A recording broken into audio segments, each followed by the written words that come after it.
Have to get aggressive. Reed's looking for it, and Hill got it! Have to push for the kill. Have to kill the Lucy. Transfers on 1-3! What a passion! It's high noon. There's the 1v2, and 5-1-half for Surf.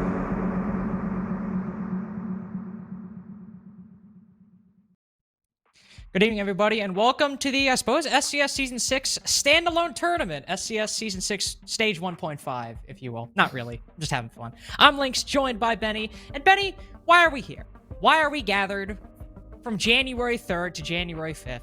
Hey, we're all gathered here to do this tournament. Just have some fun. Just play some games, make some money. Well, if you do win, make some money. But either way, just like you saw the T3TM tournament, just try to revitalize the amateur tournament, make more competition for those players, for the amateur players more than anything really. Because I will feel like sometimes there's a bit of a lacking of a competition. I feel like in the amateur scene a bit. Yeah, and of course, if this is your first time watching an SCS broadcast, first off, hello, pleasure meeting you. I'm Lynx, and this is Benny, as I just said. Nice to see you. We just finished up and we just wrapped up Stage 1 of SCS Season 6, and we could have taken a whole week break and gone into Stage 2 and the qualifiers and such, but we said no. None of that. We will have a nice 64-team standalone tournament with free registration to, again, as Benny said, just try to provide something nice, fun, and relaxing for the T3 scene. Of course, there is a $5,000 prize at the end of it, but still, the main goal is the fun and the friends we make along the way. And Benny, honestly, out of these 64 teams, I do believe we hit max registration, so that is always nice. We have some returning faces from SCS, including the champs and the runner-ups, Surf and One Shot, respectively. But also some, as we always like to see, some teams that we know nothing about. And that's my favorite part. A whole load of teams. I have no clue who any of them are. You're just, honestly, if they're, at this point, if they're not like the people directly in front of Benny, he's like, who? Who are they? His memory's not as good as it used to be. If I haven't shook your hand, I don't know who you are, even. That's never. Yeah, exactly. If Benny has not seen you specifically get a 3K on broadcast, he's just completely lost with who you might be. And of course, as always, this is a standalone tournament. There is some stuff after this. If you do want to know, there is the Stage 2 qualifiers pretty soon after. Next week, I believe. I'm not the best with time, so do keep that in mind. But next week, I believe from the... Benny, what are the dates? 7th to the 9th? 14th? Yep, there we go. 7th to the 9th, 14th to the 16th. You can register for that. If you've enjoyed your time in the standalone tournament, or you missed the standalone tournament, you want to play, or you're just a comp player who's looking to get in on the action, whatever you want, join those qualifiers again from the 7th to the 9th, 14th to the 16th. It's not free registration, but I think the numbers come out to like, I think $20 a person. I'm not the best with numbers, but there is some more SES action pretty soon on the horizon. So $10 per person. There we go. Even less than what I thought. I was about to say $20 per person, $100 a team. Again, I'm not the best with numbers. That's why you always have somebody in your ear being like, hey, what you just said is wrong. Here's what it actually is. But Benny, I will before, of course, this is the pre-show. Pre-show, as it was during the qualifiers, during the Stage 1 and the Stage 2 qualifiers, is of course sponsored by Mike and Ike's, the fruity, chewy, well, I guess I was about to say fruit-flavored candy, but I already said that with fruity. The candy that will help you power up your game, and as well seem to power up many people in SCS. I don't know the Mike and Ike's habits of certain players, but if you want to try to become like Surf or like One Shot or what have you, Mike and Ike's is your go-to candy. So thank you to them for not only sponsoring SCS Season 6, but also sponsoring our pre-show segments. With that in mind, Benny, who are the teams to look out for that you have seen in the qualifiers so far? Well, of course, we just talked about our returning champions, Surf, and then the runner-ups, One Shot. We've got some other teams like Chess Club, who just won, I believe, the T3TM tournament. That's also a name to be looking out for. And then, of course, teams that have been already in our league for our Stage 1 for SCS Season 6. Eclectic. You have Arrow Rise Academy. Sexy Lemur. They weren't in the league. I just thought the name was funny. Achieve Sports. Actually, their full name is Sexy Lemur Underground. Oh, we have the women's team from Mirage actually is in this. I didn't see that. Yes, actually. we do. That's interesting too. Wichita Wolves once again coming back with Jay on the team. Return of Jay. Did you say Eclectic? No, Wichita Wolves. No, I mean, did you mention Eclectic at all? Oh, I did. Yeah, earlier. Yeah. Okay, I just wanted to make sure. We got Eclectic. No, it's Eclectic with MX Reaper. Oh, that is a new player on that roster. He was on In Control, right? Yep. I don't know why. I knew that. I just felt like I needed to ask. What about Virgin Game? Moving on. changing topics entirely. I don't know why you felt the need to bring that up. I don't know. They're on the graphic. I know. And of course, as you can see, these are some of the other teams. We have College Shoot, Converse, who I do believe, correct me if I'm wrong, I believe they're a top 3 collegiate team. I think they actually won. Keep in mind, I'm not as familiar with collegiate, so that is my fault. I do believe they won something in collegiate recently and got runner-up in something as well, so don't exactly remember. But the most important team on this list, Benny, Yep. it's the one on the top right. All the way at the top of that third column. Oh wait. Do we have the prayer once again? I don't think we're putting up the prayer tweet just yet. I think we actually have to wait for him to play a match for that tweet to come up. But yes, that is JJ's team. The big storyline going into this. Better than seeing if Surf can continue their reign of terror. Better than seeing if Newer is making his CL debut on Investigation File. Whether that will truly bring the roster to the level we know they're capable of. The best and the most exciting storyline. Will JJ win? He beat TSM approximately a year ago in a best of 1. Can he do more here? Can he have do to find out. What is he capable of? Well, I'll see. But we got some other faces like back here. We have Sinai Village from the I think qualifiers. You saw them in actually. Nocturne's Academy is back. Valkyrie, Aero Academy. We love to see Aero Academy sticking together. Want to see more out of them. Didn't ask. I remember from the qualifier 2 and Mystic. Once again, version 5 though. I don't know what they changed to be version 5. Justice for Tofu. What happened with Tofu? Oh, What do we need justice for? What wrongs have befallen Tofu? Why is there a team named Beans? I don't know. So are silver slammers only going to slam silvers? Yes, if a team is gold 4 and above, it's too much. It's too much. Bronze is also that's also an interesting question. If they're silver slammers, can they slam anybody silver and below, or specifically only people from silver 5 to silver 1? Are bronzes and coppers out of that range? This is why you need to be clear with your team name. We will be very confused if you leave in these ambiguities. Nocturne's Academy is playing too, and Thinking Aid's on that team too. I actually was gonna bring that up. Yeah, Nocturne's Academy. I believe it's got Kenny J, who used to be on Revenge Nation as well. I don't remember the entire roster, unfortunately. I'm trying to find it. There we go. Yep, that is the roster with Bix, Senpai, Kenny J, Jake, and Thinking Nade from SSG fame. Surprising there. Then we have, of course, some other teams here. You can see we have One Shot, our Stage 1 runner-ups, lost 3-0 in the finals to Surf Esports, but had a pretty solid season throughout. We have Silent Patients, who are that ex-Fernie's Tacos rosters renamed. And then we have... Isn't this? I appreciate you interrupting me, but I was going to talk about Frijoles. Oh, my bad. So, that there is both a team named Beans and a team named Frijoles, which, if you're not cultured, is the Spanish word for beans. So can we sabotage the bracket and make sure they play against each other? That would be awesome. I want to cast that game immediately. Can we make that happen? Can we make Beans fight Frijoles? I'd be so happy. That'd be awesome. That would make my night. That would be fantastic to see something like that. Bosnian Crips. Man, what is going on with that one? That might be better than Astralis playing FPL Queens two weeks in a row. Dude, there's no way that beat that. That might be the better bracket spawn. I don't know, man. That was and FPL Queens fighting Astralis in round 1 2 weeks in a row, or Beans fighting Frijoles in round 1. That would make me so happy. I remember talking to Emzo about that. I'm like, Emzo, why are they playing each other again? What happened? Who rigged this? Listen, man. Sometimes God says no. It happened with Astralis. It happened with JJ. It happens to the best of us, and we just have to make do with what happens. But yeah, these are, I believe, for the most part, these are now.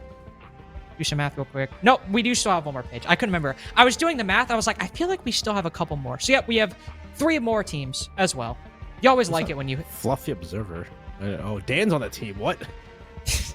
Agony Esports. Listen, I know a lot of thought goes into these names. I know Agony Esports, it's a nice name. But Taco Tuesday is just too good. Like so many of these names, I see the St. Louis Leviathans, right? Good name. But then you got things like Taco Tuesday and Chess Club. It's like, I feel like it just encapsulates the best parts about this tournament. Is you have teams like Taco Tuesday need to play against Beans too? Maybe. I do like refried beans in my burritos and my tacos. So fine with me. Beans and frijoles, of course. I don't like Depends on beans in my which tacos, so I'm gonna hopefully Taco Tuesday beats beans are an acquired taste. I found when I was younger, I wasn't a big fan of them. In fact, if something had refried beans in it, I would eat it. If it had whole beans in it, like red kidney beans, I would just pick them out. As I've gotten older, I've come to appreciate them more. I don't know if they're an acquired taste really, but for me, they were. I'm not a bean liker. Well, I think they're good. Good source of protein. So I believe that's your own fault with you. We are waiting on the bracket right now, of course, and now that you have seen all these teams, we're going to take a few minutes to let that information simmer in your brain. See whether you want to see Beans and Frijoles duke it out like we do, or whether you're hoping that Surf maybe takes on a pretty sizable team in the first round, and as a match we can pick up. We'll just have to wait for the bracket to come out, so don't go anywhere. We will be back the moment it is up. See you then.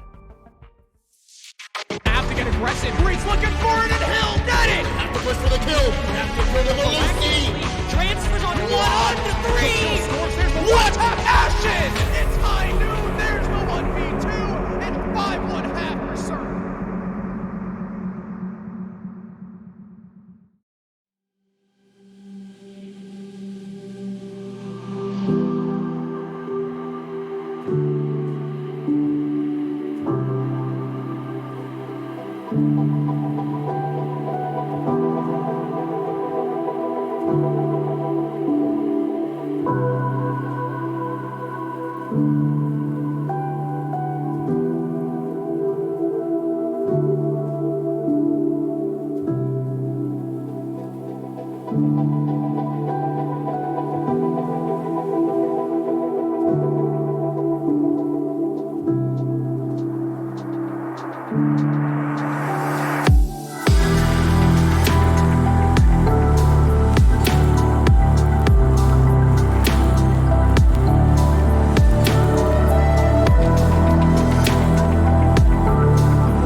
twofold. What's joy is pain on the other hand. And what happens when the one that you love is the main cause of your suffering? I need you like I need air to breathe. I need you to save me from me.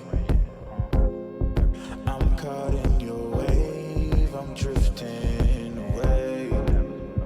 I need you to save me. Please don't let me drown. Please don't let me drown.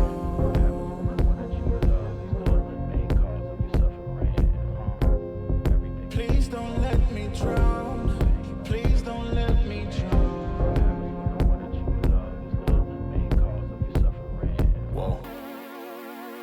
Give me all of your lies, 'cause you're my demon in disguise. I learned to love the cage you keep me in, but the walls keep closing in. And I don't wanna die, but your poison feels so right. Why do I want you when you're bad for me?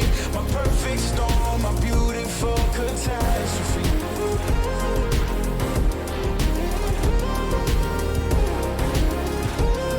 My perfect storm, my beautiful catastrophe. I'm drowning with all of this darkness surrounding. You need me like you need air to breathe. You want me to save you from me. I know that you're trapped inside this wave. Who's gonna save you?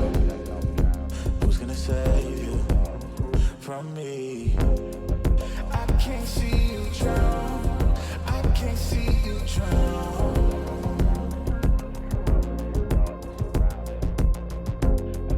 I can't see you drown. I can't see you drown. Whoa. Give me all of your lies, 'cause you're my demon in disguise. I learned to love the cage you keep me in, but the walls keep closing in. And I don't wanna die, but your poison feels so right. Why do I want you when you're bad for me? My perfect storm, my beautiful catastrophe.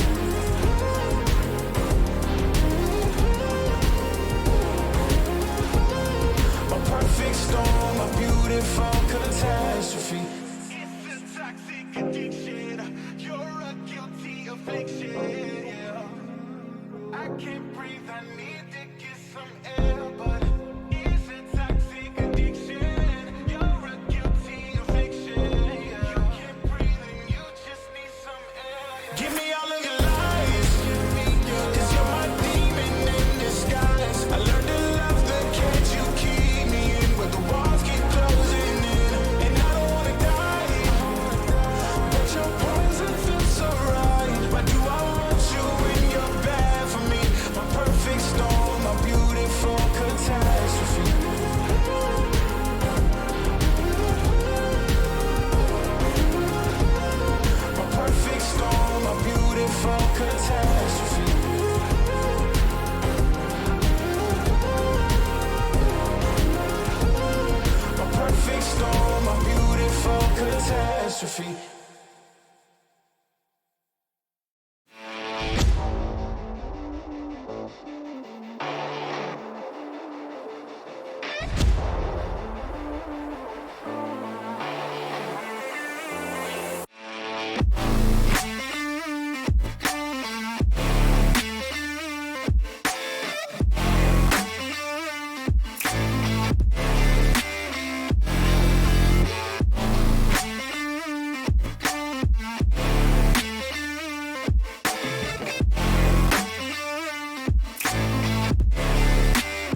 Welcome back, everybody, to the SCS Standalone Tournament. I am Lynx, joined by Benny, and as you saw, we have our first matchup of the evening. It is the battle of the two Academy teams, Aerial Rise Academy versus Nocturnes Academy.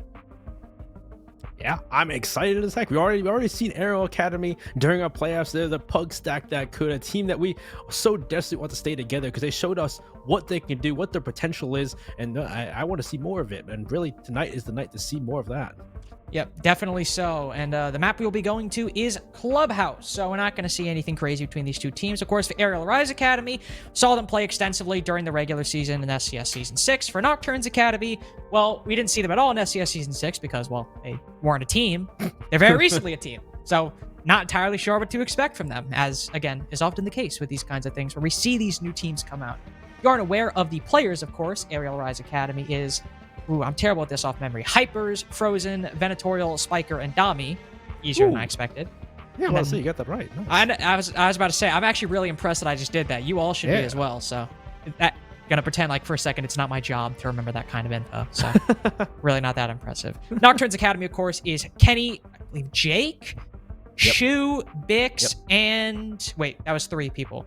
I'm about to say Kenny, Jake, Bix. Yeah, Shu, that was only 4. 3. Oh, that's 4. Okay, and That's then 4. and then Thinking Nate is the 5th. You really can't count, can you?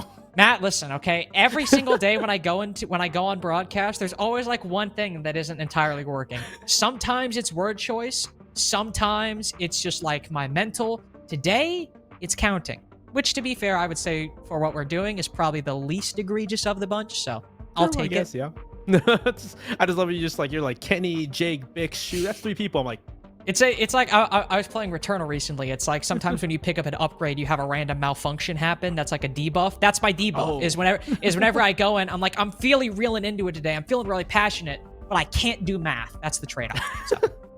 He traded the ability to talk for the ability not to do math. Honestly, I would take that. I feel like one, especially with what we're doing right now, is just a little bit more important than the other. So I'm okay with it. Anyway, yeah, it's gonna be an interesting map, and like I wasn't sure if I was correct or not. I want to see my notebook. My notebook's over there, and I don't want to get up.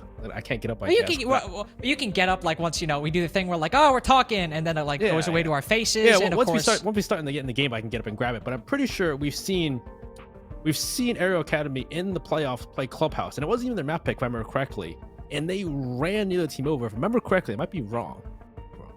Well, either way, what we can say is that Aerial Rise Academy, from the start of the season to the end of the season, especially in those final couple matches, looked like a completely different team to what we saw. A team that during the group stage, they seemed to be okay when things went according to plan, but maybe because of the nature of a pug stack, when they were actually thrown off balance, they very much struggled to adapt and try to adjust to the situation at times. In their final couple games in the playoffs, even the one they lost, it was still fairly well played throughout those maps that they ended up playing. So going forward here, of course, they're starting out with Nocturnes Academy, which I would say in all the matchups that we have, this might be out of, I believe, all 32 matchups or something like that, might be the most even, at least in terms of theoretical skill between what we could see from Nocturnes Academy and what we have seen from Aerial.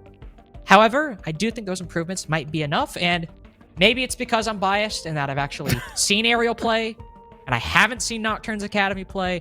I think Aerial will move forward, but that's also the nice thing about these tournaments. I'm usually wrong because of that.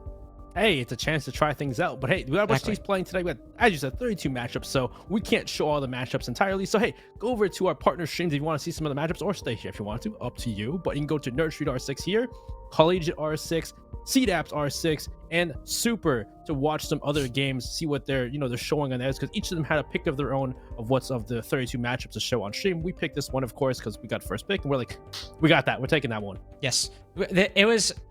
We're not gonna lie to you guys. The time when the bracket went live to when we picked this match was embarrassingly short. It was very quick from how we decided to pick this match, mostly because we were just very excited to see one Aerial Academy play, see if they can keep up with the momentum, and to see Nocturnes Academy play, which we have not seen in this environment very recently. Of course, is again, I think it was a week ago they became a team, if that.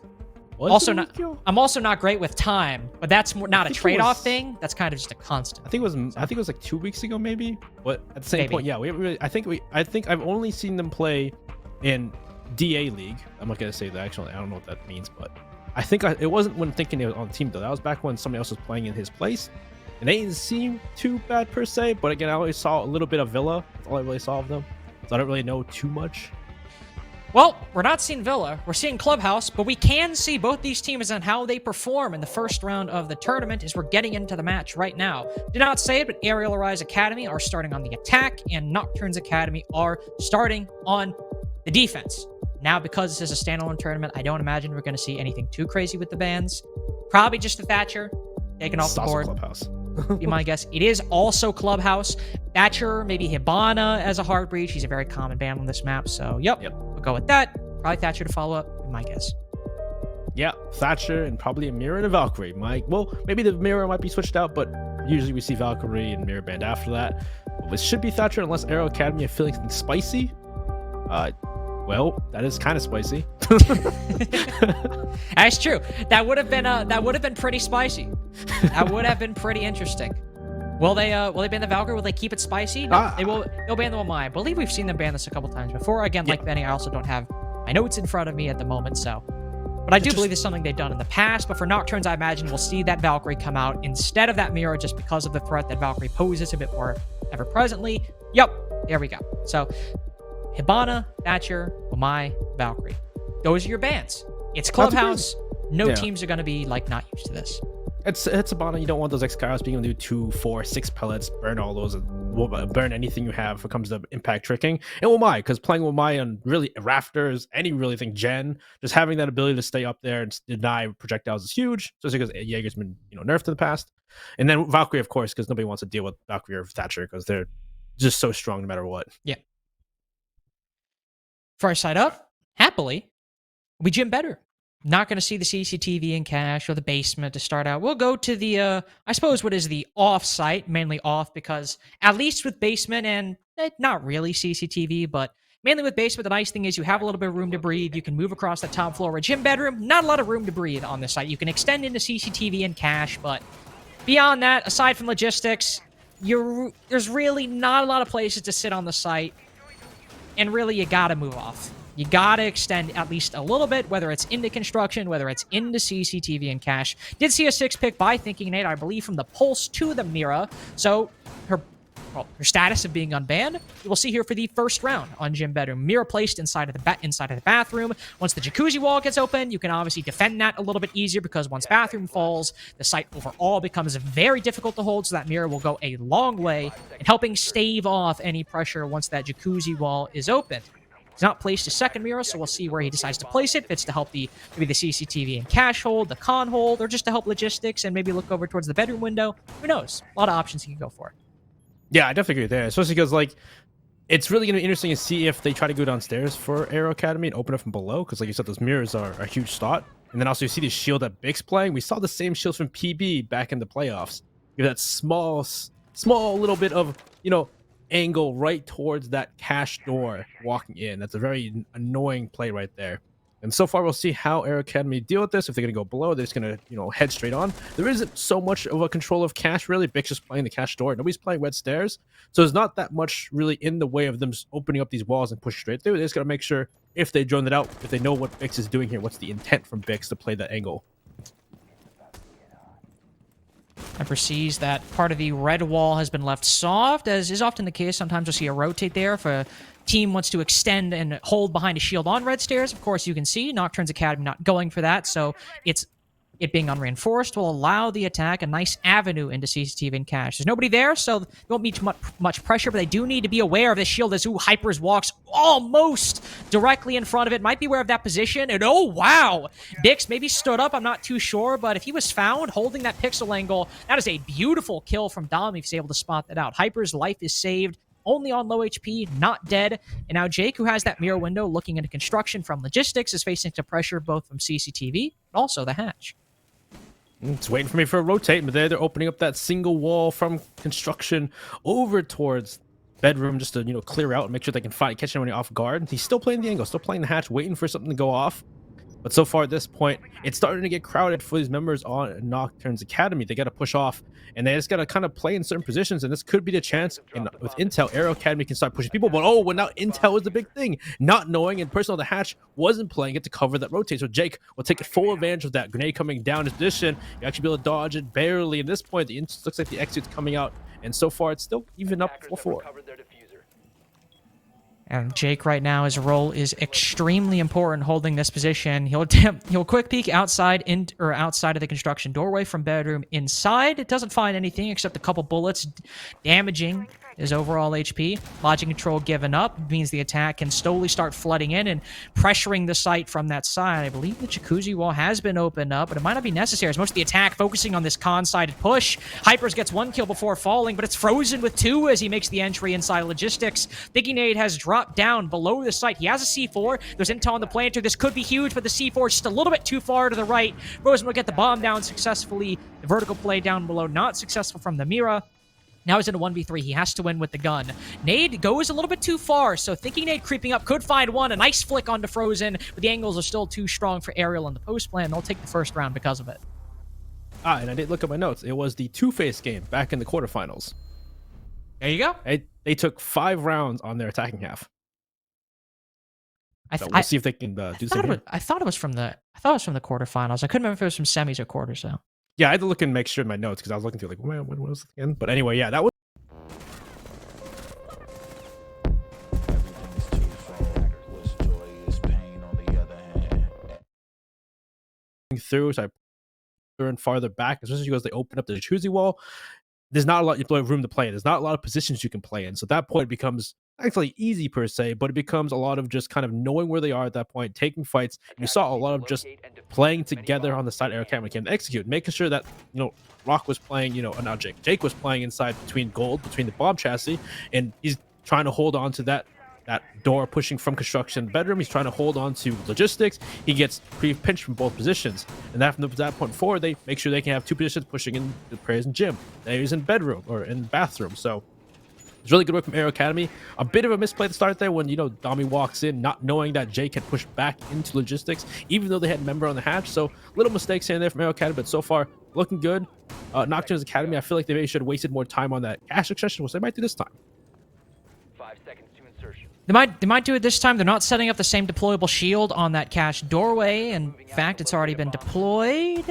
Where? Oh, it's looking into construction, so the shield general location is the same, but this time it's on the bedroom doorway looking over, so you won't see Bix prone next to that angle, as Benny mentioned, something we saw Parabellum do in the CL playoffs. So instead, just focus on a much more traditional con hold. Jake will still get aggressive early on, though. You see the plat wall open up. There is a drone looking for intel inside a cache that will spot him, and Jake will rotate off pretty quickly. No point in contesting that. Knows that the attack will likely be there soon, and that piece of information will be confirmed by Frozen firing some shots through that soft plat wall. Can just go back behind that shield and get the first pick at that. Hyper's on the ace taken down. Of course, there are 3 hard breaches for Aerial Rise Academy, so it's not like they'll be missing some of that utility, but still losing that body with likely no opportunity to be traded. Unfortunate to start out. Well, Rock might be in a good position here to try and prove some issues. Maybe run out on one player on that balcony, which there it is. Perfect timing. Oh, and Vena, the perfect timing. He was walking away from that rappel as he runs out. So just, unfortunately, that fate doesn't go working the way for Rock to get that kill. He had no real info. He just based it on, sound and based on maybe info from his teammates. When they come down to Jake, once again, he's playing that gold position, trying to deny that Logi push like he did last time. Rock's in position maybe to get aggressive, maybe go for a flank. This is kind of maybe if he goes to a flank, he'll test if Aero Academy are holding the flanks. Thinking with him actually too. Thinking maybe looking at Thor C4 up that hatch on a position. Oof. Won't go well. You can see C4 sent up through the floor, so not necessarily going for the same flank, but oh wow, at least trying to go for a similar play. It's instead Bix inside of the site who gets the second kill of the round. Catches Dami through that Mav hole and knocks him down off behind green box. Spiker sending in the nade. We literally saw him do this exact play during the two-faced game, and he got 2 kills there. Can he do it again here? It's not 2 kills, it's a kill and a down, but still regaining and bringing forth some of that same pressure and some of those same plays we saw him do successfully in the SCS playoffs. And because of that, he's now even up the man count 3-3. Still sitting inside of logistics. You can see the Mute run back down the stairs as Rock goes to retake that position. Spiker can't take him down in time.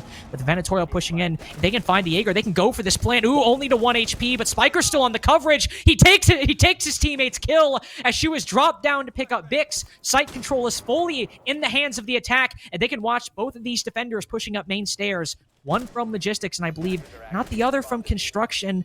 Still holding an angle. No, it is from construction. Frozen on that doorway. They have Bix and Shoe's re-entry into the site fully covered.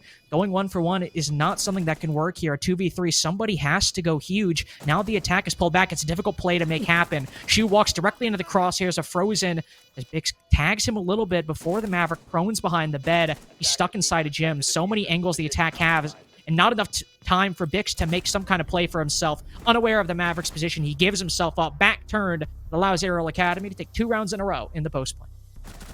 Looking good. That was actually a position where I thought, at first we saw some great aggression from Nocturnes to, capitalize on kills. They took Jake gets 1, Bix gets another, makes it a 3v. Well, I think it was a 3v4 because they had a refrag there. But yeah, the refrag on Jake, you just saw it in the replay. But still, the big thing was the fact that Logi control when Jake died. Not Jake died. They pushed Jake back out of Logi. They pushed people out of Logi, out of gold, and then they kind of just forgot it was there. Allowed for Spiker to jump down, get a pick, get a down, and then use that control elsewhere to then push control elsewhere on, construction side. And we saw there at the end of the round, towards the end, there were 3 players from Nocturne's Academy on that stairway.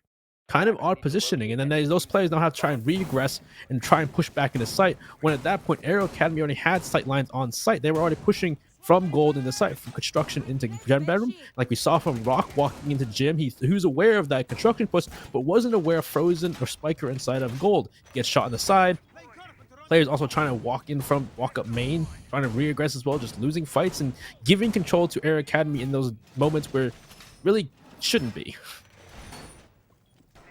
2 strong rounds from Aerial so far, both with the bomb going down and effectively navigating that post-plant situation. Nocturne's Academy will move to CCTV and cash, but it's still a situation where some of the same problems, some of the strengths of Aerial's attack might come to bite them. Aerial so far, once they get that map control, they have not really thrown it away. In fact, when they're in positions in that 3v5, even as shown by last round, they can make a play that brings that man advantage back, especially Spiker pushing in through logistics.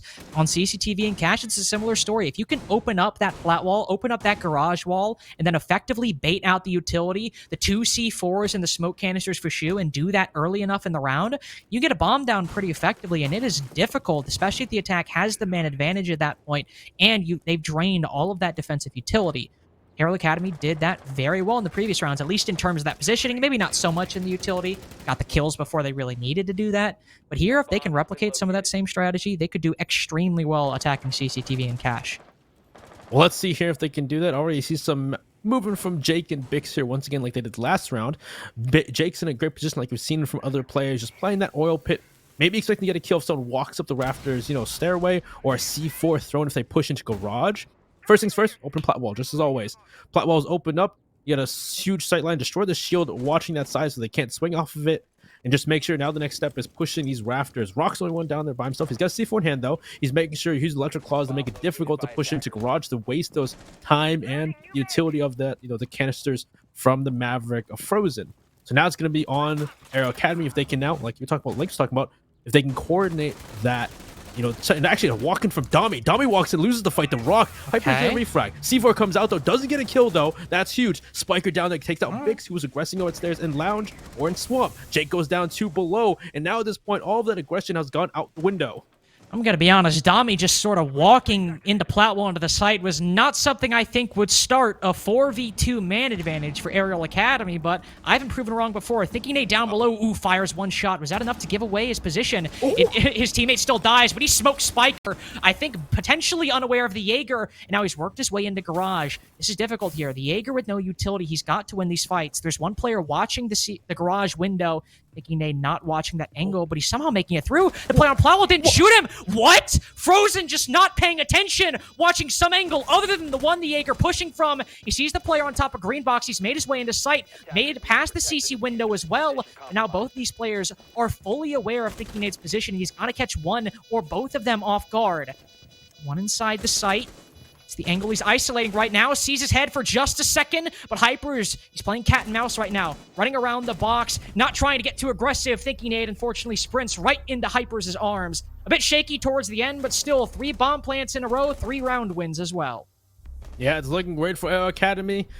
And really that round was coming down to the fact that, sure, Dami didn't get a kill, but he proved to be that space maker or that aggression, that distraction for the team. He runs in there trying to just cause Rock to just have to look and try and take that fight, which unfortunately nobody was there to try and maybe help out in Rafters. There was no rotate. You weren't able to rotate back into Rafters because they only had holes through there. So Rock's kind of, stuck there taking a fight after he wins the fight against Dami. Great job. He then gets refragged by Hypers at the door.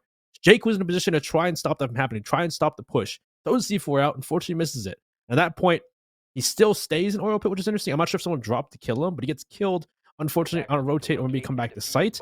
And that's the full control for Garage that the team needs at that point. And not only that, they take out also Bix as well, who was regressing down in Swamp or Red Stairs where he was. And after that, it's 4v2 at that point. You got 2 players left after 3 players had all gone down in those semi-aggressive plays, maybe plays that you'd expect to try and stop that Garage push, all failing, unfortunately. I mean, obviously, good play by Aerial to get that Garage control. I have no idea how it worked.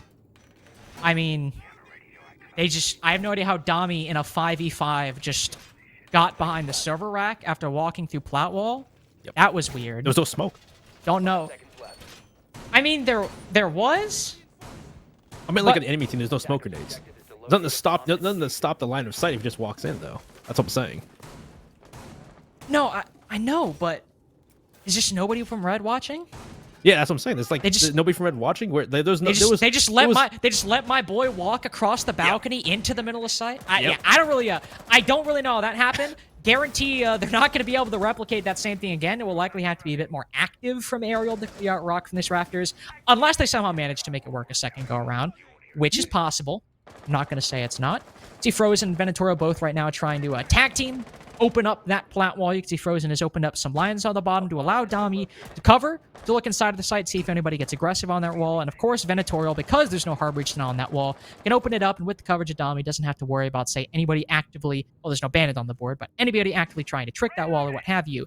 Jake trying to get aggressive has been a theme from Nocturne so far, contemplating a run out from the window, but minute in, he decides to give it up, not go for it, and they open up the wall nonetheless. So this time, how are they going to stop this? Last time they had, Jake below with that C4. They had someone playing Swamp. What's going to be the difference this time when it comes to stopping that push into Garage? As so far, they opened up plat like Link was talking about, and they're going to probably destroy that shield, of course, as per usual. Jake's in a position this time. Rather than playing Oil Pit, he's going to be playing that Vigil over by an entrance. Do they know he's there, though? Is Spiker aware of his presence? Because that could be big. If they don't wear his presence, they let him play this position in Lounge as well, and maybe get aggressive through that softball, but Rock getting that heavy. But Jake actually doesn't kill Spiker, so there goes that lobby control, that lobby coverage. Thinking they're in a great position too. Now goes Frozen. These are great kills, but Dami Hypers fight back though, and that's huge, going toe for toe. No one's in the advantage just yet. Jake has somehow managed to stay alive. Actually, he was the one I thought he'd get traded and might win that fight, but he wouldn't be long for this world. It's still a 3v3, but he's still alive and can go up red to help his team. But this is the situation I was talking about. There are now 3 toxic canisters and 1 C4 left on the board for Nocturne's Academy, and Aerial will have a whole minute to play with, and might be even man count. Jake could get aggressive and try to take a fight with someone in Garage, but if Aerial can successfully waste this utility, burn it, and have enough time to get the bomb on the floor, this should be a very winnable round from them. Venatorial going for the bomb plant. Again, there we go. Shu throws down a toxic canister. He's got to rotate out. Can't go for that bomb plant. Shu cooking up another one, waiting to throw it once he hears anybody move inside of the site, likely Venatorial. He'll start putting it on the floor. Will Shu let it go? Yes, he does. He throws it out. Does Venatorial have enough time? There's a C4 from below, though, that's gone unread. Still traded out. 2v2 as it stands. Getting the bomb on the floor, likely an impossibility now. Aerial Academy going, well, I was about to say they have to go for those kills, and that's exactly what they'll do. Jake unaware on the red stairs, but just outside of Dami's line of sight. He's the only one to cover, and now Jake can creep up, but Hypers falls off. He falls off to smoke Bix, but there's Jake. He finally pounces, blows open the red wall, and now Dami alone in the 1v1, trying to get the bomb on the floor. He might have enough time, but so does Jake. If he can play this right, land the shots, but the bomb goes on the floor. Now Dami can fall off.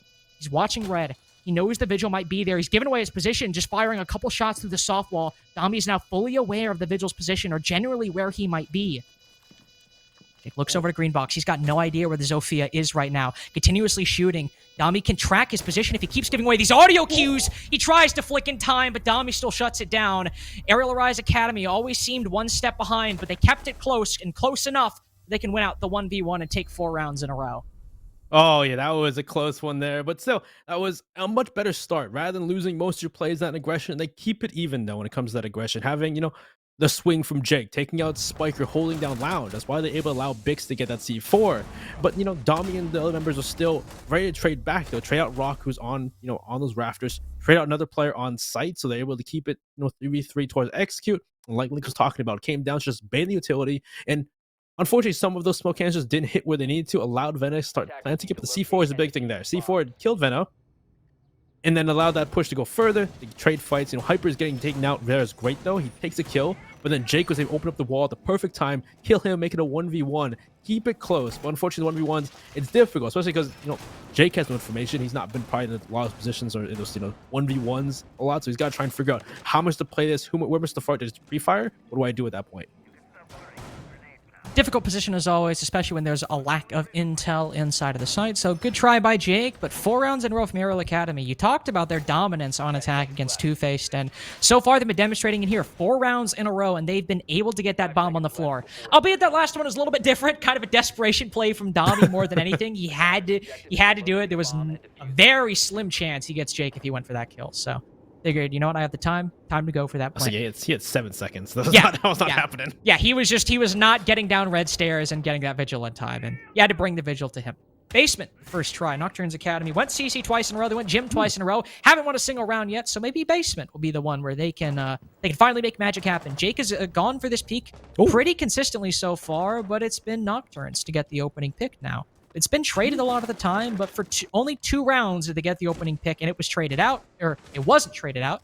And of course, the previous time that happened, they still didn't win. So hope this goes a little bit better. Taking down the Maverick is a bit different, though. There is a Cade on the board, so your hopes of getting open those hatches that are electrified and denied a little bit more difficult now that Frozen is taken off the board. You have plenty of hard breaching, but not a lot of abilities to actually open it up. Yeah, it's gonna be interesting, but it is a roam, so some of these hatches are actually so soft. Like we see here, I think that Moto hatch is so soft, but Jake with 2 on his Spiker and Vena walking into that hallway. Hyper's there to take 1 back. He takes out Bix, who are taking off Frozen, but it's Dami and Hyper's now in a 2v4, and there's a minute and 50. And now the question is, what intel do they have? Do they now know people are still roaming on the side of Nocturne's Academy, like Thinking Nate here, still upstairs in Gym, and I believe Jake may be upstairs too, so now the intel is the issue. They don't know where these members are. Dami's far off by himself. Looks like he may try to just kind of regroup with his teammate.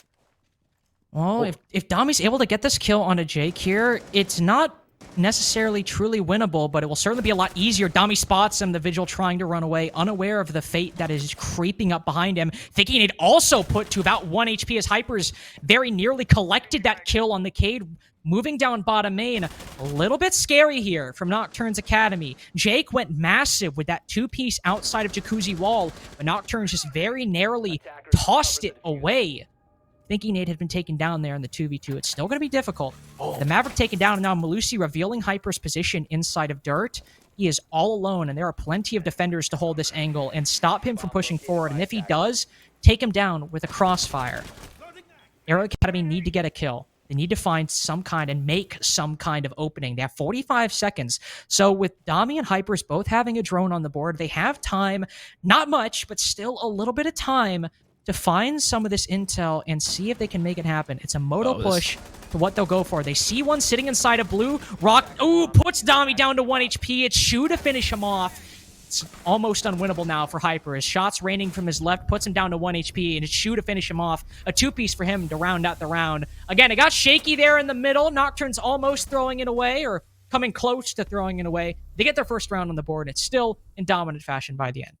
Yeah, I was kind of, interested to see what that roam was, because that was kind of there weren't too many reinforcements. Only reinforcements on that Jacuzzi side, so it wasn't too crazy, but still, that was great from Jake. He played it great. And apparently it was a cloud wall, as Venatorio says, walking through that Jacuzzi wall into the hallway. He gets 2 people on the start, both Spiker and Vena.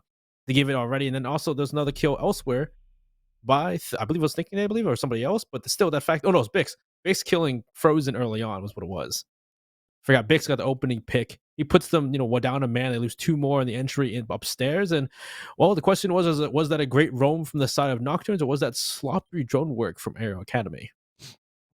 Attackers need to locate and defuse Of course, it's always hard to find that vigil with the ERC activated. I'm assuming it was, but it could have been sloppy drone work if it was not. Or, hey, maybe Jake took a fight, and with that jacuzzi wall open, Aerial were just caught in an unfortunate position. Maybe there's a bit of timing. Who knows? Either way, definitely the play that really knocked Aerial down a couple pegs in that round. It's still 4-1 for them on Clubhouse attack. If they get a 4-2, that's good. Honestly, it's not unheard of on Clubhouse, so it's not like, oh my god, this is crazy. But still, that'd be certainly good to go on your defensive half. And 5-1, well, that's even better. No one be complaining about that. Now that Nocturnes have one basement, though, they have to either go to gym or go to CCTV and cash. Neither site they have won before, so this still isn't the best position for Nocturnes.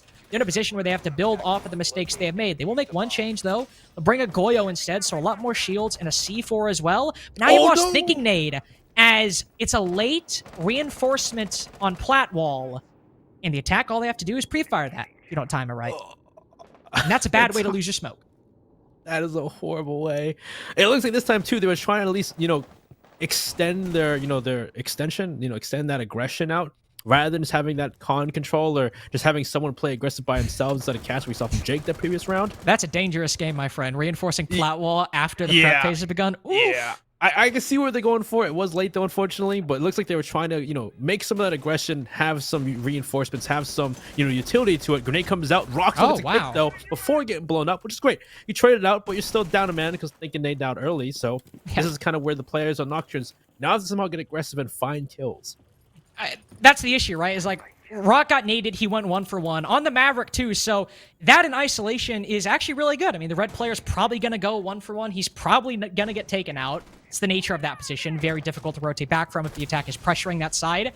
But with the loss of Thinking Nade earlier in your smoke as well, there's a little bit of an asterisk there that there's already been a fair bit of damage done to your team, and it doesn't have nearly the same impact if, say, it was the first play of the round, if those were the first 2 engagements. So going forward here, Aerial Rise Academy, or Nocturnes Academy, excuse me, have already pulled a bit further back. There's one player in logistics and one player still on that con shield, but with over half the round gone, and Aerial can start making very big progress into the building. I don't know. It's just a promise. C4 does go out, and ooh, Dami backs up just in time, so only on 50 HP, but Aerial have not been stopped at the moment. And they gotta destroy the shield inside of Con and making their way through, destroy utility. But so far, we've seen this work out where they're able to pinch the players, maybe in gold or by the bomb chassis. But this could be a chance that they can play around that position behind because they're not playing Jacuzzi Wall. But it looks like Dami's gonna push right through. Down goes the person inside bomb chassis. A second on the person stairs with that logic. Now goes Senpai Shoot Hypers walking through that construction door. They just finish them off one step, just one straight sweep. Hey, and that's the out of a 5-1 half, that is the only round that Aerial Rise Academy won without putting the bomb on the floor. So nice little trendsetter to end out that half for Aerial Academy. As this is best of 1, Aerial with a 5-1 half are looking very good to take this map going into their defenses, of course. Defenses were their weaker side in SCS. Their attacks, I think it was like a 60-something win percentage, and defense was like 48, I want to say. So not to say that this is at all guaranteed for Aerial. If maybe they fall back into some of their old bad habits and they underperform, or Nocturnes just have some really good attacks, this is still not guaranteed for them. It's just, of course, always difficult to overcome and come back from a 5-1 half.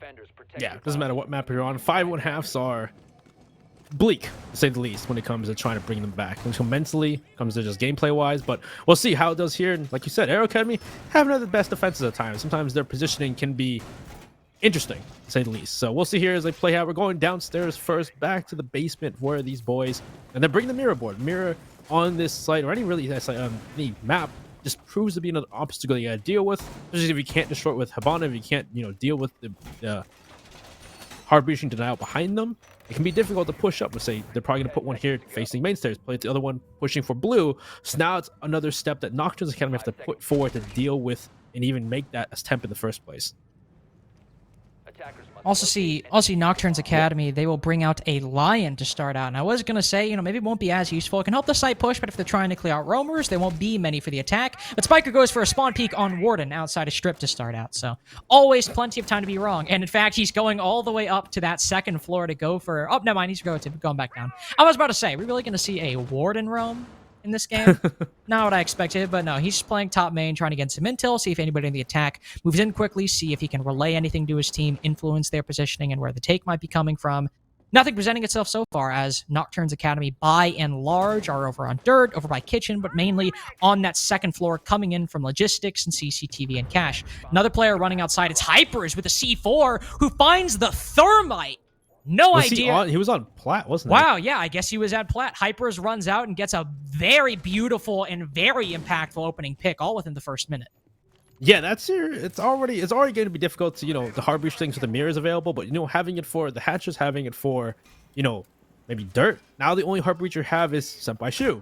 And with that being the Maverick, it's going to be difficult. Already C4, Spiker uses C4 to open up a hole, pre-fire onto Jake playing those main stairs, but nobody's there for the moment. Now they already see this issue with the mirrors, and with no hard breaching, with no, Selmas, Habana, X-Gyros, with nothing in hand to stop that. Now the question plays, how can they deal with these mirrors? Are they going to go for maybe a Kitchen and Dirt play? But Kitchen you can't open because the only thing you have is the Maverick. So the question is going to be, how do they attempt this? How do they make it so they can walk by these mirrors? Is there a way for it? Do they have any smokes? Actually, no, they don't have any smokes, but great shot from Bix, though, onto the person inside of Dirt. Yeah, he found Frozen on the smoke, and I mean, hey, that's a pretty solid pick. And if Spiker is able to win a 1 here, if he overstays his welcome and gets taken down, this is looking good for Nocturne's Academy. But he'll rotate out pretty quickly once that drone turns the corner, doesn't want to get too aggressive. So good job for Spiker, not overstaying his welcome. He knows there's some players coming in through Dirt, and Bix spots one for just a second. He spots another one as Spiker tries to take a long angle, but Bix holding it can spot the ward, and probably a lot easier than Spiker could even remotely see Bix holding that angle. Now we're in a position where it's looking a bit dangerous for Aerial. A 2-man Dirt push, and it's Dami, the only one holding it down. A team kill from Aerial. Hypers with the C4 gets a nice play early on, but it's the C4 from Vena that does him in the end. It's a 2v4 now. Aerial, probably the most unfortunate of ways. Dami gets smoked, can't even react as Bix cuts his head off and onto the floor. And I can hear the bomb going down, but there's too many positions for him to cover, and Nocturne's Academy started out really good, and it ended not good. It ended really poorly. that was probably the worst ending they could have hoped for from how that round started. I was like, how are you going to get past these mirrors? Well, if they all just, swing you.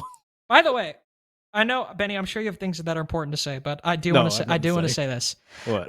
You remember how he joked about, I was like, maybe this is the time where JJ finally shines? Oh, no, don't tell me. Don't tell me. No, he won his first match versus Beer Bongs and Bunny Girls. Oh, yeah, okay. But now, he's playing Surf. He got this. He has this. Come on. He's JJ. This. He's playing the champions of SCS Season 6 Stage 1. He's got this. Come on. If he would have qualified for SCS Season 6, he would have beat Surf. He would have beat Surf if he qualified for Stage 1, I bet. I'm pretty sure he lost to them. I think he did, actually. I'm not a doctor. I'm not a historian. But I'm like 98% sure he actually did compete and lose against them. I can't remember. It'd be qualifiers, yeah. You have to go back and look at qualifiers. However, if you want to send prayers over JJ's way, or to any other team's way, we do have a lot of co-streams going on, of course. Benny mentioned them earlier. There's this stream, NerdStreet R6, and then there's also twitch.tv/CDAPS-R6, Super, and Collegiate R6. Is that correct, Benny? Just checking. Just wanted to make sure. And of course, if you don't want to watch any of that, you're like, no, I don't care about the standalone tournament. I only care about the real SCS. First of all, please watch the tournament. This has been very fun so far. But you can look towards the qualifiers on January 7th to the 9th and the 14th and the 16th, or 14th through the 16th. The 15th is also in there. You can sign up for the Stage 2 qualifiers in the hopes of competing alongside names like Surf and maybe JJ in SCS Season 6, Stage 2. Yeah, hey guys, if you didn't make it here, if you get, first rounded, hey, that's another or chance second rounded.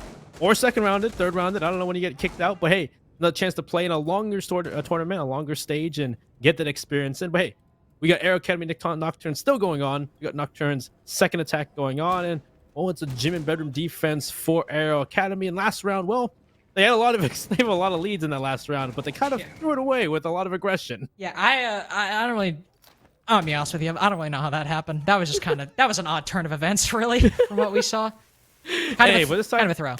It was a bit of a throw, but it's like this far, on this site, aggression goes a bit longer way than it does on that, that gym site, especially when you're on site being aggressive. But so far, they're playing, they're running around towards that con side. They weren't running on cash, but they're gonna back off. They're gonna mirror watching that con side. Jake's gonna pre-fire and see if he can find a pick onto somebody, but nobody's there.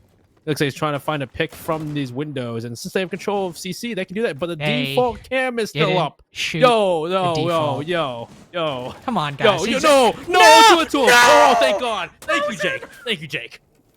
Frozen. Come on. He had the default cam. DMR. Jake is using the 417. Okay, Dami at least trades it out. He goes 1 for 1 right as the construction wall blows open behind him.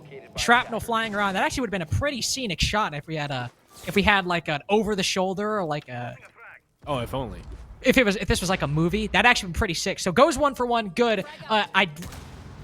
Not gonna lie, Frozen probably should have won that. Probably should have won that. Had the intel and Jake was using the 417, but it happens. We lose those. Dami went 1 for 1. Worst things could have happened. Issue here, jacuzzi wall's been open. Bathroom wall, I believe, has also been cleared. Hyper's getting aggressive on these main stairs. Could very well lose his life if Bix is watching.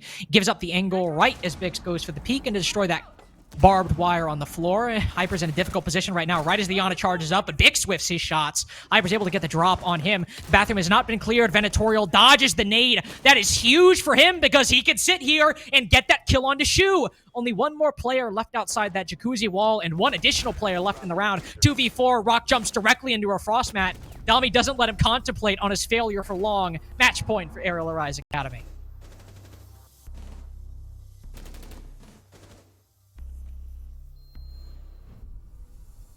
Oh. I was about to make a joke and be like, Benny, you okay? But he's gone. I don't know where he is. My boy has been kicked out. And until then, you are stuck with me. You cannot live with your own failure, Nocturne's Academy. And where did that bring you? Back to the Link solo cast for right now.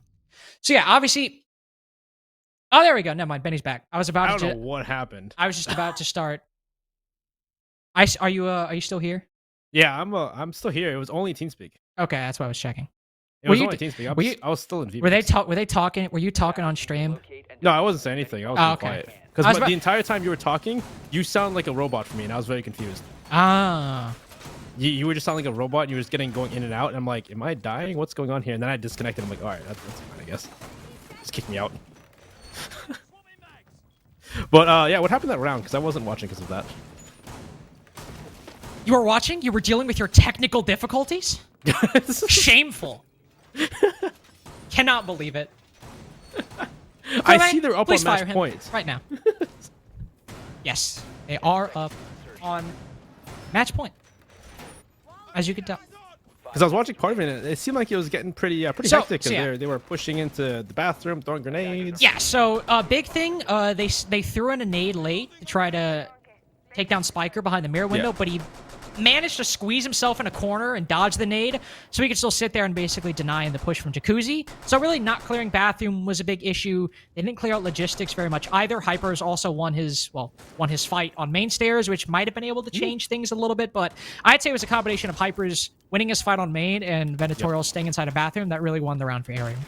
Interesting. So just kind of just not clearing those key positions, not being able to push them back. Yeah, not clearing those positions, and when they tried to go for a clear, it either was just taking a fight that they lost, or utility wasn't properly placed.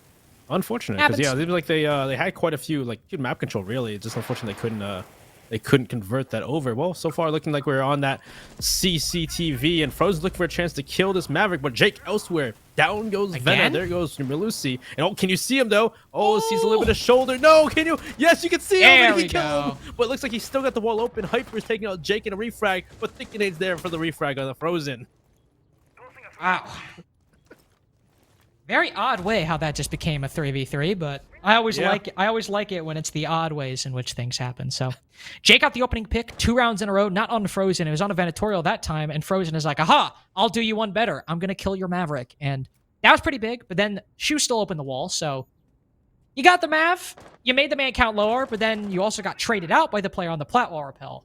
This is still a position, I would say, as the defense still has a C4, 3 toxic canisters.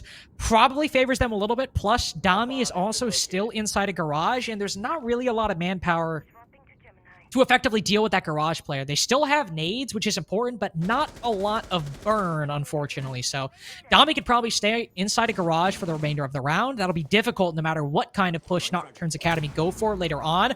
Ooh, almost a, well, probably still a big nade by Thinking Nade. He puts Spiker down to 1 HP. Doesn't kill him, but still puts him down to 1 health, and that's the player with the C4. This is now a lot easier for Nocturnes. They still have to deal with the angles held by the defense.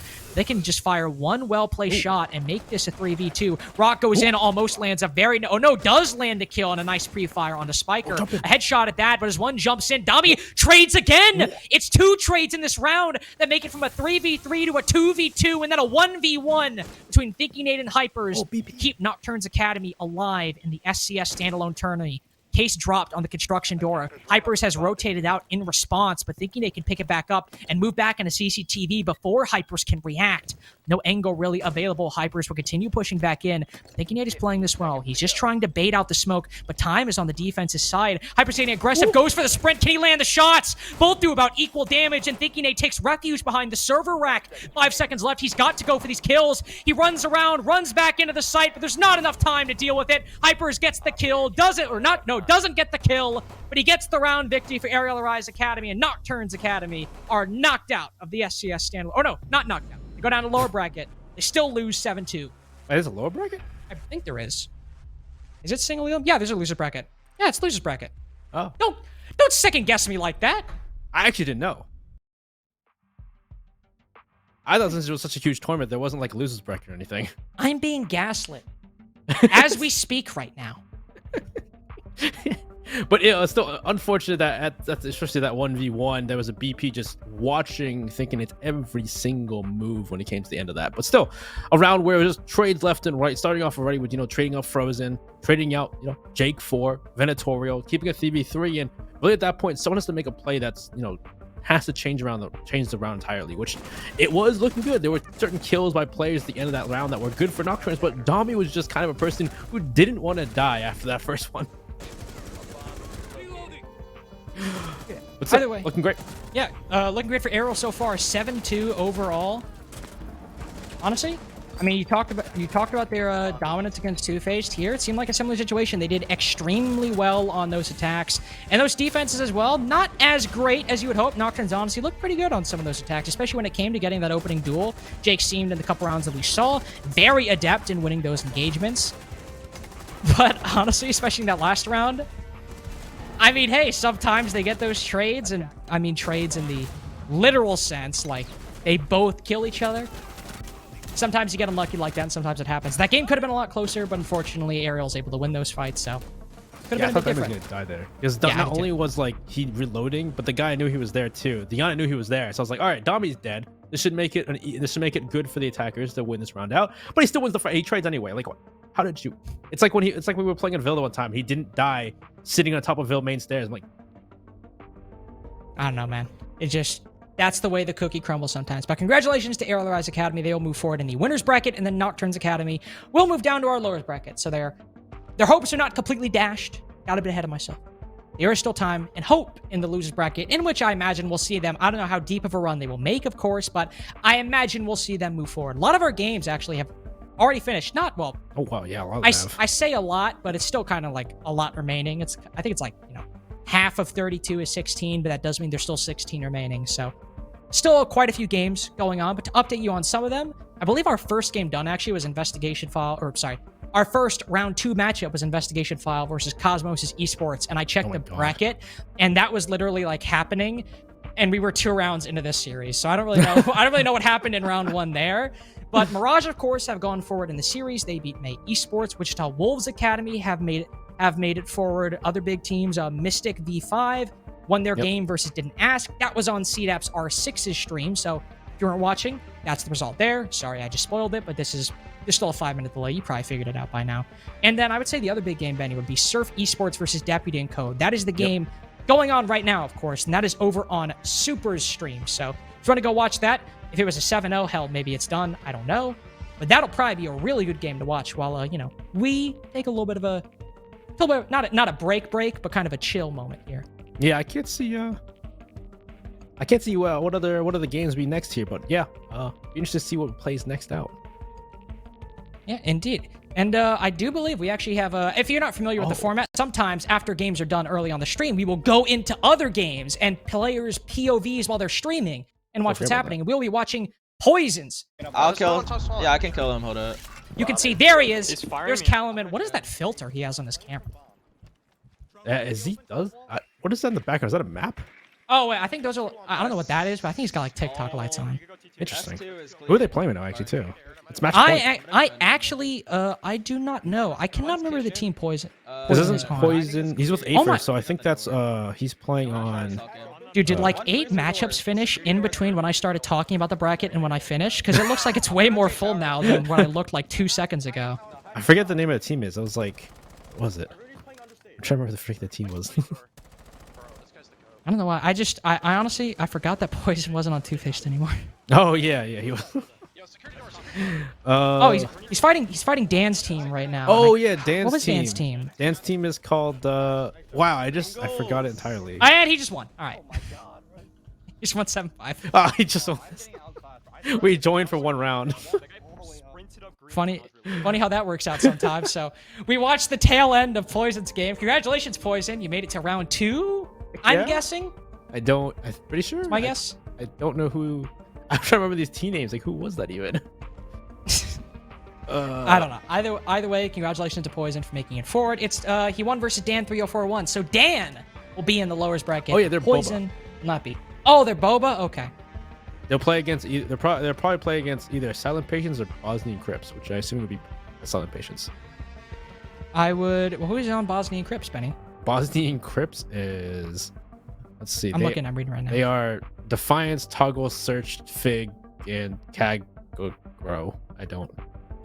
What else you are? Hey, sorry. you tried. I appreciate that. It's Kache Grow? Not too sure, unfortunately. But that is, of course, not only is that done for our first match, 7-2 for Aerial Rise Academy, 7-5 for Boba. And they will move forward to round 2. So congratulations to Poison for moving forward. But before we go, again, do want to shout out another one of our sponsors, Mavix Gaming Chairs. Their holiday sale has ended, but good prices and good discounts still continue forward into the new year, into 2022. Go to Mavix.com/NerdStreet and use the code NSG55 for $55 off a premium quality gaming chair that is built for comfort while you're playing long hours of ranked or long hours in the SCS standalone tourney. But as we're waiting for the rest of round number 1/round number 2 anyway, but mostly round number 1 to finish up, we are going to take a quick break, and we'll be back once we get a round 2 or round 3 matchup. We'll see you then. Have to get aggressive. Reed's looking for it, and Hill got it. Have to push for the kill. Have to kill the Maluski. Transfers on 1-3. What a passion! It's high noon. There's the 1v2 and 5-1/2 for certain.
Welcome back, everybody, to the SCS standalone tournament. I am Lynx with Beniow next to me, and we have our second matchup of the night. As you saw, it will be Eclectic versus West Garfield Park. What does that mean? I have no idea. Maybe it's a meme I'm not informed on. That happens. I'm getting older. Benny is old, so I guarantee he doesn't know either.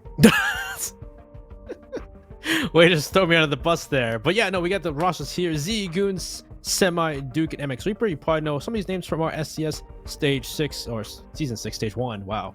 And then you probably also know the names on West Garfield Park, because not only are there CL players, PL players, and players that and are Matt Bonger. infamous. Oh my god, Matt Bonger, Rudy, Psychosis Force, and Actually, Bio. wait, hold on. Actually, technically, no. Matt Bonger subbed in for Okami. I would say, Oh, I mean, did he hasn't played in a full season of CL, but he has been on a CL team. So, What was that? kind of like, I would say he subbed in, I think, during SCS quals. Oh, okay. So, Yeah. still notable. Yeah, either way, Matt Bonger is a demon, so let's all watch out. Let's be careful of him. As you can see, okay, those names are wrong. Those icons are right. Those names are right now. There we go. The map is Cafe. We will not have Clubhouse 2 times in a row. Almost did. Thankfully, West Garfield Park decided to do us a favor and throw us a new map into the mix. And as opposed to last time where I was like, hey, we have some record. We can talk about this. I mean, it's similar here. We have Eclectic as well, but unfortunately, they didn't make it as far into SCS as Aerial Rise Academy did. So, I don't have I've the- ever casted a game Eclectic either, so. I think I have. No, I have. You haven't. No. I think I've casted one Eclectic game, and since you can't do late night games because you have a real job, you weren't there for it. So Oh, real boy. you worked the same day as an Eclectic game. You Hey. just didn't cast it. Yeah, okay, so it was later on the night. So yeah, but hey, I do know MX Reaper. We've seen MX Reaper quite a few times already, and he's joined true. this roster in place of somebody I don't know. But hey, we'll see how he fits in this new roster after leaving In Control. And well, you all know. Well, I'm gonna say all know, but most of you probably know the names on the side of West Garfield Park. So you're probably expecting some of those same plays from those players. One thing I'm excited about, Benny, on West Garfield Park, as we all saw, we have Forrest on the roster, who was taking a step back from comp. Of course, he left Wichita Wolves, I'd say probably about halfway through the group stage for SCS, or I guess technically, I think a third of the way through. He played the first match and then left the team. So, nice seeing him back. Of course, I don't know if West Garfield Park is like a team.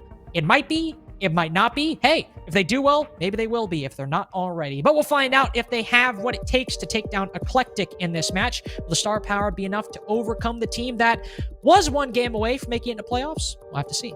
Well, Cafe bands. I'm assuming it's gonna be Thatcher, maybe Flores, maybe a hard breacher, True. and then See probably Flores Mira and sometimes. Valkyrie, yes, because those bands are just ridiculous. Yeah, Mira and Valkyrie on Cafe, I feel like are very necessary, especially that Mira. Normally it's the Valk on most maps that takes precedence, but on Cafe, Mira can be a particular menace and a problem unto herself. So taking her down on the defense will likely be a priority. For the first ban up, we have Thatcher, so as Benny said, something we can likely expect. Maybe a Flores ban to follow it up, but likely a hard breach ban, I would expect. Maybe that Flores, but ooh. No, we actually have the Sledge. Still a good, I would say, ban. You can take down those nades, and on sites like Reading, make the vertical a lot more difficult. And for sites like Reading, the vertical is what makes that site so easy for the attack once they clear that top floor. Even just comability. Most people even pick Sledge, even if his gadget isn't really needed because of how comfortable with the LA5 with the grenades. So just make it more difficult, put people out of their comfort zone. Mirror ban next, nothing crazy. Like Link's talking about, having those mirrors available, just especially on Cafe, there's so many choke points where you can just have another obstacle besides the choke points in the face of the attack. I think with the last ban, probably Valkyrie, just because of the fact that you can throw those cams outside, you can throw them in so many different places on the map. They are a pain in the butt to deal with. Yeah, while Mira might take precedence, Valkyrie still isn't very far behind. It's still something you want to take off the board, as it is on every map, but on this one as well, as it's just one big rectangle. If you throw one cam outside, you can pretty much view half of the building with an outside cam if it's not spotted, so it can be very powerful. First round up, we'll see Bar and Cocktail as the first site for Eclectic. I was about to say, if anybody's going to 6-pick, it'll probably be the Vigil on the defense, and that's exactly what will happen, and go to the Echo. Thought maybe it'd be a Maestro to sit inside the site, use some of those Evil Eyes, but we'll keep the Yokais instead, but Rudy sticking with the Maverick, and honestly, that's fine. Yeah. Maverick can be a bit dangerous, I will say, kind of going up close on those bathroom walls, for example, but if you have somebody watching, it's not bad. Well, that's even if they can't control piano. Maybe they won't do that even. It's a good point. They, for all we know, they could get stuck outside the building and never make it in. Maverick not really going to do you any good there, is it? Exactly. So let's say that could happen, but we'll see. So far, well, I'm assuming they're going to use those yokais like we've seen from other teams, a little bit aggressive, throw them out, have them, drone out their teammates on the defense, and give them info to start peeking and taking fights as they do push in. But so far, it looks like nothing too crazy. Maybe going for that same play in the side, the humidor, play that position, see if they can deny the initial push. But there's no barricades, no castle, there's no Rudy, so you're probably not going to be there for very long. And also because of that sledge ban, one thing to note is that if you do want to go for any kind of soft destruction, you could bring big charges, but if you want to bring an operator whose purpose is destruction, you'll probably bring the buck. And that does mean that, hey, if you're bringing a buck, might as well go for a cocktail take if you're attacking this third floor. Nade goes in very early by Rudy and does a little bit of damage to MX Reaper, so a bit risky in that position, but he'll instead go to Pixel. He's not too worried right now. He's taking a little bit of damage, but not much overall. Go back in the bathroom as well to take down that drone, but nothing to worry about right now, as West Garfield Park, just West Garfield as you can see, are, well, trying to take down. How many times have we seen that? Like, I don't know if it's been that many times, but probably at least 3. I actually think it has been 3. Yeah, I think it's been 3 only, so it's not been that many times. But we've seen it, 3 times is still more than I want to see it. Yeah, for context, what we're talking about 3 or 4 times now, Benny and I have watched those ADSs just be shot from white window and nothing can happen. First kill of the round, it's a nade kill by Rudy. Finally lands one on an MX Reaper. Did a little bit of damage early on, and okay, there's just no drone watching the red stairs. That's a major misplay by West Garfield. Considering the Pro League names on here, I would hope that they would have a red flank drone there with somebody watching it, especially if you're going to drop, but Forrest instead has just worked his way up and loses his one to Duke. So already a lot of mistakes early on right here and no capitalization by Rudy, but there is some by Matt Bonger evening it up to a 3v3. Yeah, that was quite a series of trades there. Just no info, dropping down, getting picked off. They did see what Duke was, but unfortunately win the fight with the LMG in hand. It's kind of difficult time to be, aiming down sight around a corner like that when he's close up and with that 416, but so far it looks like they're pushing their way through. They've gained control piano. Rudy could go to work, try to open the wall up if he wants to, though it could be a dangerous, not having that control of Whitehall could be dangerous to do that. But at this point, the question is, what is West Garfield's real next play at this point? They're going to maybe jump down Skyline, because otherwise, the only person in the building is, well, Rudy, who's now taking a lot of damage to Duke.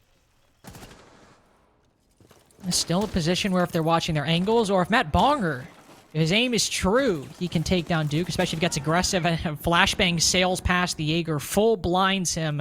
The player to watch right now is Z, holding this close angle. Biologic is able to take down Goons on the opposite side from Cigar on that cocktail balcony, but they haven't droned out Z. They're unaware of his position. Rudy able to take him down, but now in the 1v1, Duke has done so well in this round so far. Both remaining players are on 1 HP, but he has intel in the Jaeger's position, a ping relaying that the Jaeger's in that corner, so Rudy can play this very well, sees the body before Duke can even see an element of the Maverick.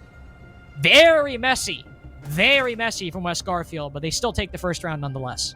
That was just a series of mistakes at the start there, where it comes to just not knowing where the players is, taking a fight with Duke, not having someone behind you to get the refrag, not someone maybe on the white window even to deny that push in the first place from Duke. Just kind of a weird one from West Garfield, because they even had someone on those windows, on the white windows earlier, and then you saw them destroy those ADSs, but nobody was there to deny Duke, or even get the refrag on Force and information on red when Goons is on red walking up the stairs and the hatch is wide open.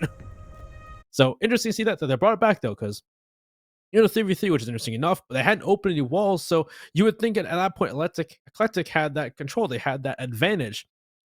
Well, this, having thrown some flashes out from that heaven window, pushing up, and just we saw the one player, I think it was Rudy, just kind of lying down and shimmying his way into bar, lying down. There's kind of weird plays like that. Bio getting a pick, using the flashes to push them out of cocktail, giving that control over to West Garfield, kind of threw Eclectic, unfortunately, down the rope when it came to that end of that round.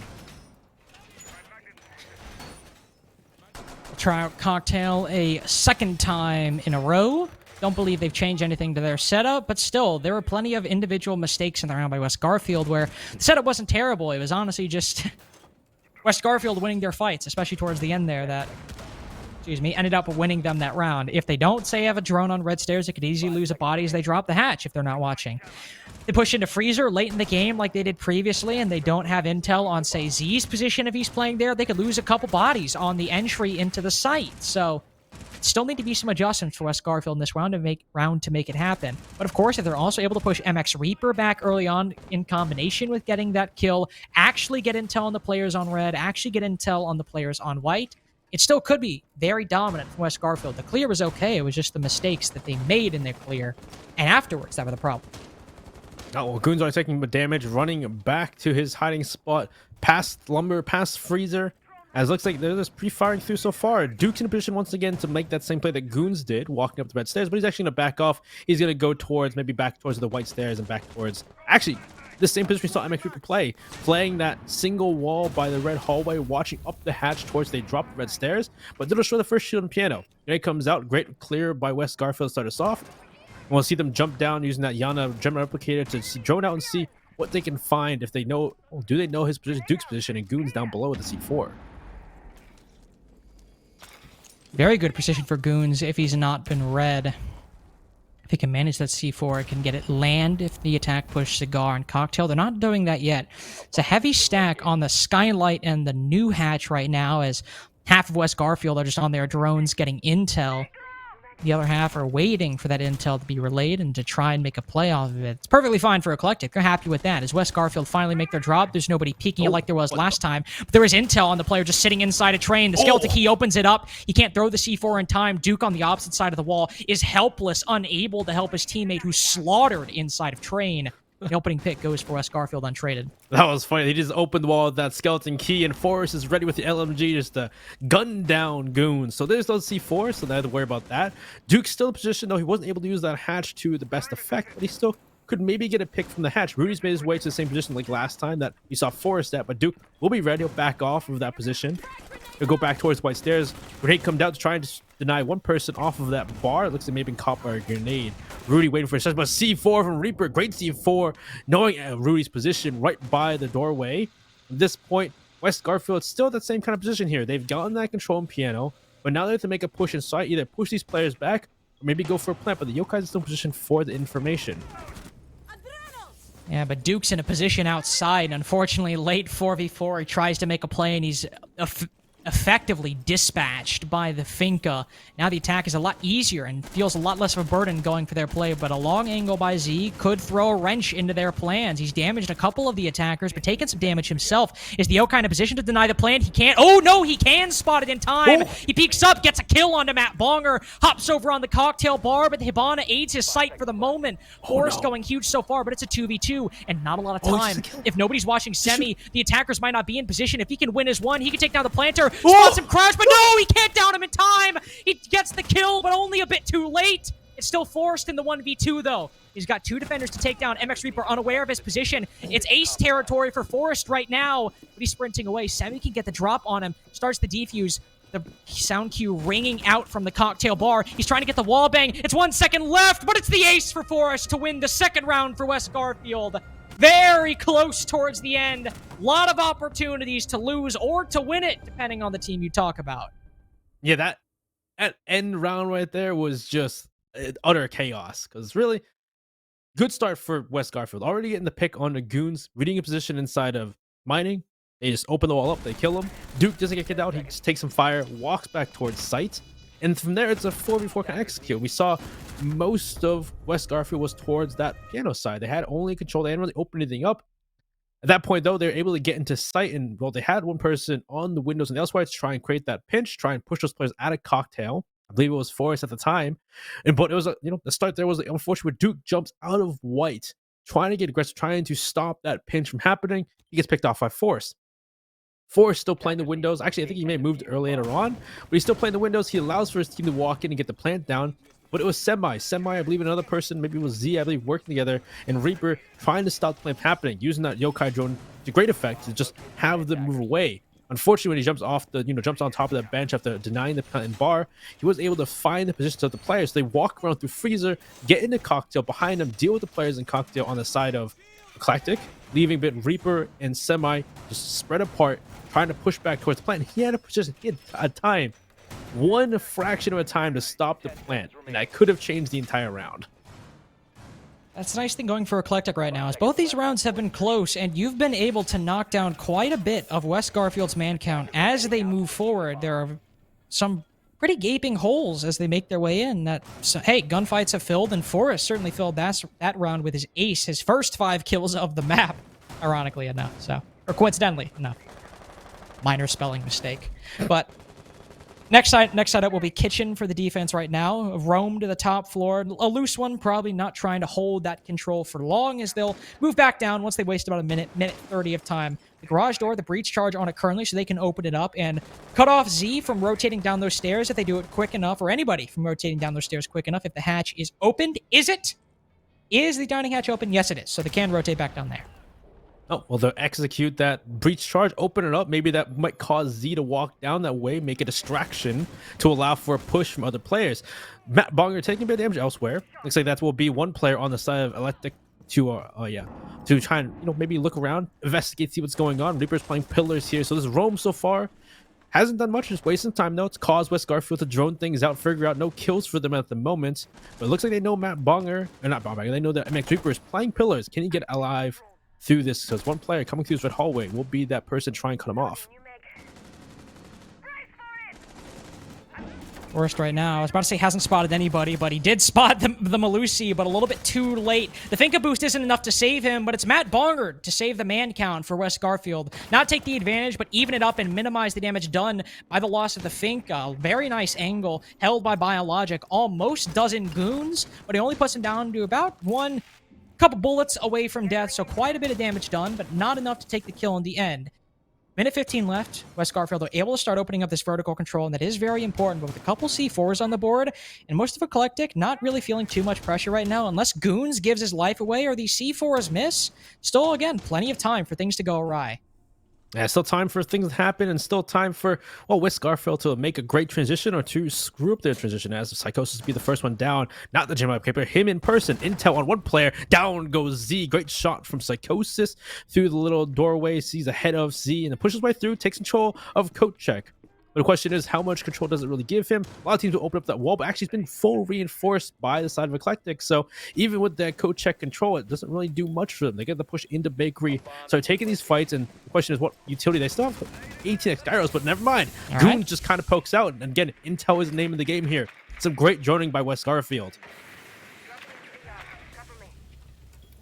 All right, 1v4. Duke lost his comrade to Matt Bonger, and, well, he can't do much after that. Nice job, Biologic, towards the end there. I thought maybe he'd get at least one kill based on his position and where the attackers were positioned, but Biologic, no, he was full aware of that Jaeger's position, so not much he could do there. 3 rounds in a row for West Garfield, and unfortunately, that seemed to be the best of the bunch so far. Cocktail has been the closest Eclectic managed to keep it, and even those were losses, albeit very close ones. They even might go up to Reading Room after that. It wasn't all terrible. You saw they got the opening pick. Sure, it was traded out, but still managed to take down a very strong fragger for West Garfield pretty early on. But beyond that, they gave up that map control. West Garfield took it pretty quickly, and then Eclectic were caught out in off positions. Goons overstaying his welcome inside of Small Bake was easily found and made that a 2v4 once he was taken down. Z as well was sitting on white stairs for quite a long time. Again, not necessarily behind his shield, but playing over towards the bottom. The attack could very easily see him there. So Eclectic kind of getting caught out in some awkward positions on Reading. Not as much of a problem here, I will say. You either defend that top floor or you rotate back down to the site. And both those positions, if they can adequately hold those, can be very strong and waste a lot of time if you're holding upstairs, or be very dangerous if you could use those 2 C4s effectively down below. Yeah, last round was interesting because there's a lot of, they full reinforced a lot of things, but they were still playing off-site for that, playing near the site horizontally, but not really on-site, the horizontal roam, but not having the ability to rotate back in the site, except walking through doorways that at that point West Garfield had control over, just watching themselves. So a lot of players got caught off guard, but we'll see how it goes here. We'll see if they're able to hold off this top floor, and like Lynx was saying, they don't have to do spread out as much. They have to play that cocktail side for as long as possible.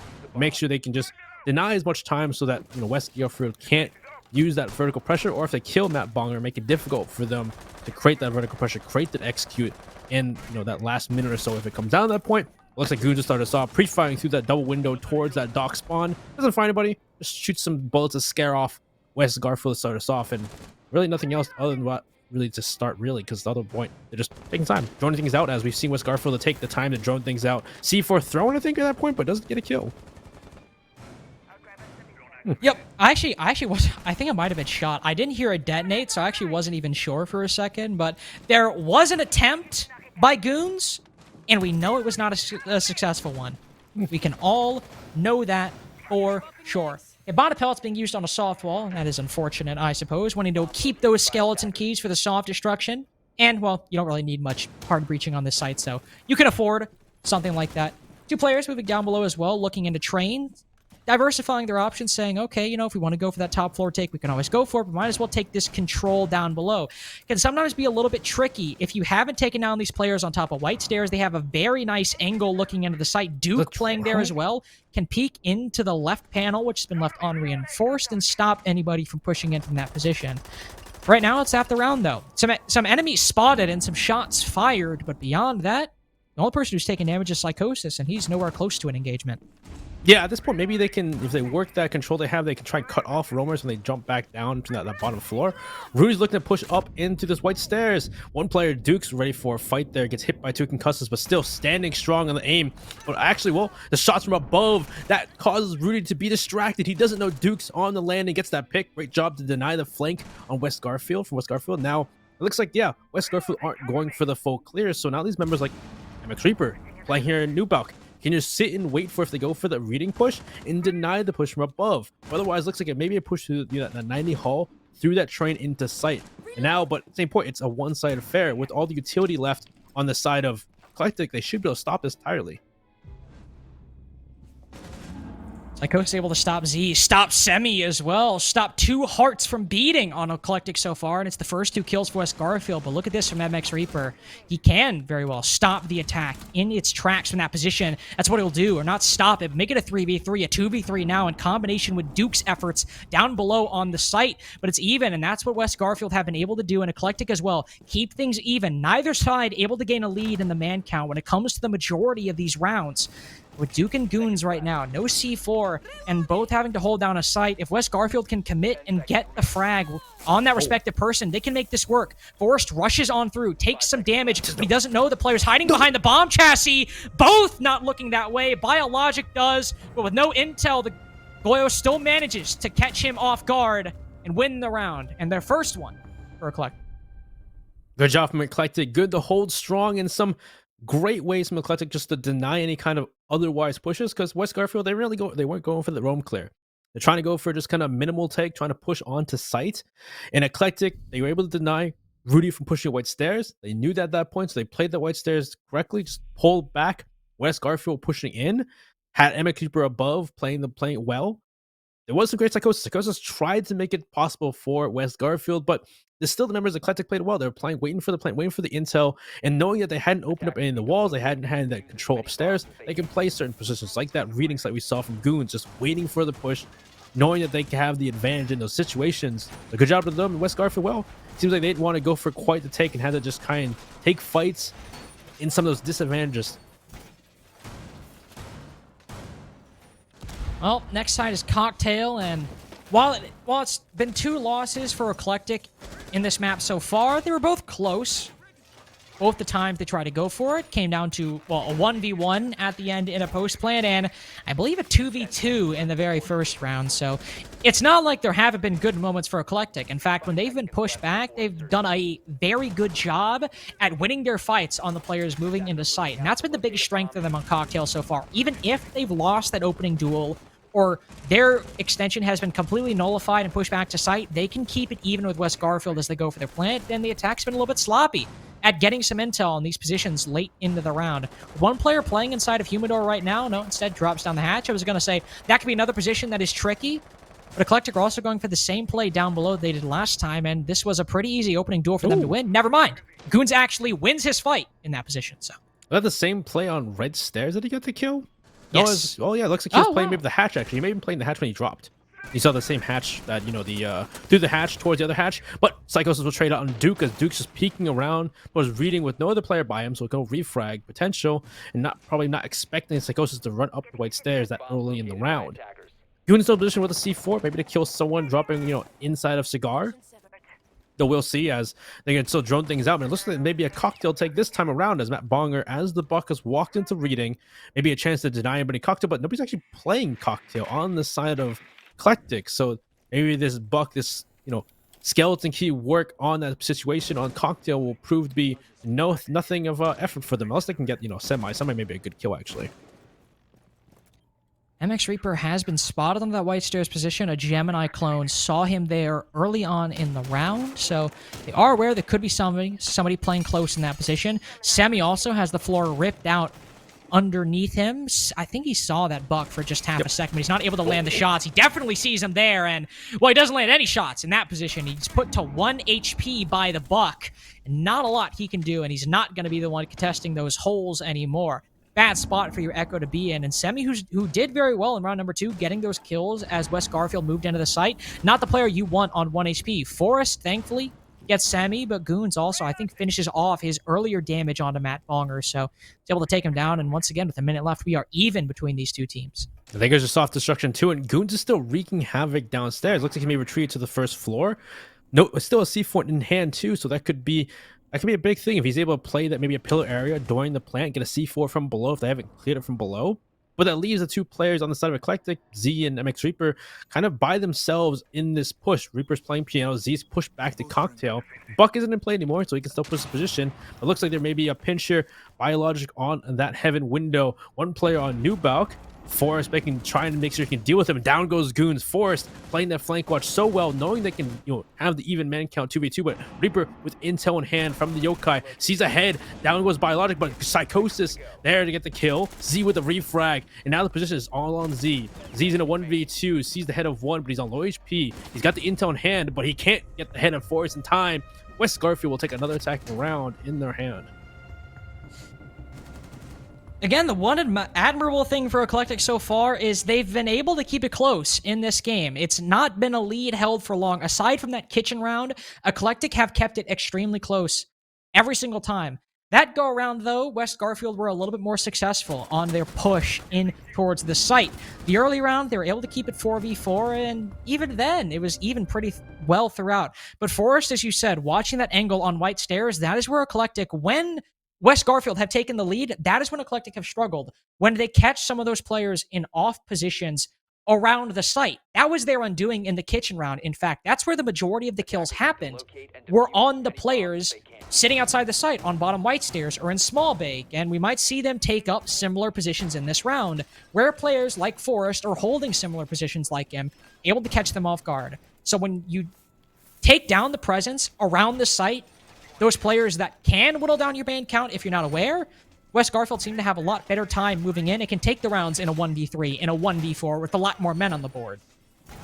Yeah, it's just those dire moments, those last minute plays that are just really difficult, like just being able to 3v3 or 3v2 and you're down to 2 people and you got to be able to know positioning, and intel's important that they had the yokais available, but just knowing when to push, where to be. Reaper was in a great place to maybe make a play there, but and he saw a bio on the window, almost got that pick on him. Unfortunately, missed the head.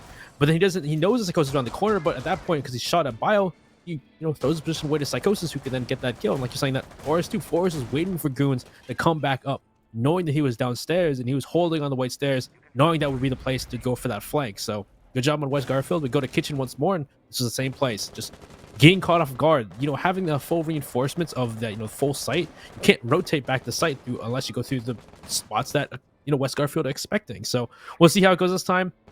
We'll see if the roam has any real kind of success compared to last time, because last time didn't have quite the success you really want to. No, it did not. Did not have the success they wanted to, unfortunately. And here, well, there's still one guy. It's MX Reaper, who I believe did get the opening kill onto Forrest in that round, but it was quickly traded out, so didn't get nearly the kind of lead they were hoping for, unfortunately.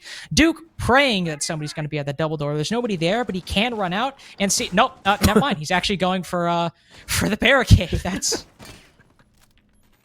He's just like, he ain't come this way. Not what I expected him to do there.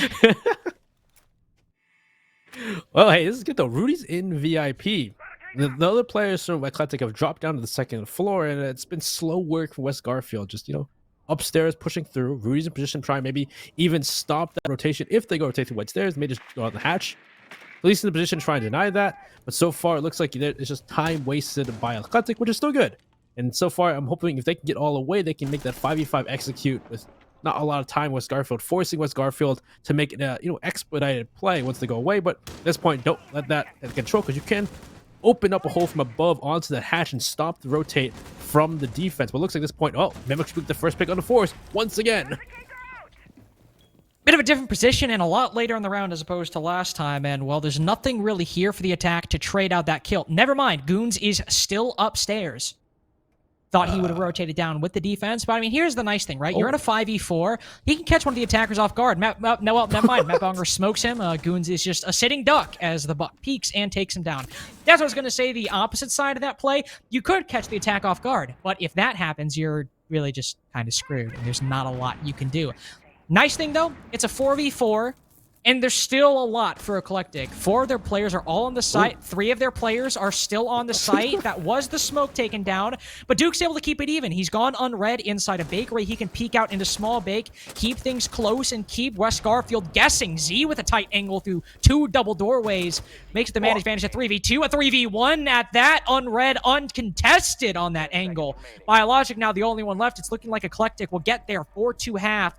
Not what they wanted. Of course, West Garfield will take the lead, but they can at least go into the second half as they move to their attack with a round victory, as their most recent one played. Did Z have a silence round again or something?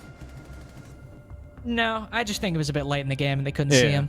That was kind of crazy. But still, I was much better when it comes to positioning from Eclectic. They get that opening pick from X Reaper. Goons unfortunately gets picked out, but you're into that down. You're down to that, last minute where you have to see the execute from West Garfield, and rather than playing off-site without any reinforcements, without any kind of utility, they play on-site because that's what they have. They have the utility. There's no time for West Garfield to go for vertical play to push them off of those positions, so they have to stay on-site. They can watch the angles they're expected to come through, whether it be double door, whether they come through bakery. You saw them. Sure, there was a pick from a grenade from Semi, but Duke's playing that bakery position, throws out because they weren't watching it because there was no time left for it. And then, of course, you saw Z playing that position right by the doubled window, watching that double door push. Great angle to deny 2 players from walking in, down, leave it to Biologic at the end there to try and bring it back. But with no hard breaching really open those walls, well, he was playing Habana, but I didn't see them open up Freezer. They didn't try to go down the hatch either, so I'm not sure exactly when you're in that last minute, what is the play at that point. It seemed like they couldn't open any walls, unfortunately.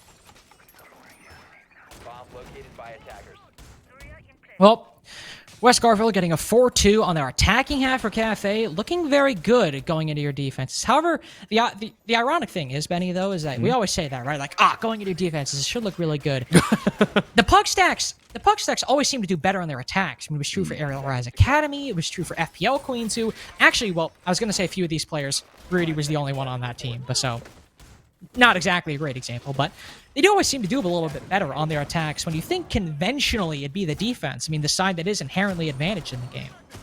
You would think that, yeah, but I guess, because they're, the players with experience, so they play a certain way, and that kind of leads them to be better on attack. I don't know what it is, but I do kind of agree with you. It seems like these pug stacks, when it comes to those cycles, just these players crunch together, they do a lot better having those aggressive attacks where they're just in the face of the defense, and a lot of defenses don't know how to really, deal with it per se, but, well, hey, let's give it on defense. Let's see. They have a different setup compared to Eclectic. Actually proving to bring bringing the Cancel and the Rooney to really hold on to that Humidor and try and stop them. But Psychosis try and hold off, try and help his teammate out playing Cigar by trying to stop that stage push. Now let's see if Eclectic on the attack can actually deal with Bio and push him out of that position. Psychosis as well might prove a thorn in the attack side. 2 of his windows are castle barricaded, the other opened up, and it might be a difficult angle for Z to deal with. Very tight for the Wamai right now. He can easily, not even necessarily take the active fights, but just be annoying on this window to try and deal with. If he gets too aggressive or if a nade goes in, could find problems, but well, at the same time, a tight angle for the defender means it's still one for the attack as well, and he tries to get the drop on Duke on the Nomad, and the angle appeared a bit more favorable for him at that moment. Biologic, of course, he's got that castle barricade behind him as well, so he still has some coverage right there to work with. Rudy blasts open that barricade.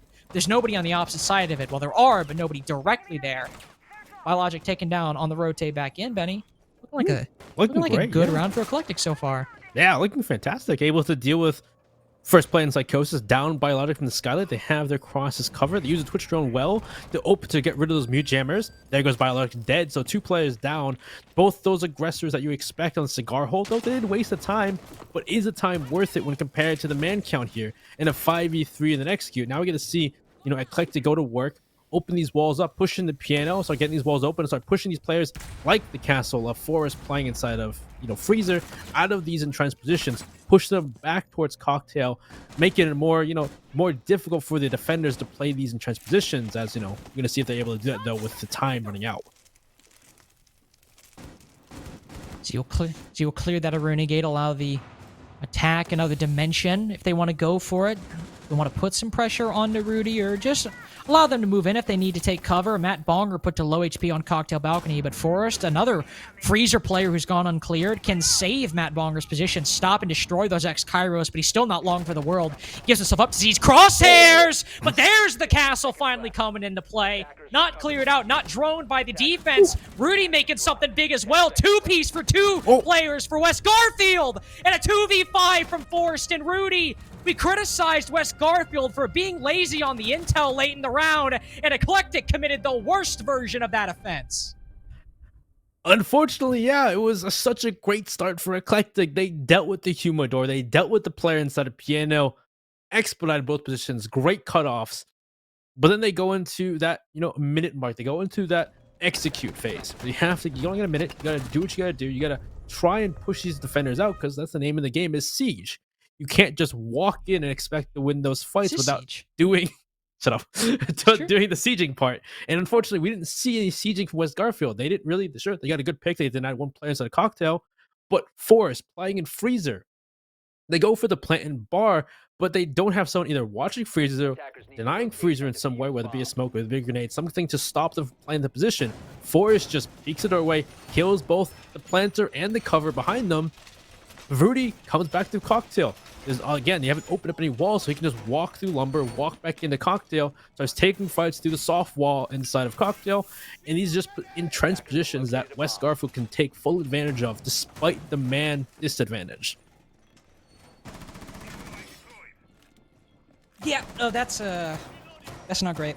I mean, it happens, sometimes. Yeah. Sometimes you get sloppy. Sometimes you don't get those positions you need cleared out, or the intel that you need. But when you're 4v2 on your attacking half a cafe, it is still statistically the worst side. Not the kind of trend you want to set going forward. West Garfield also gets to go down to Kitchen now, where they don't have to necessarily get as aggressive. If they get stuck in the 2v5 or the 3v5, they do have to go for some kind of play. But here, they can roam a little bit, they can hold the upstairs, but then they can move back down. They don't have to aggress nearly as much. All they need to do is waste a little bit of time. We've yet to see Eclectic fully tested on a true roam clear so far, at least against West Garfield. So let's see what they can do. Right now, it's a bakery take for them. 3 players stationed outside of that position, so they will need to deal with this upstairs pressure somehow, but it might not be a full clear. It might just be dealing with the holes made in the ceiling and going about it that way. Well, we saw the same kind of, reinforcement play from the side of West, Eclectic, just all on site, reinforced like nobody would, and it's almost like it's a regular game of Siege and casual ranked, just reinforcing those walls. But the bandit here is important, so that will leave goons to go to work. And so far from this play, look at they're trying, like you said, to just push on a site, but a C4 thrown out. I think it hit the, oh no, it didn't actually force. Great C4 on a Z, it doesn't get by electricity. And now, actually, nobody looks like playing those vertical holes. They're playing more for the, in positions to go for the play if they go straight on the site. Like you see Matt Bonger on red. Bio here trying to hold off the jump into small bakery, and also trying to deny the push through if they go to whiskey or for, go for coat check. So, looks like this far, they're just expecting a straight play. Forrest is going to run away. At least they should be able to open that wall. Or not just yet, my friend. The exothermic put down Semi blows it, but there's Forrest ready to stop the attack in its tracks. But Duke with 2 big kills through the small bake wall. Gets Matt Bonger and Psychosis for just a couple shots. So some impact on both teams. But with Forrest, it honestly might be a little bit more impactful. But as the bandit batteries are now blown up, there's not much he can do to deal with this wall. It's open, and now he has to deal with that fact. Biologic evens it up to the 3v3, but Forrest is getting aggressive on this wall. As a drone flies on through, it spots his position, I do think, or maybe it was a missed drone, in fact. He either way rotates back, so he's not trying to get aggressive anymore. As his teammate falls, a nice shot by Rudy, but an equally nice play by Goons. And the 1v1, Forrest gets his life barely saved. Only a couple shots from Goons land into the body of the bandit. He spots his head for just a second. As both play a game of peaks, it's Goons to win it out. And the Eclectic make up for their 2v5 loss in round number 7. Yeah, unfortunately, nobody from the side of, West Garfield going for that vertical play. Nobody's playing vertical holes. They're playing more for the fact that they can try and, aggress on that same floor. Transition, like you saw at Bong around Red Stairs, trying to aggress towards Small Bake to take that fight. But both him and another player do that same exact play, same exact angle. And Duke takes full advantage of that, takes both of them out. He'll take two. He'll gladly take two fights at the same angle, win both of them. That puts him in that 3v5 going into sight. It still was close though. Bio playing great. Rudy and Forrest trying to make it even, trying to bring it back in that situation. They're all playing those straightforward angles, walking into from bakery into kitchen, just straight gunfights across their way. And when they put into a 1v1, it was Forrest to take out two, while Bio and Rudy get one of their own, making it a 1v1 for Forrest. Actually, I think Forrest he might have gotten 3. They got 2 actually. He almost went for 3. He got that 1v1. But still, he brought it close. Put it in 1v1, but again, give him peaks and Goon wins it out. Great job to Eclectic. Still close one, but again, winning those fights is important. So we'll go on once again downstairs and we'll see what Garfield do different this time. Fortunately, no bandit tricking from Forrest. Sad to see. It was very nice to see it work out. But if we're going to have maybe a bit more control of that top floor, some more vertical holes created and played for the defense, that's honestly a trade-off in my mind. Even that, if that does mean that Eclectic got the wall open earlier, because you can actually stop that push into the site. Whereas before, you had the bandit trick, but that was about it, unfortunately. Of course, still might not see that here. We might even see Eclectic go for that bakery take. Teams sometimes, even though the strategy won, they'll still switch it up, of course. Might not be the case here. We see, I don't know if it's the same 3 players, but we do see 3 players all starting outside on the side, so hopefully Eclectic are going for the same play and they're not just switching things up for the sake of switching things up. We'll see though. It looks like there are 3 or 4 players outside that bakery side. Biologic this time will be playing inside rather than the Maestro, but he's got Disc, he's got ADSs to hold his position. He's got to rotate back into sight if he gets too much pressure. I'm assuming they're going to try and open up that single wall behind him and try and, cut him off or push him out of bakery, but he's getting aggressive. He's seeing if he can try and pick off a play early before backing off. Lying down is one though. Waiting for Biologic to peek his head out. Also the player above one of the cars. I believe it was Duke, no, it was Semi who just pushed off, but so far they're trying to burn through all of these ADSs and Disc. He's been full flashed. But they don't have enough bonnet to open up that wall, so they're just going to have to just try and do it from one side from that double door. And there's a player opening us out by that, it's Rudy inside of prep to try and help him out.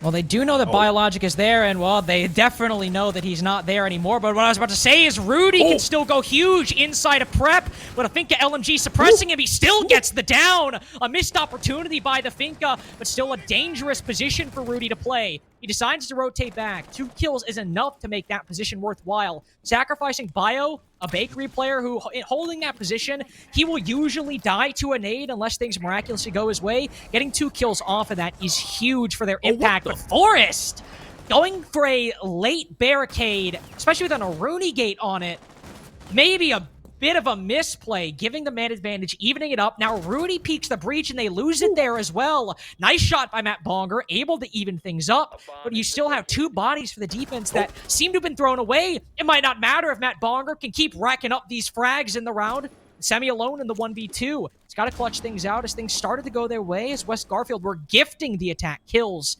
Now it's Semi who's got to hope that Matt Bonger or Psychosis gets over-aggressive, or he can catch them off guard. Creeping into the site, the Jaeger didn't react, but it was Psychosis with the angle, keeping his worries quelled. It's match point for West Garfield Park. Yep, still going for that. Interesting that they changed up the play for West Garfield, changed up the amount of reinforcements, changed up how they were doing it, put more stock into that bakery, and elected to just go straight for it, to just go straight into what they're expecting. Bio did die in the end, but he wasted time. He allowed for Rudy to get 2 kills to give them the advantage despite going down. And then they pull back. They wait for that play. Rudy does go down. They don't even it up. But still, Matt Bonger playing well. He has that single wall, has the position, and in the end, because of that, Eclectic only had a one-sided attack, and it begins again comes those gunfights. We saw it in the round before that in the same site. Just come down to gunfights, and this time around, Eclectic were not the ones to win it, as West Garfield were more apt to play more advantageous positions, knowing that it was only one-sided push. Attackers need to locate and defuse bombs. And all they got to do is win Cocktail. Easy. They did win it, but it was a 2v5, so it's not like it was stellar play from them in that round. It was a nice play by both Forrest and Rudy, but the other three left a little to be desired. Dare I say. I doubt we'll see Psychosis get as aggressive as he did. They could very well go for the same setup. Castle all three of those Christmas windows. Castle the double door as well if Bio wants to play inside of Humidor, just like he did last time. The setup wasn't bad. It was honestly just the defense maybe getting a little over aggressive. Psychosis playing aggressively in that position. It can always be difficult. You kind of need to win your one if you're going to take it. It's not a kind of thing where, oh, I have utility to fall back to. No, you're sticking your head in a window. And Bio getting taken down as well, not able to escape. He doesn't have that support anymore. Hopefully, the setup wasn't bad. Hopefully, we can see some adjustments made by West Garfield to make it a bit better and not give up your lives as early on. Well, at the same point, hopefully you see Eclectic play, that better execution end round kind of thing rather than losing a 2v5. But hey. Yeah, that's also a fair point to read that. Yeah, both teams have their mistakes here.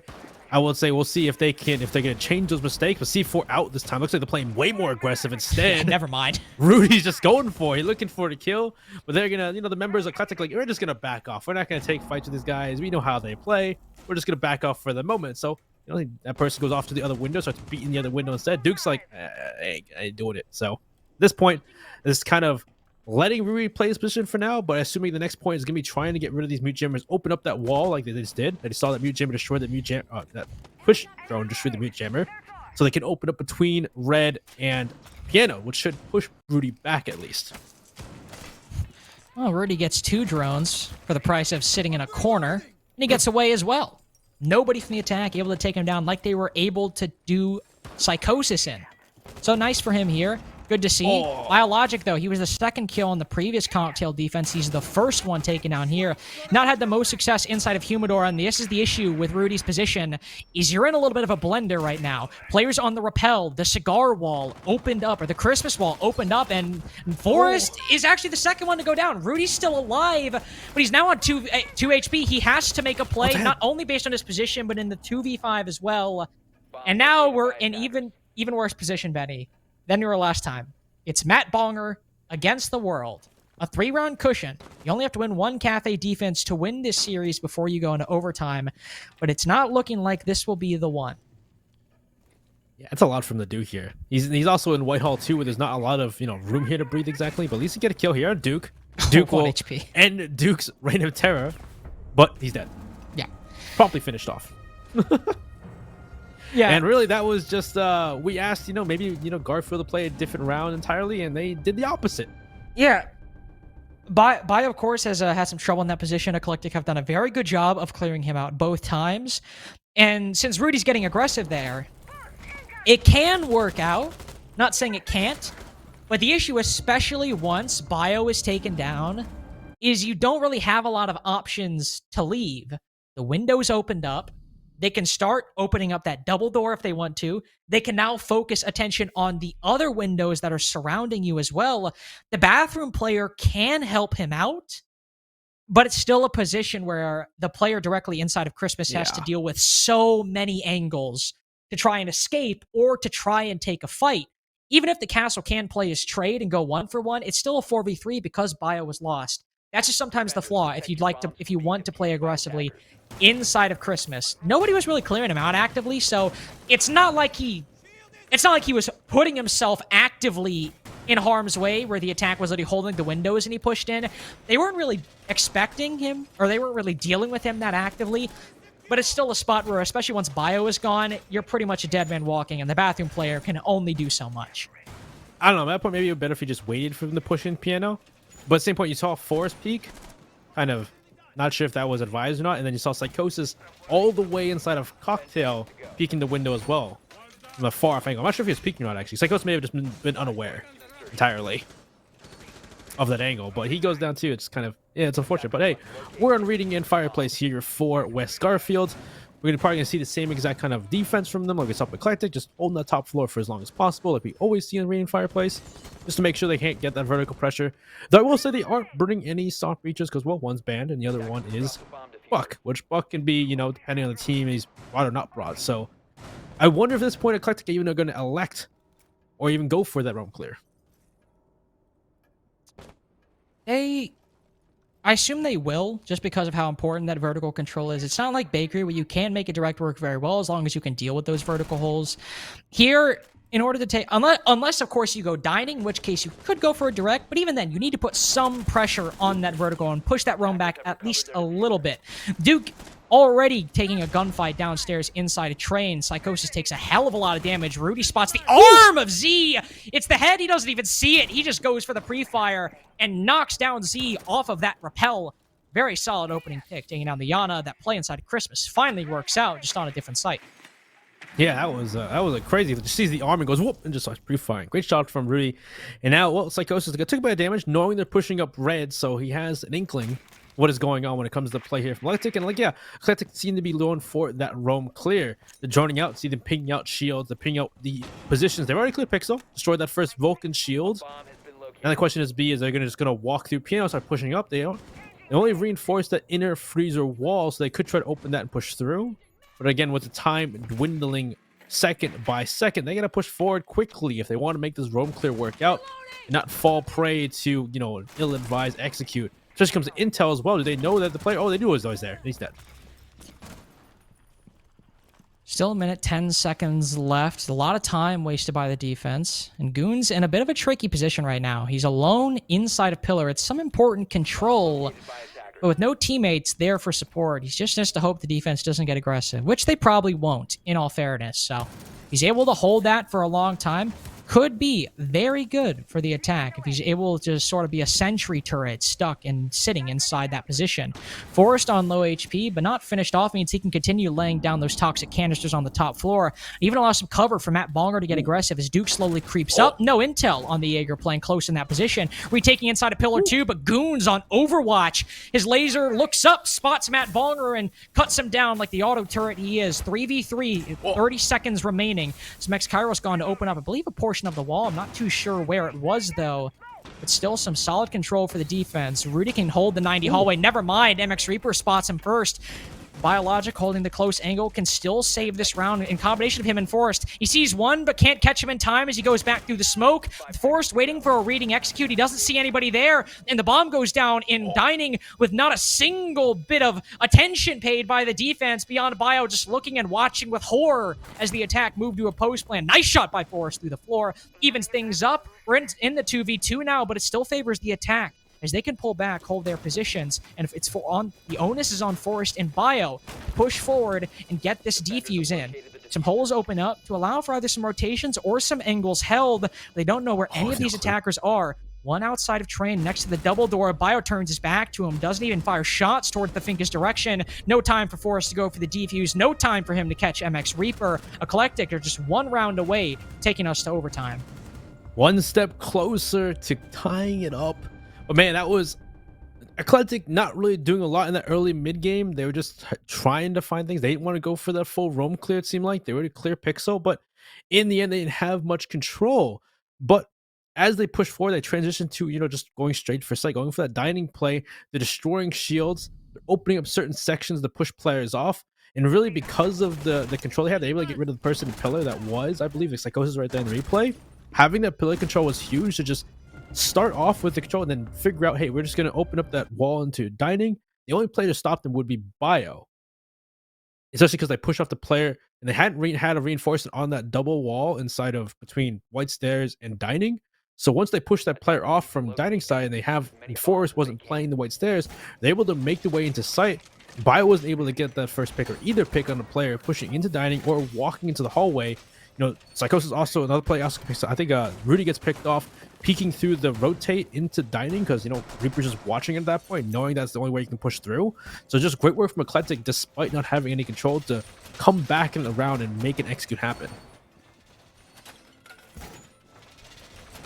West Garfield will try out reading again, see if they can make something work. 15 kills for Forrest so far. He's been very instrumental both on the attack and, of course, on the defense as well. He's done fairly well for himself on some of those on-site operators, so it's good to see Forrest, especially after leaving Wichita Wolves, still have a very nice time in competitive Rainbow Six so far. And hey, if he goes huge, he could win this game 7-5 for West Garfield, and they'd go on to play Investigation File the next round 3 game, which, by the way, Benny, I do believe whoever wins this will be our next on-stream game versus Investigation File. So that is what you all have to look forward to. But we still have either 1 more round or potentially 4 more rounds if Eclectic can bring us to overtime. And all you have to do, really, is go for the same thing they did last time. Minimize, go for a half clear of that top floor, successfully push into the site, smoke off some key angles for the defense. It was a pretty cut and dry attack, it felt like, especially in the late round.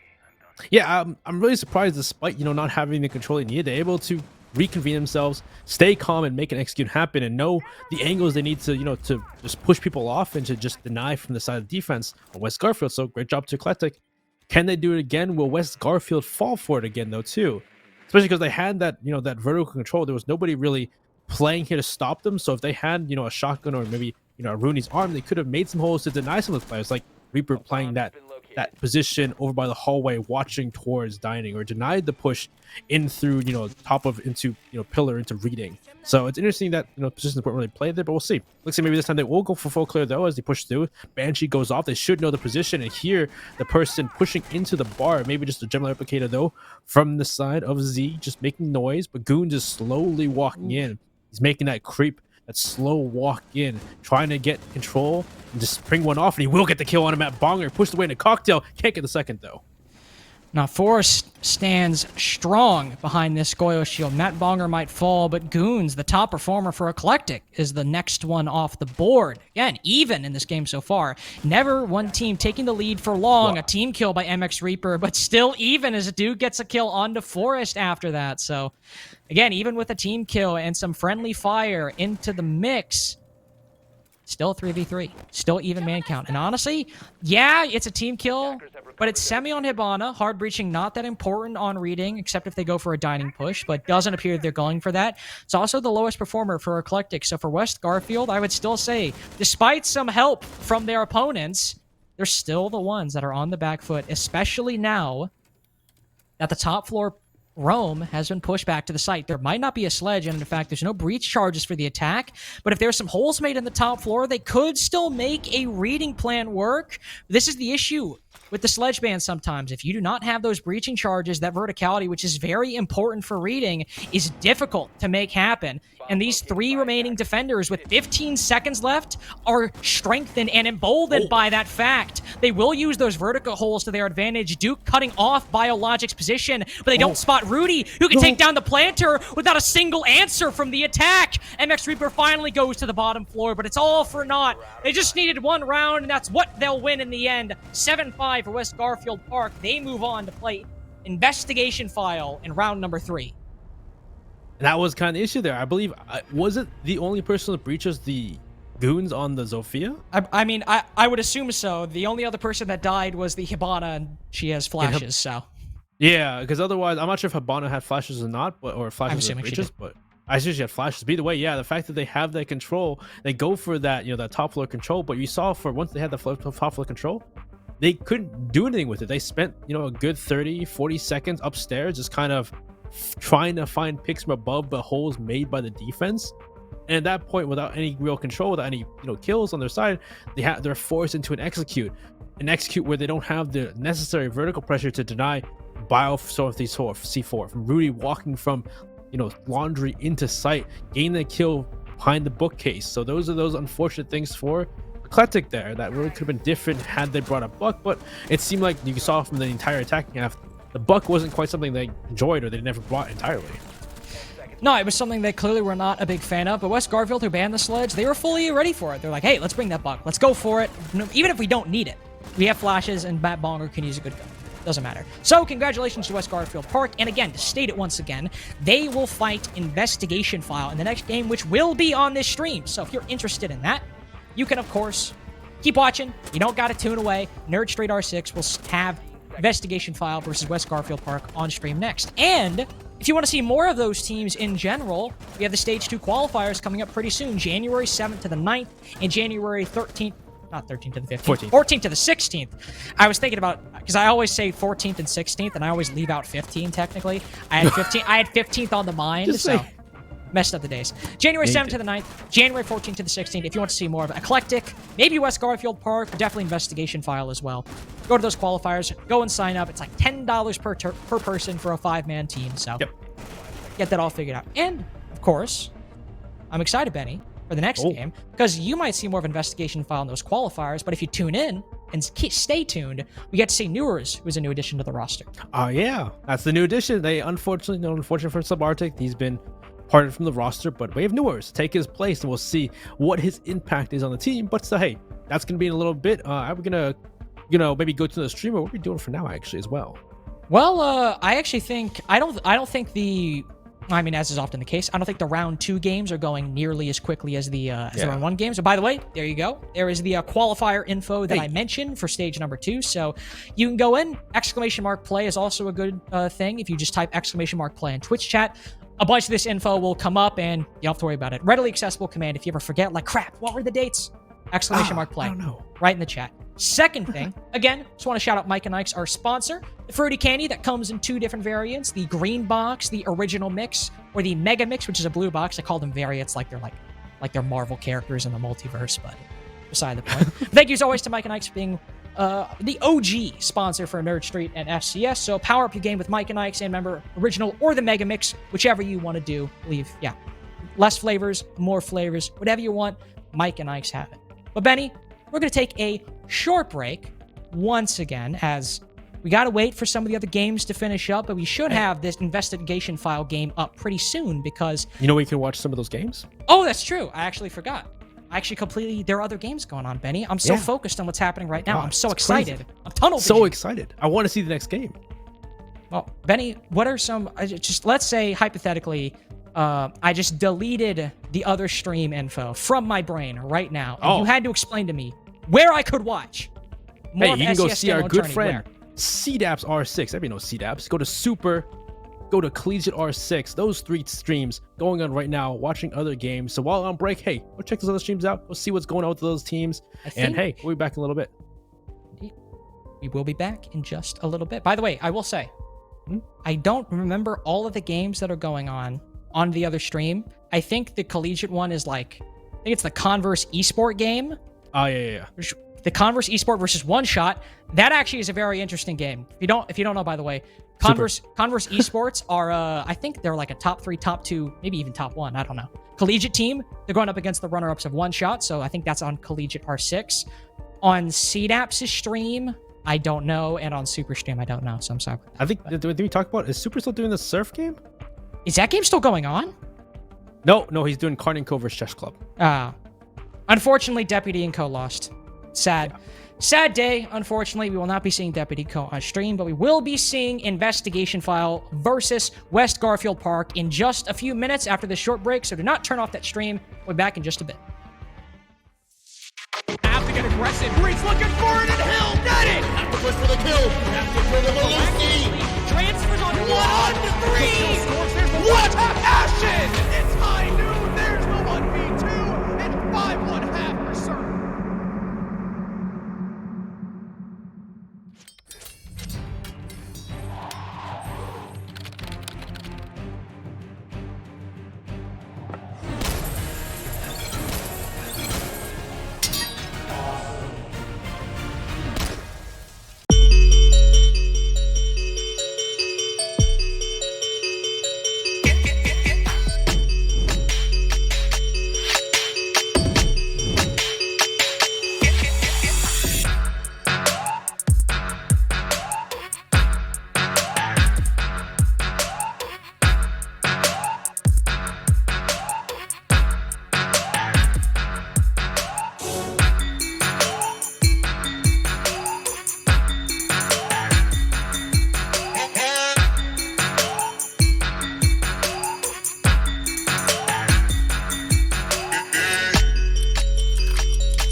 Welcome to the NerdStreet Winter Championships, featuring SCS 6, a yearly open tournament series hosting the best players and teams North America has to offer, culminating in a community favorite, the Pro-Am.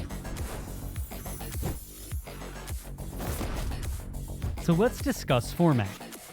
During the Winter Champs season, SCS 6 will consist of 2 stages, where each stage begins with 2 open qualifiers. Once Stage 1 is complete, there will be an additional tournament offering 1 more qualification spot prior to Stage 2.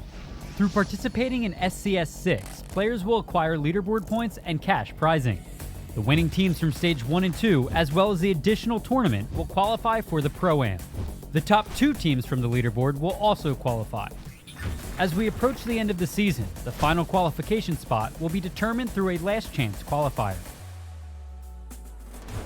The Grand Finals of the Winter Champs SCS 6 will feature the return of the Pro-Am, where the top amateur teams have an opportunity to define their talent against the North American Pro League.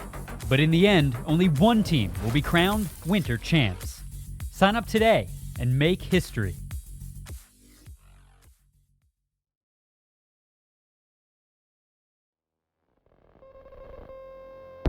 Everything is twofold. What's joy is pain on the other hand.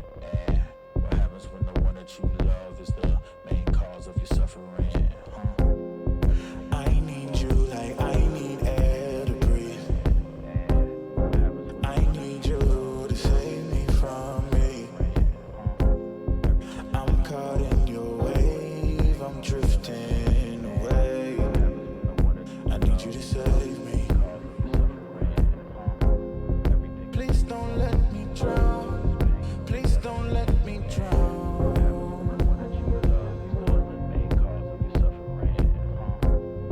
Please don't let me drown. Please don't let me drown. Whoa. Give me all of your lies, 'cause you're my demon in disguise. I learned to love the cage you keep me in, but the walls keep closing in, and I don't wanna die, but your poison feels so right. Why do I want you when you're bad for me? My perfect storm, my beautiful catastrophe.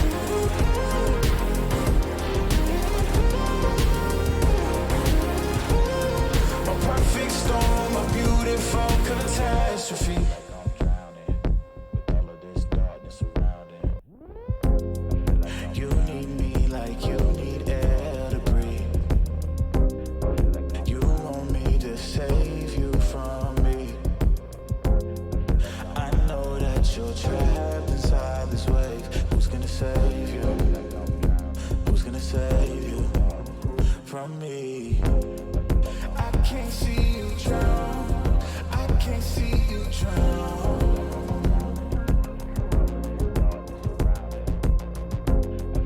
I can't see you drown. I can't see you drown. Whoa. Give me all of your lies, 'cause you're my demon in disguise. I learned to love the cage you keep me in, but the walls keep closing in, and I don't wanna die, but your poison feels so right. Why do I want you when you're bad for me? My perfect storm, my beautiful catastrophe.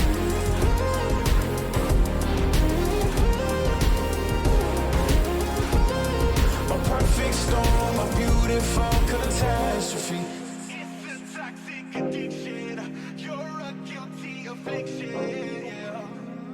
I can't breathe. I need to get some air, but it's a toxic addiction. You're a guilty affliction. Yeah. You can't breathe and you just need some air. Yeah. Give me all of your lies, 'cause you're my demon in disguise. I learned to love the cage you keep me in, but the walls keep closing in, and I don't wanna die, but your poison feels so right. Why do I want you when you're bad for me? My perfect storm, my beautiful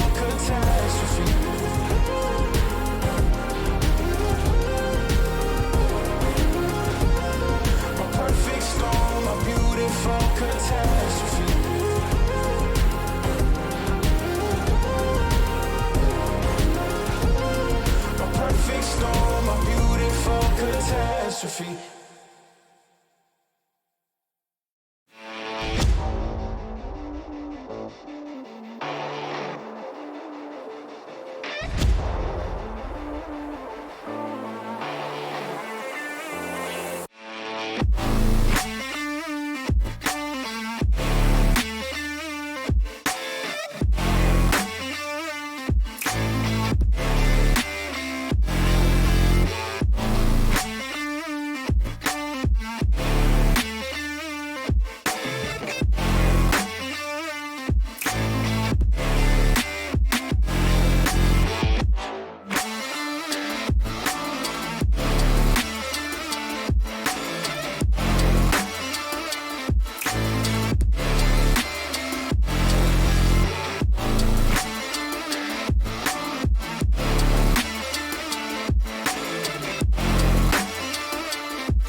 aggressive. Breeze looking for it, and Hill got it! Have to push for the kill. Have to bring him a lead.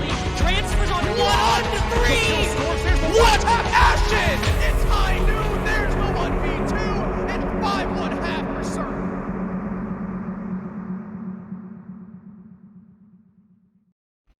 Welcome back, everybody, to the SCS Standalone Tournament on NerdStreet R6. I am Lynx, joined by Benny. If you're just tuning in, we've already had a couple matches done and dusted. We're on to round number 3, the third out of 4 best of ones for tonight. And our matchup, Benny, is West Garfield Park, the team we just saw beat Eclectic 7-5, going up against the Challenger League team, new and potentially improved Investigation File.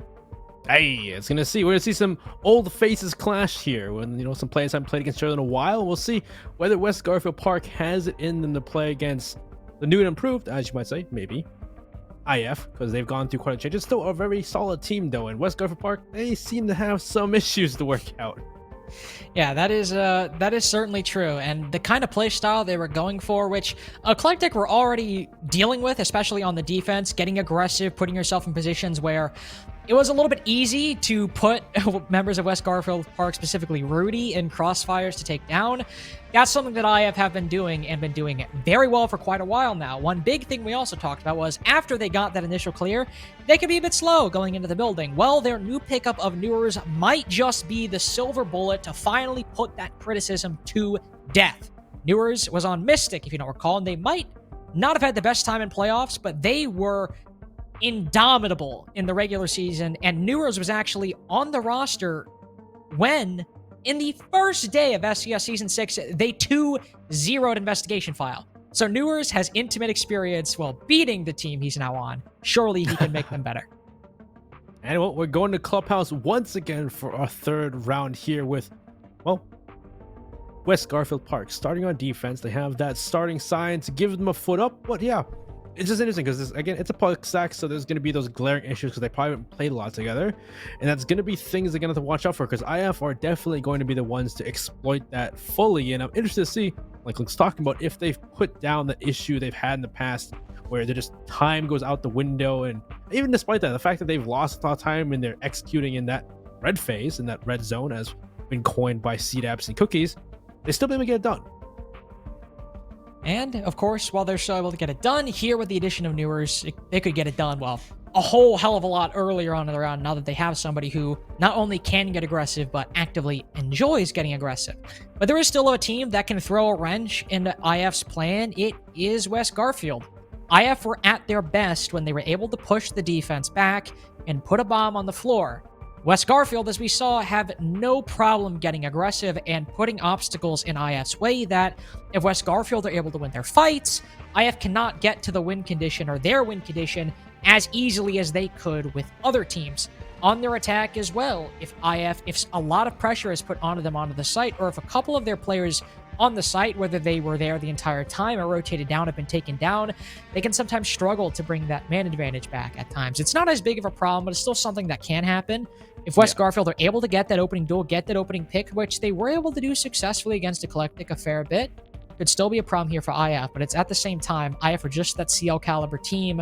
Even with a new player, it's still, I imagine, not going to be a massive adjustment. I think should be a win for IF in the end.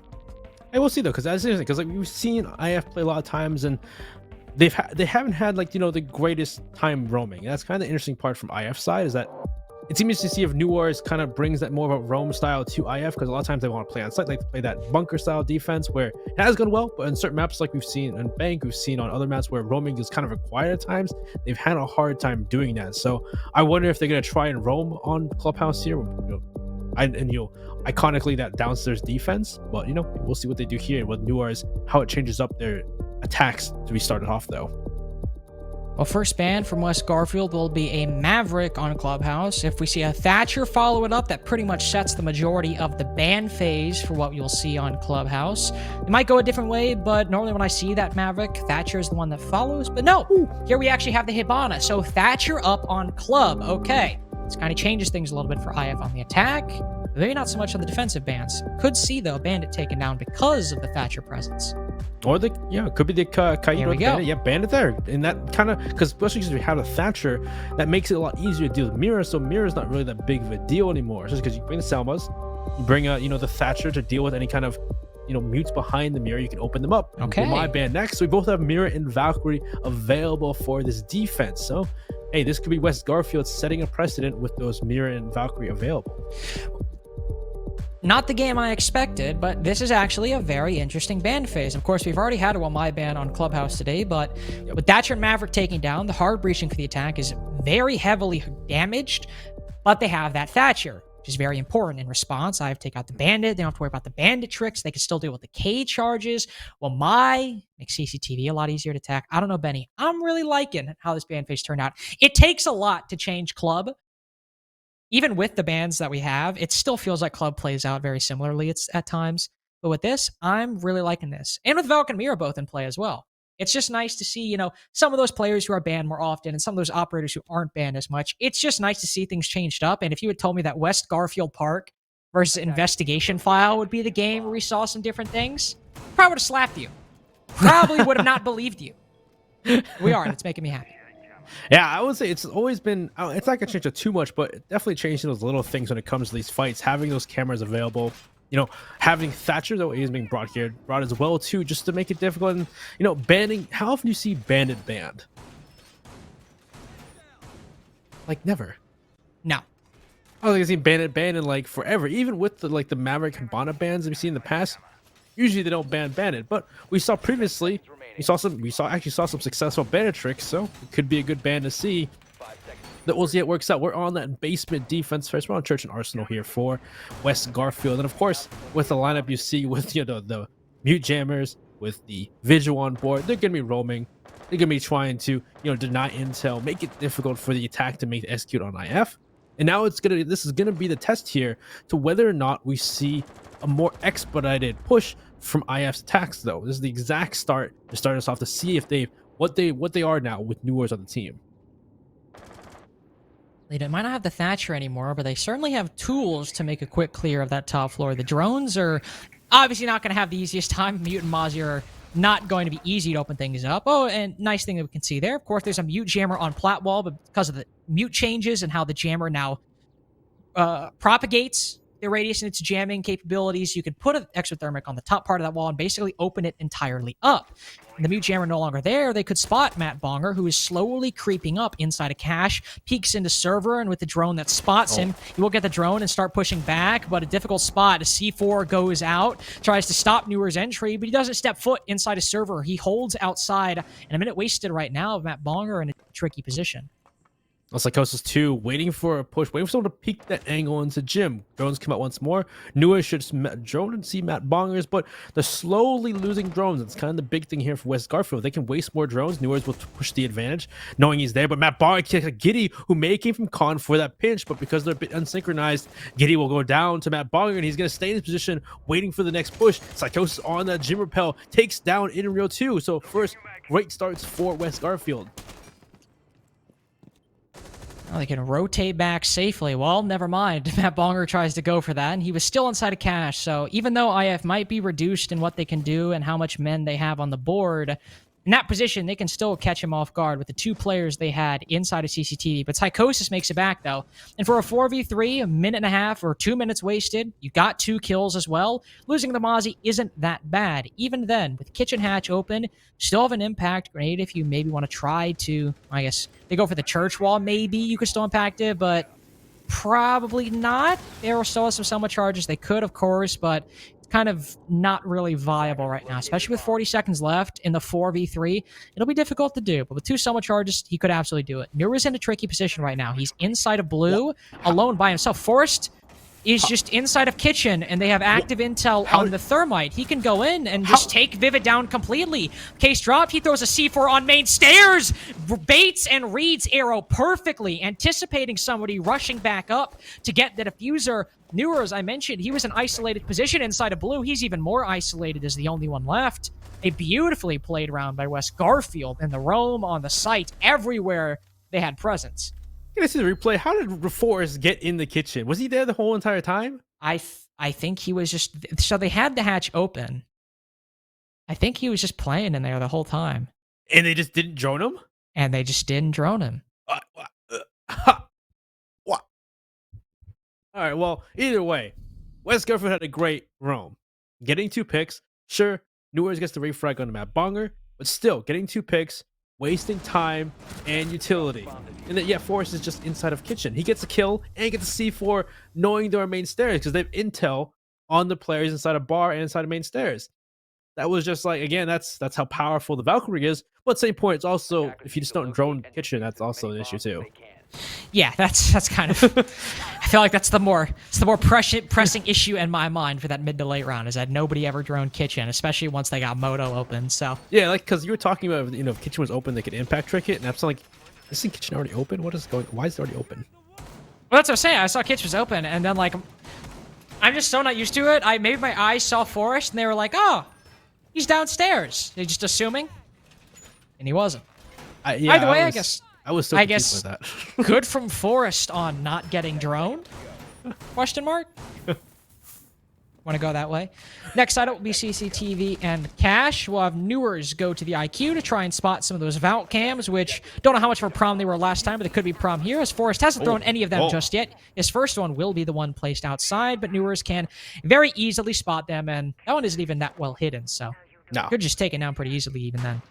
It should be shot out easily because it's just on top of the roof, and he probably saw the person shooting at Forrest probably saw him throw it out too, so it should be a problem. There is a mirror window on the soft wall facing towards Plat, but also one on the Plat wall itself. So it's going to make it difficult to open that wall up, but of course they can just, open up with an extra charge, repelling down. But at the same point, also, I know what Bio's doing. Bio's going to play below the mirror window to peek them when they go to open up that wall when they repel, down that way. Because I've seen it before. You repel upside down on the Plat wall, and the person below you that's sitting there can see you through the mirror window. So this is going to be big on Giddy to clear it out, and somebody's, of course, covering Bio. Psychosis to get the first pick. Giddy caught off guard by Psycho. 2 opening picks in a row for West Garfield, and this is the problem I was worried about. If West Garfield are able to disrupt IF enough in the early round, it can be very difficult to make their play happen. I've not seen a CCTV mirror window in quite a while, and it gets Forrest a kill. It's opened up. Inrio not able to really deal with that presence. He's stuck on Platwall with an angle, giving up his position. Arrow, a very hectic kill. Very sloppy onto Forrest, but he gets the job done. And IF get Platwall open as well. So some very necessary control, and probably about those 2 things, the only good things that have happened for IF so far. Too. You have to vault over that to get in. That is a pain in the butt. And he wasted 2 exothermic charges to get that open. Arrow goes down. Great swing by Matt Bonger. Newer's at least playing below. Gets a kill. And, well, Vivid's still playing. It looks like Matt Bonger wasn't expecting that. Newer's with 2 kills. Psychosis goes down too, leaving it to Rudy despite the success so far from this team. He knows he's there. Rudy's just playing aggressive at this point because he can't do anything. And that's He wins Diffuser it? now on plat. Rudy in a 1v1. 1 minute left. Newards now has to make a decision. Is he going to go pick up Vivid, who's down, and Diffuser on plat? Oh. Or just push for the play? But no, Rudy's going to fish him out anyway. So at this point, well, at least Vivid kind of, well, it's not going to matter because even if he confirmed his position, because it's a 1v1. Well, Newards has now confirmed his position. Both the Banshee and the shots from the Commando fired inside of Garage, and now reveal to Rudy, hey, he's in Garage. The intel as well, the Z-pings also reveal that, hey, Newards is in Garage. He doesn't have a C4 to play from below, but he's playing this very well here. He knows that with the Diffuser on plat Valk, and Newards is going to be very hesitant to jump out and grab it, because then he has to jump back in, and he doesn't know where Rudy's position is right now. He will go for it, but Rudy knows he can just waste time just by existing. By rotating down below and staying out of Newer's line of sight, he's making the IQ worried, but never mind. He just goes down, smokes the Mira. He's anticipating somebody on those red stairs. Did he even spot him? Yes, he did. Wow, what a shot by the IQ. And what a save by IF. But honestly, Benny, might have been a little bit of throw, too. Yeah, that was Newards Not having to a throw that 3K word around. to bring them back. Not to throw that word around. It felt like a little bit. Well, it's the fact the only reason it was close is because Newards made the entry into the Garage in the first place. Arrow goes down. Newards has to walk and get a 2K to push into Garage, and then has to finish off 1v1. But either way, like the start of that was crazy. They're trying to get that wall open. Forrest only gets a pick, but he then impact tricks the exothermic charge as well. On top of that, and then they open the wall, but now it's a vault in. They have to push through. Giddy, of course, too in the beginning. Giddy walks into stock like he didn't drone stage, and Psychosis is playing stage, covering Bio's back. Like things like that are just like, what is going on here? Even then, that Bonger had the goatee position right there, and then he just kind of exposed himself to plat. Yeah, he gets taken down.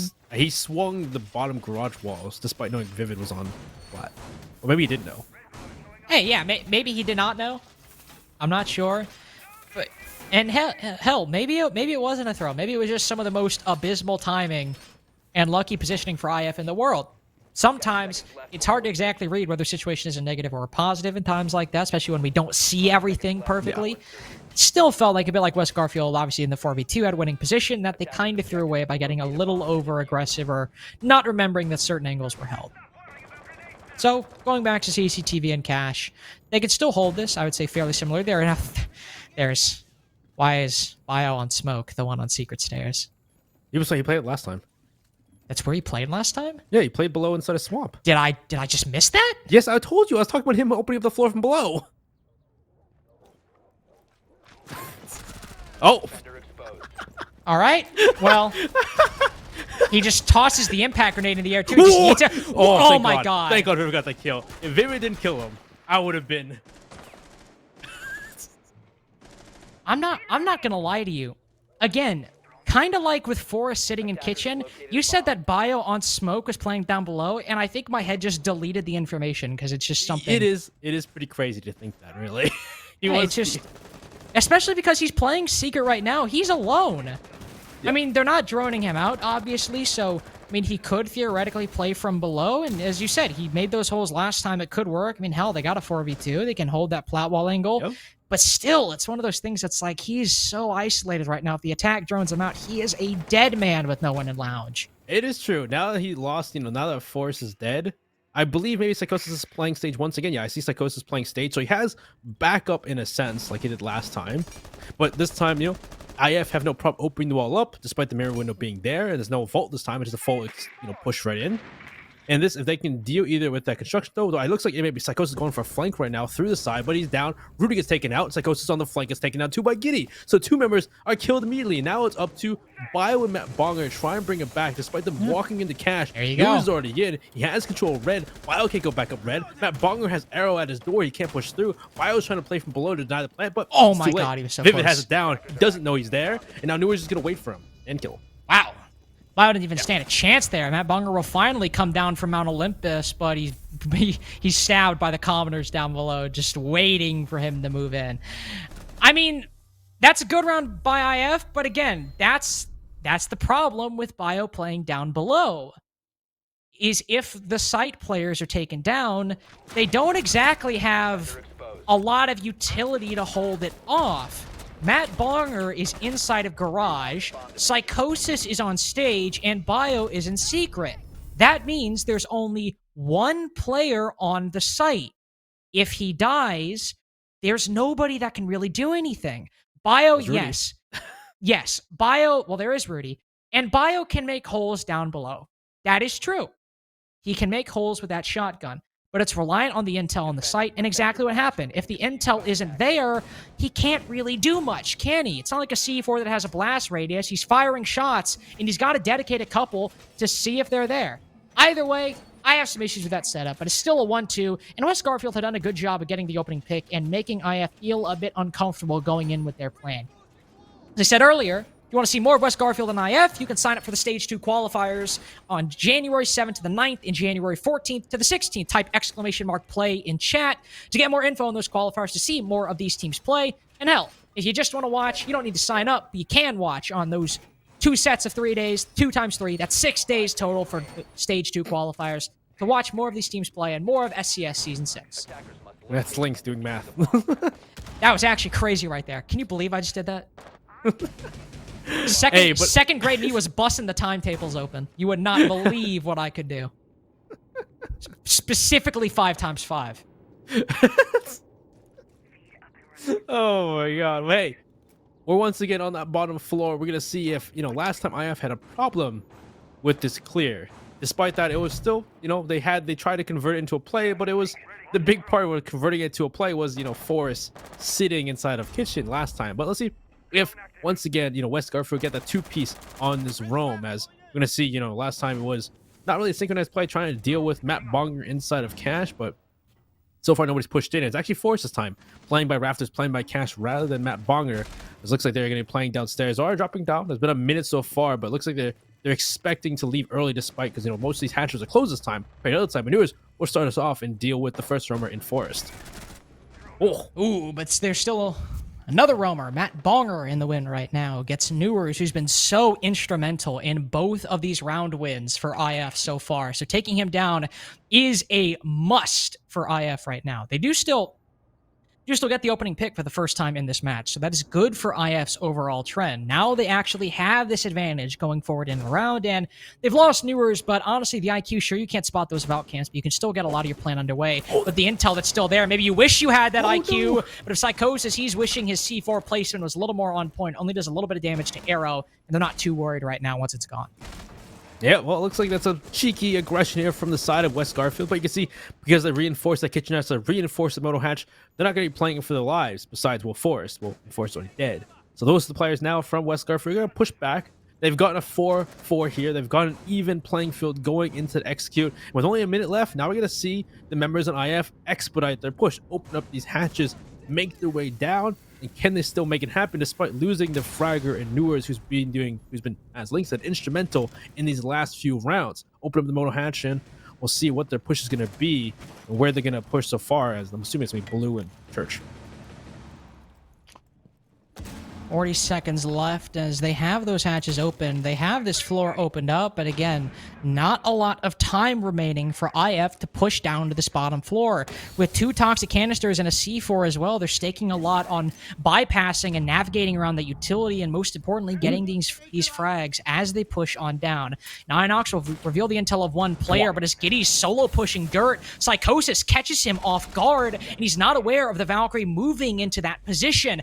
Man, disadvantage now for IF. They started out so well, but they've got to push in with 10 seconds left. Utility not cleared. Banshee slowing their entire push down. Bio can get a kill and run. Rudy can get a kill and stand fast. And Arrow can't do anything to get this round for investigation file. We're even 2-2 on round number 4. I feel bad for Vivid there. He was in a Banshee, in a smoke cloud, doesn't know what's going on, he gets shot in the face. Hey, it happens. Caught in a rock and hard place. But yeah, it was still the roam from West Garfield, but it was more on just wasting time and then pushing back and expecting that full play because they hadn't put any real, reinforcements, real any utility on the top floor compared to the first time they played that site. This time they're playing that for that ghost roam. They're making sure that they can make IF go for the clear, but don't have any actual bodies, well, besides Forest, on that play. They did get full kill Forest, but good thing to get that map bar against the refrag of the Newers. So take out that one player who's been fragging out on IF, force them into an execute with no time left, still having utility stuff to open up those hatches to go for a play. And at that point, it just forces IF to just try and figure things out. And we saw Giddy went solo into dirt, gets fragged out. We see pushes down that main stairs. They still have Banshees, still have smoke needs to deal with. They still have so much utility on the side of IF or outside of West Garfield just to hold them off even more time-wise and get the kills and get aggressive and stop them pushing down West stairs in general. First time we've seen Jim bedroom defense from West Garfield. It won't be as aggressive. We won't have the same kind of roam that we've seen, but we will see an extension. And we saw earlier how nice and how just better these defenses can work with that mirror window on the board. You can have the one inside of logistics helping the construction hold or the CCTV and cash hold. There's no shield in construction here, but if you're inside of logistics, you can still contest that area a little bit more as long as you're worried about the logistics hatch. You also have that bathroom mirror that can hold jacuzzi wall a lot better. With mirror up, it does make this site a lot more palatable and a lot easier to defend. Not, easier than the other sites, but it does make it a lot better. Obviously, yeah, having a mirror in general just makes it so much more difficult for the attackers to push right in. And yeah, it just makes it a lot. You see why mirror is always banned, really. So this kind of thing, really. So they're opening up plat wall first, trying to make that control. Here from West Garfield, though, they're going to try and play that cash red stairs for longer. They're actually going to put people there, hold them off. And now we're going to see IF. They've opened up the cash wall so they can at least try and make sure if they go for that, that control on that balcony, that nobody's going to peek that window if someone does play plat. Newers will drop off first. And so far, nobody's with Newer, so maybe they're just going to have someone hold off the window, not actually play the position. And maybe they're going to go towards that, that flat wall first, or that jacuzzi wall, open it up, maybe put more pressure towards there as, the Thatcher's available, so they can get rid of these jammers on that mirror window and destroy it. It's not going to be as annoying or deadly as it was in the previous games we saw in Clubhouse where Thatcher wasn't available. Well, thankfully, there's not much hard breach out right now for West Garfield. So even with those EMP grenades, you don't need to deal with it nearly as much. In fact, look at that. They've opened that up below the mirror window, so you can't directly play on there. So if you want to hold bathroom like Rudy's doing right now, it's a tightrope that you have to try and navigate and make sure you can find out. Arrow will even still send a Selma charge over on that side to try to open it up. I actually couldn't tell. I didn't hear the sound cue. So it is opening up. Even more difficult to hold that side. And Rudy, yeah, he'll rotate out. Wow, that nade just bounced like twice vertically both times. Still the opening kill because... I'm sorry, what? Where is Newers? What? I think, oh my god, they threw a toxic canister on Platbalk, obscured Newer's vision, so he couldn't contest that window. Forest retaking inside of Jim. What a massive round from West Garfield. They've been able to swing things dramatically in their favor. Arrow and Newers are now completely cut off from each other, and this is an effective 1v1 on opposite sides of the map. Newers from behind catches Rudy off guard, though, so it's still a little bit better, but there's Forest doing so much in this round so far. A triple for him.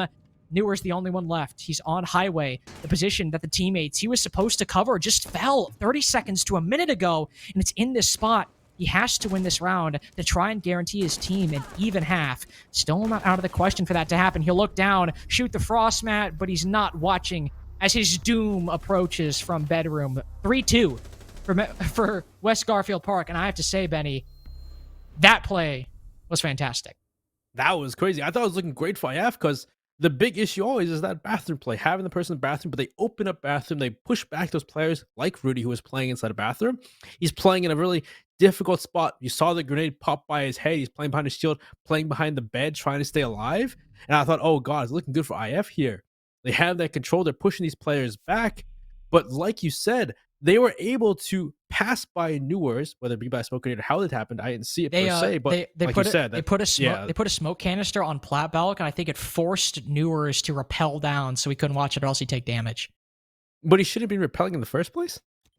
Well, I mean, yeah, he's making sure that nobody peeks highway or metal bound. Yeah, so you think that he'd already be repelling on the wall so he could just watch the window from the rappel? Well, yeah, he was on the balcony rappel. Yeah, so that's the normal position. Yeah, I just wondered because you make it sound like he was on plat and just kind of on the side, and he smoked him off and pushed him back. But maybe he was already repelling and they pushed him off the rappel in the first place. No, I yeah, don't know what happened no. there. So he was repelled on that like the vertical line right there, like the eastern side, the same wall the window is on. He was repelled on that, which is the standard position that players And the hold. smoke can hit him there. That's why. Yeah, he had they to jump threw off the of smoke it. that Gotcha. it landed basically on the railing, and he was damaged enough. He had to, I think, pull down a little bit, or else he would. So at that point, it's kind of on communication at that point for him to say that at that point. I wonder what the communication was like when that happened, because right at that moment you saw them swing perfectly in line. I believe it was both Forrest and Matt Bonger, and just kill both members on the balcony and highway. So I do wonder what the communication there was for IF when that happened, when Newers had to jump off the rappel.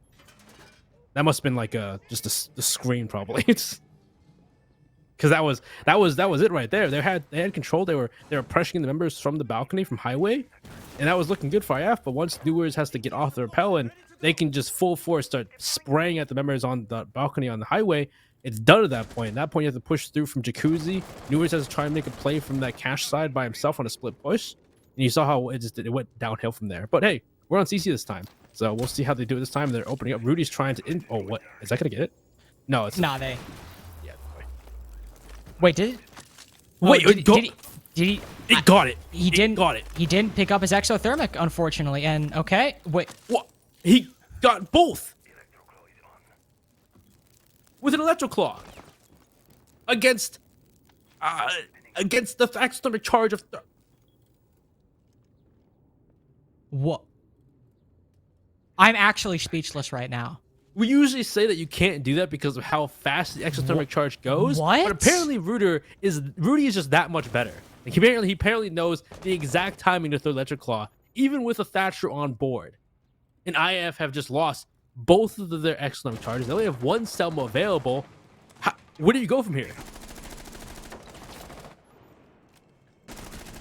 Dude, I can't. Like things are happening, and there was it's so like Newers dead. okay, No, there we Newers go. dead. Okay, there were 3 people collapsing on psychosis. That man was gonna die.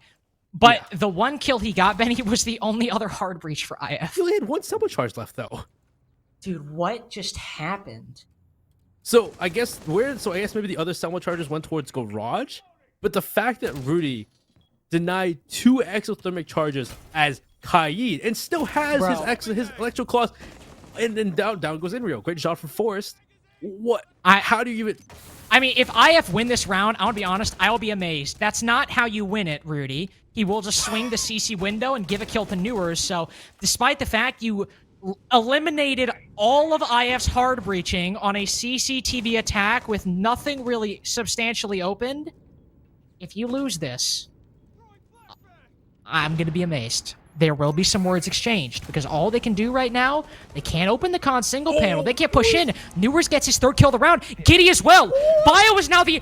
They lose that! What? What just happened? How did they? They had to jump through the doors, the windows from one direction, and they won the round.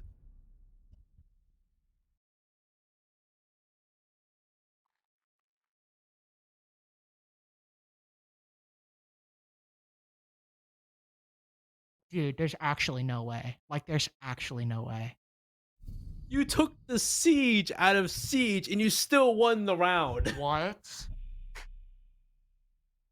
What? How did that happen? Dude, how did that just happen?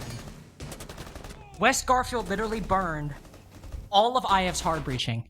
All of it. He somehow K-tricked 2 exothermics with a Thatcher on the board.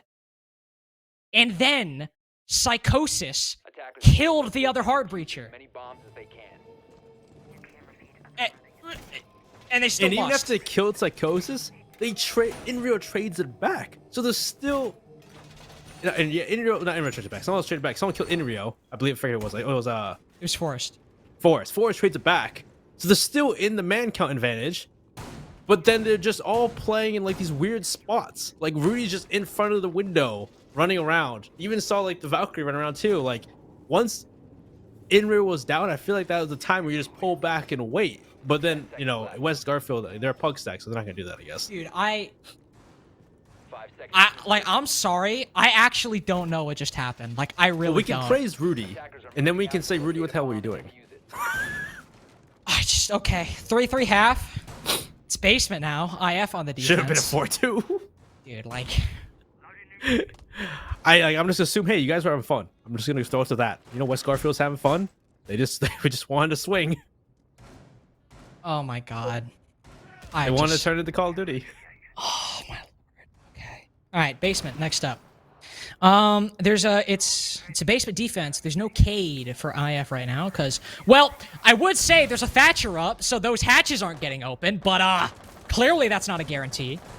They're still not running the Cade. They're focusing more on the impact tricking. Of course, they can go for it if they want to. In Rio, he is playing in bar right now, so he might be the first to fall. So his one impact grenade might go to the grave with him. But Arrow down below on the site can easily still control that kitchen hatch by using his secondary utility that way. Hatch is also soft inside a bar, so Enrio could impact it, go for a quick escape if he wants to. And the Capitao, who I believe just didn't have intel on the Vigil's position, peeks on in. One goes for main stairs as well. They just didn't drone Arrow. All good. Hey, it happens. Opening pick for IF. Now the Malusi can rotate back to the site, but Enrio is still aggressing. Playing inside of the bar, trying to waste more time, but nobody's really trying to clear him out. Where is he going? Does he know Forrest was there? So is he hunting for Forrest now? Interesting, and he's dead. All right. Well, Ow was never mind. odd. All right, hey, a trade there, 1 for 1. You got a minute and 30 to go with. West Garfield still have time to make this happen. They're gonna try and open up this kitchen hatch. Rudy's gonna open the floor up and see if he can stop someone from impact tricking. Once he goes to a C4, will go down. Looks like he's been hit by one of the C4s from one of the players on IF, and so at this point he's gonna probably get picked back up. Bio's gonna open up that dirt side, and he's probably gonna. I wonder how they're gonna open up that hatch inside of the bar or inside kitchen. They'll probably maybe use an impact or a can opener. But so far, it looks like Newer's gonna stop one can opener because they just put a can opener shoot through the soft wall, and now Newer's expecting to see get a kill, and he goes down psychosis. Wow, that was just interesting.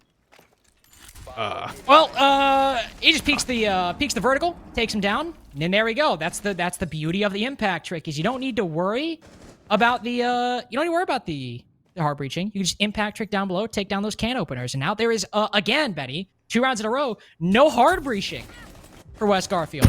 But they can get these kills, thankfully. Newer is spotted on the Moto hatch or underneath the Moto hatch. Not as safe as he thought, but still a 3v3 with this Church Mirror alive. If they push the main stairs, it could work, but no, that's not what the attack is doing. They've rotated over to blue, and they got a kill while doing it. Vivid sitting inside of Church, taken down. There's another mirror window to help out here. Nice shot by Giddy. He doubles up for 2, going for 3 with the shotgun. He peeks out, puts Rudy to 1, puts Rudy in the ground, retakes the lead after, well, a hectic round number 6 into a more pleasant, palatable round number 7. I still had a lot of things I had to question. I just wasn't sure what was going on sometimes. But hey, that was again, West Garfield going for a clear. Took some time, traded a kill here and there as they were unfortunately lost one player early, and then they traded out for the Vigil later on, and they go into the execute, which, well, at least they're able to kill Newer. So they're able to keep it even after, have the downing psychosis losing another player too, keep it 3v3, going into it. But again, without that hard breaching, like it's talking about, you can't open up Church Wall. You can't make that push in Moto just walking in because this fire player around the corner playing that vending machine with a shotgun. So at that point, they all go for blue. But again, mirrors on the board. So you just have a mirror of fate from dummies watching blue, and you saw right there. Sure, they get a kill. Rudy gets a pick, pushing blue, making it more. I guess what you think would be more successful, but Giddy's playing that mirror and he plays it perfectly. Pre-fires 1 bio coming from Oil Pit, gets the 2 coming from Secret, and that's the round right there when you all push from one direction, especially with the mirrors available and no hard breaching. IF after that one, going up to CCTV and cash. Oh no. I'm gonna lose my mind. I'm not a man of faith. I might be now. Yeah, you gotta find a prayer from JJ. Praying will be okay. I'm assuming if West Garfield have learned anything, we will double thatch the plow wall and not peek server window if it doesn't work out. Oh, actually, replicate what Rudy did. IF, don't peek the server window. That's true. Can you replicate Rudy did? I don't know. They'll go for the garage wall first. Not wanting to dedicate the Selmas there, they'll instead use one exothermic to open up that wall, which is, I believe, where we started last time, except with Selma charges instead of an exothermic. So a little bit different. I doubt we'll see Giddy pull off the Electroclaw chick like Rudy did. Assume Forrest will go for the double thatch. Yes, he will, so we can't go for it. The exothermic will go off successfully, and Benny, we are okay. We are okay. Everything will be fine. That's how you do it. Well, hey, they've opened up plat wall successfully. No loss of exothermics. I think the only one left anyway, because there's the other one, like you said, on that garage wall. So it was a do or die situation for that. Giddy's standing behind, maybe try to take a fight. Looking to see if he can kill one of the plat wall. Sees the head of one. Unfortunately, could not take out Psychosis playing that position. But in Rio, down by Matt Bonger, looking like creating the cross. And again, Giddy swings. Dies Psychosis once again. Vivid swinging from red to Forest. Who's waiting for it? Arrow's now going to try and come back up red. Try and take some kills back for his teammate. Well, he'll take one back as Psychosis. Great shots. But it's him and Newers now trying to take back the fight. Newers unread downstairs in lounge. Arrow on site by himself. Do have a hard ping around his position, so they could be wary of the Jaeger inside of Cash right now, but he can sit for the time being, but it's going to be problematic. And now the Thatcher pushes in, who almost loses the fight, but Forrest still cleans it up. They have active intel on Newer's position, pushing upstairs. Forrest challenging it with the pistol as his primary gun, I guess, has run out of ammo, or he just wants to go for an extra challenge. 4-4, again, all tied up. You have not made progress just yet. Yeah, that was pretty good from the side of, well, I say pretty good, but they got the plat wall open with no issue. Good on side of West Garfield. But then IF get aggressive at times. We saw, well, the first pick from Matt Bonger, I believe, was on the person on inside of Rafters. I wasn't sure if that was aggressive or not, or maybe they were caught off guard. But then we saw Giddy peek. We saw Forest peek. Not Forest. We saw, not Forest. We saw Vivid peek. Vivid and Giddy playing from positions like that. Position right by the cash door, peeking that server from Plat. Dies Psychosis. We see Forced kill Vivid, who peeks red. So just kind of those positions that leave Newers and Arrow to try and bring it back. Newers is unread in lounge, but when you're in a 2v4, there's only so much you can do with the intel you have. Yep. Fortunately, not much I have to do, especially once in that 5v2. I will say, nice job getting those couple kills, but really it was not insurmountable, but a bit too high of a mountain for them to climb. Not going back to gym bedroom. They'll go to gym bedroom, the CCTV and cash defense. They're like, nope, no chance there. Let's just try out this third site and see if we can make that work. We already mentioned the Mirror's impact earlier. In conjunction with the Valkyrie, you open up a lot of options for gym bedroom that really aren't available. You can get a bit more aggressive, mitigate the lack of room you have on the site, and go for some aggressive plays, go for some flanks later on the round if you can make it happen. And hey, maybe if they're not on the plant repel, if they're not watching the metal balk window, you can go for a play there. With the mirror windows, it helps make, the on-site hold a lot easier. So because these operators are both on the board, IF can, 1, get aggressive, 2, play to their strengths, which is playing on the site. So just again, another benefit of not only the mirror being on the board, but both Valk as well. Well, that's the good thing that Thatcher's available, because like you saw from the side of IF, though, we can deal with those mirrors pretty easily with, EMPs and a Selma here and there. But we'll start off first by just opening up that plat wall, and we'll see if somebody plays it later on the side of West Garfield to stop something like we saw from West Garfield's defense. Giddy already taking a fight, playing the hatch, expecting someone to come from that ship side, which is Psychosis. They exchange shots, but nobody takes any damage. Nobody's hurt in the process. Newers looking to try and retreat back up the stairs. Turned his back for a moment, but he'll be able to get away safely. And so far, it looks like nothing's gone on, but they're trying to probe this first floor. Maybe they use some of that explosions to open up the mirrors from below to get rid of them. The mute is now backed off, so you don't need to worry about it as much. Or not the mute, his Newers on the Valkyries backed off, so a little bit different, not the mute. You do still have one player down below, I do believe, or off the site. I do believe It was Inrio. Yes, Inrio inside of Lounge, who behind that stage wall can make something happen. Well, I mentioned the mute earlier. He's actually the first to fall. Giddy gets 1 kill, but the Claymore from the grave, Forrest gets a 2-piece in this round. 1 alive, 1 dead, and Psychosis can get this mirror window from down below. So that big gadget that can help you take Bathroom and help push in from Jacuzzi is now taken down, and you can't really play Bathroom as easily anymore. Inrio is still the big player. I was about to say that could make something happen, and he moves out from Lounge and takes down Rudy from behind. Nice shot by Arrow to keep Lounge hanging on by a thread. IF retake the man advantage in explosive fashion. Psychosis and Biologic, the only 2 left, but on the same side of the map. So if they want a coordinator, if Newers gets aggressive like that, they can make something happen. He almost throws his life away, and he very narrowly does. This is a 1v2 waiting to happen, and in fact, it does. Now, Inrio, all hopes left on him to retake the lead and to stop West Garfield from doing it to them. Psychosis on 1 HP. He's going to cover this plant. This is Inrio's opportunity to make it happen, but Psycho's playing it safe.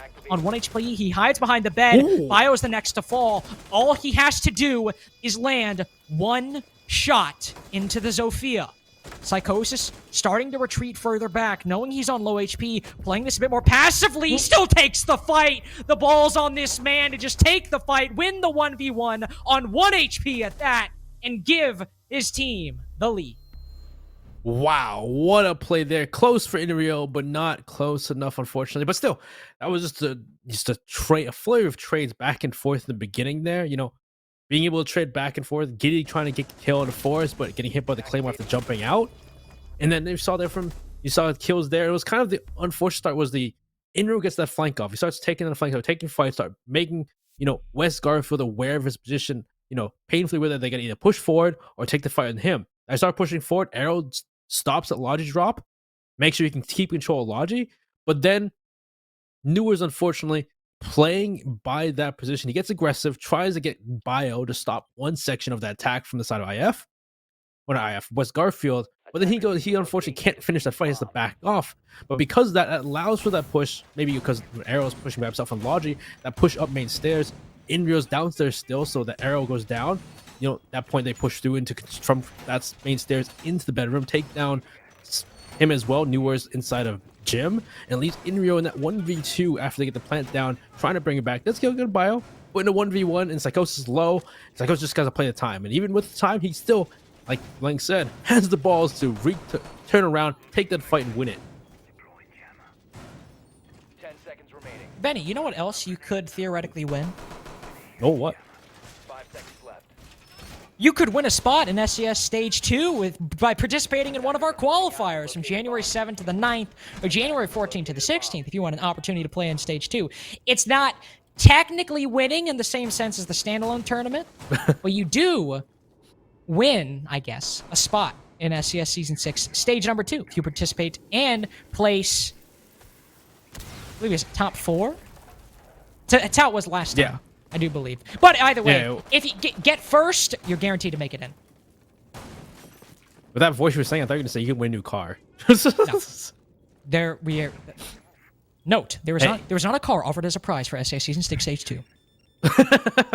Hey, but this time around, they're not going to bring the EMPs. They're going to just bring Flores and try and stop this. But actually, is that the perfect time to stop this? It might be. It is. Great time here from Giddy to replicate this. And Bio uses his first exothermic charge on the garage wall. So now they're out of exothermic charges. But they still sell us, but they got to destroy this other electric claw from Giddy to get this open. So now at this point, it's kind of an issue, and Newer is going to swing, and Matt Bonger's ready and waiting for that. So grenade comes out, down goes Electric Claw. Rudy should be able to open this up now. Yeah, Giddy will, of course, retake the angle and doesn't get a single kill, despite 2 players turning his back to him. Giddy got to be screaming in the... He's hitting the air after that one. That is just... And a C4, like...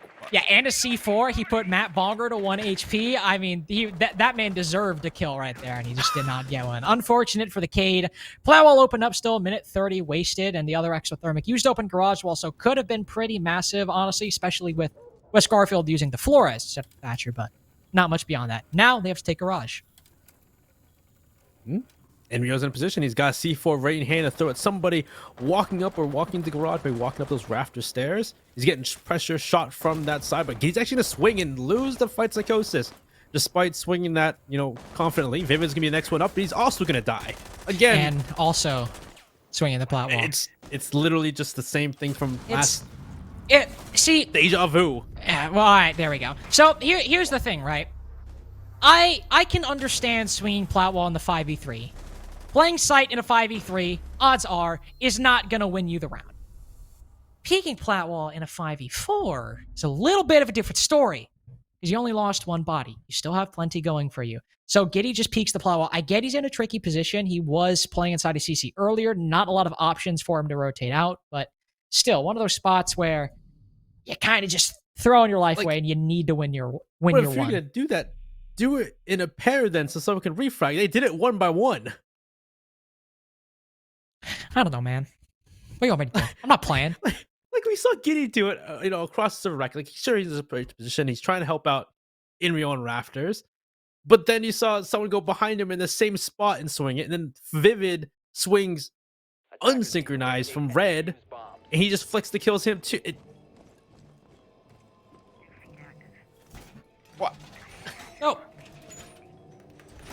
While Benny is confused, what we can both be sure about is that potentially the final site will be basement for West Garfield. It's a hell of a segue, in my opinion. Thought that was pretty well crafted. Pat myself on the back real quick. Good job, Carter. Showing up to work with your best. Pat yourself on the back. And Rudy is on Fuse. Now, you might be seeing that and saying, okay, drop him right now.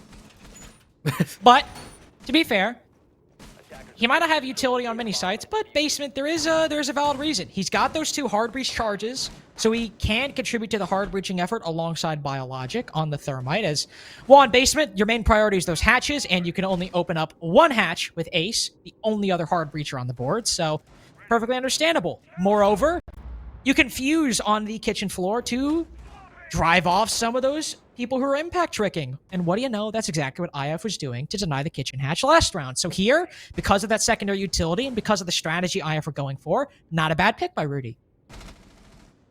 If they don't destroy the hatch inside of stock as well, they might be able to use that to try and hit the mirror facing towards secret. I wonder if that would work or not, though. Actually, that's gonna be interesting. We'll see. But yeah, of course, if they do it here, like what they're doing right now, they can stop Vivid from destroying it. Once C4 comes out, Rudy actually lives, but Newers will take one on Psychosis elsewhere. And that's a start. Looks like that was maybe that garage side, maybe that roam, and it seems like IF are trying to evade the roam. Yep. Or not IF, West Garfield. Oh, well, either way, IF aren't exactly trying to go for a super dedicated roam as well. You just have Inrio sitting inside a bar, and that's it. You have Newers flexing upstairs a little bit, giving West Garfield a look, but beyond that, he's just kind of chilling, not trying to get too aggressive. And as you said, West Garfield just decided, you know what? Inrio is inside a bar. Unlucky. We're just going to go with the rest of our take and, hope he doesn't do anything. The door is barricaded, so he does have to shoot it down, but with Vivid playing close by and the man advantage for IF, it's a difficult position, because if that barricade gets broken down and the defense wants to get aggressive, it could very well get a pick. Same could be said for Forrest, except a little bit different. He's alone inside of dirt, nobody giving him coverage. If somebody in the defense wants to get aggressive and they double swing him, that's a 4v3 right there. I could be, yeah, this could be a very different round here, but yeah, at the same point, like they have, like Forrest is in dirt, they have kitchen here. Forrest looks trying to get a kill, he's just swarming his by, lying down through dirt, picked off by Newers. Giddy's still in a position to come back and flank one like Bio here on Secret. And you have Matt Bonger and Rudy just inside a kitchen, just waiting for some kind of cue to make the drop. Rudy gets a pick though. Matt Bonger, though, upstairs will get dropped by Vivid himself. And Biologic makes his entry into blue and try and drop AK, and he will do so there. That's huge. Rudy tries to make a drop, but he's actually being flanked by Inrio upstairs. So at this point, Bio's going to make a play trying to kill the one player Vivid on site as Inrio fights off with Rudy. And Rudy here looks like he's, actually, Rudy's going to drop down the hatch. Great play there. He's going to pull back towards tower to get the play down. As Vivid is going to try now push this. I'm assuming now Inrio is just going to drop down the hatch and make that play. He's actually going to play the angle instead and win the fight against Bio. It's all Rudy now in a 1v2 here, and he's going to lose the Vivid. It's now 6-5. One more round. West Garfield have one more chance to win this bout. And And that's the issue. If you push into sight and you lose a lot of bodies, since you never cleared out Enrio on top floor, he can retake the kitchen hatch and hold that angle. Bile might be sitting behind box too, which now that it's taller, you can both use as a plant spot and also just use it as cover. Enrio still has an extremely powerful angle on that kitchen hatch because you never cleared him out, and that makes your take, if you're going for a plant anywhere in Arsenal, a lot more difficult because you can see quite a bit from that kitchen hatch, and if the player on it dies, not much you can do to counter Enrio. You have to take the fight. You have to win your one, and in that case, Bio didn't, and Enrio doesn't lose many of those when he has those kinds of positions. Obviously, of course, things started out a bit more problematic. They never really had a good grasp on Newers playing on Secret. He was able to rotate up, get a kill, and West Garfield were none the wiser. They weren't really able to capitalize off of it. It's not that the take itself was bad, but again, because they never dealt with Rudy, he had such a powerful position, and all he had to do was win one gunfight. And he had overview of the entire site and all of the attack. Yeah, that's what happens when you don't go for the road clear. Just leave a lot of control to the defense to use later on. So, well, with that said, we go on to our next defense from IF to bring us maybe to overtime. Back to gym bedroom for IF. We'll see how it goes this time and whether or not we see, these people swing off. Because last time we had this West Garfield, where there's a certain junction where it was close. It was a 3v3, and then players from the side of, IF weren't able to win some of those critical fights, like Newers pushing up, able to, logic control as well, and pushing from con into sight that allowed for Psychosis to get those kills. So we'll see how it goes this time for West Garfield and for IF, but we'll see whether or not they get aggressive or not, or they're just going to play for that same kind of, back off strategy. Well, back off strategy could certainly go well if they start getting pressured too much early on. Enrio a little bit isolated right now, could go for a jump out if he wanted to, and if West Garfield aren't being cognizant of their presence inside a secret, but instead he'll just go down inside a basement, sit there for a moment. Nobody going for, sometimes we'll see teams just open up dirt and go for kind of a solo clear, or they either have a drone or they're just face checking down below. So if anybody was there, Enrio could counter it, but West Garfield are instead taking down the usual suspects on their attack right now. Opening up Jacuzzi Wall, opening up Plat with the purpose of pushing into CCTV and Cash. Not starting out anything too out of the normal for their gym bedroom attack. Nothing too crazy. Yep, just open up that Jacuzzi Wall. Nothing crazy going on just yet. I think Rudy would do that so far, and he'll probably open up that mirror as well, because there's no mirror, there's no mute chamber on it, and even if there is, you can destroy it pretty easily with the EMP, which was used earlier. So at this point, Vivid's going to try and stick there for the moment. He's kind of just, one of them is just kind of sitting there like that. But so far, I think last time too, they're able to try and take some fights downstairs. Enrio was that, remember last time they got kind of, was just trying to evading as the vigil on below. But so far, the only push so far has been Jacuzzi and this highway balcony, which I'm assuming someone's holding from the side of IF to make sure nobody swings from that side. Like, yeah, Psychosis always made his way through Cash, so it's kind of just all creeping on and totally constricting IF. Giddy not facing active pressure right now, but Psychosis holding a passive angle on his position. Giddy will take the fight, smoke Psychosis off of it. He even gives the nice shot in chat, and that is props to the Frost. Because as you said, West Garfield was starting to strangle IF in that position. With the bathroom control opened up and nullified, Vivid's position was heavily weakened. He tried to hold on, but with half the wall soft and the other half opened up by a Soma charge, there was really nothing he could do right there. Yet he's still trying to make a play for investigation file to take back this round. He's not taken down. It's Newers the next to fall. Vivid's still on the floor, making this an effective 4v3. Enrio down below. The players on the site are diminishing and decreasing by the second. Giddy was the only one directly on the site. Arrow was close by. Enrio goes huge down below with one kill, but Matt Bonger shuts him down before he can make anything happen. No flank this round. They're trying to keep this and make it a 7-5 victory, 2 in a row for them if they can win this 3v2.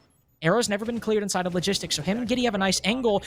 Never mind! I was going to say the attack have successfully pushed them back, but Giddy gets the long angle necessary and leaves it all up to Matt Bonger to win this in regulation. Giddy, can he get an angle? No, he can't. No. Matt Bonger puts him to 1 HP in time. If Rudy falls off and gets a kill, this could be the game, but everyone's slowly moving to lower and lower HP. Matt Bonger, he walks right into the pre-fire. He shuts him down. The 2v2, the post-plant goes the way of West Garfield Park. They take 2 in a row and knock down the CL team with the new pickup. Yeah, I wonder if this team's gonna play in SCS Stage 2 or SCS Stage S6 Season 6 Stage 2. I can't. It's a mouthful, but hey, that was a great match. And 7-5 once again for them, and they showed some great plays, but they had some great own mistakes of their own. And we saw an investigation file. Looks like they aren't quite as meshed together with Newers so far, as they're not totally new and improved.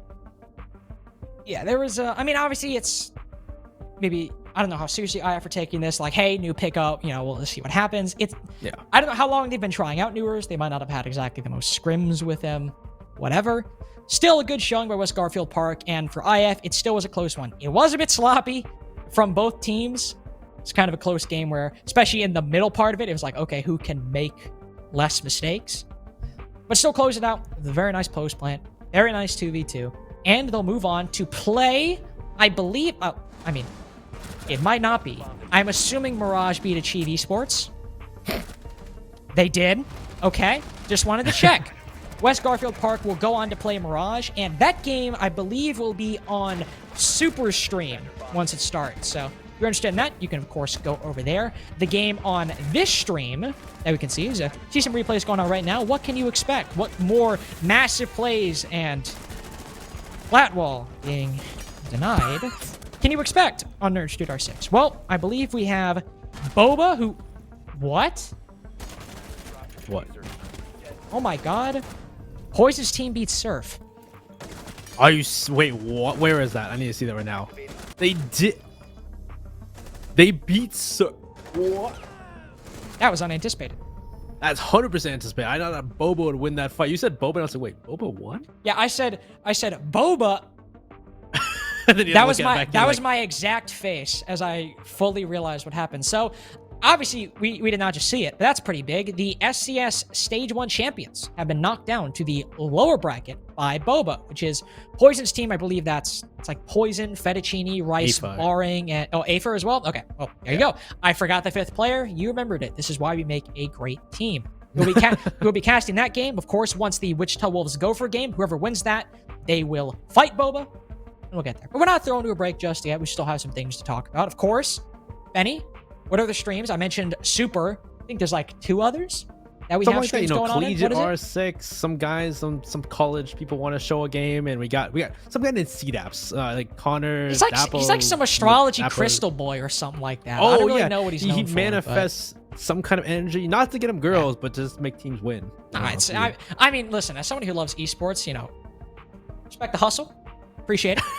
Love manifesting, helping teams win. Have a couple friends actually who are very well known for doing that strategy. So always appreciate it. But yeah, of course, you can either watch on this channel, NerdStreet R6, in which we appreciate all of you watching and sticking with us, or go to CDAPS R6, Super, or Collegiate R6 for more streams. We also not only thank you for watching, as well, that makes it sound like we're done yet. We're not done yet. We still have one more best of one. But also, thank you to Mavix Gaming Chairs for sponsoring as well. Mentioned earlier, if you go to mavix.com/nerdstreet and enter the code NSG55 at checkout, you get $55 off a sweet premium gaming chair endorsed by the likes of Scump that will always make gaming and long night ranked grinds, either in Siege or any other game, all that much better. Or, Benny, actually, fun fact, the grind in Tier 3 TMs, because if you place...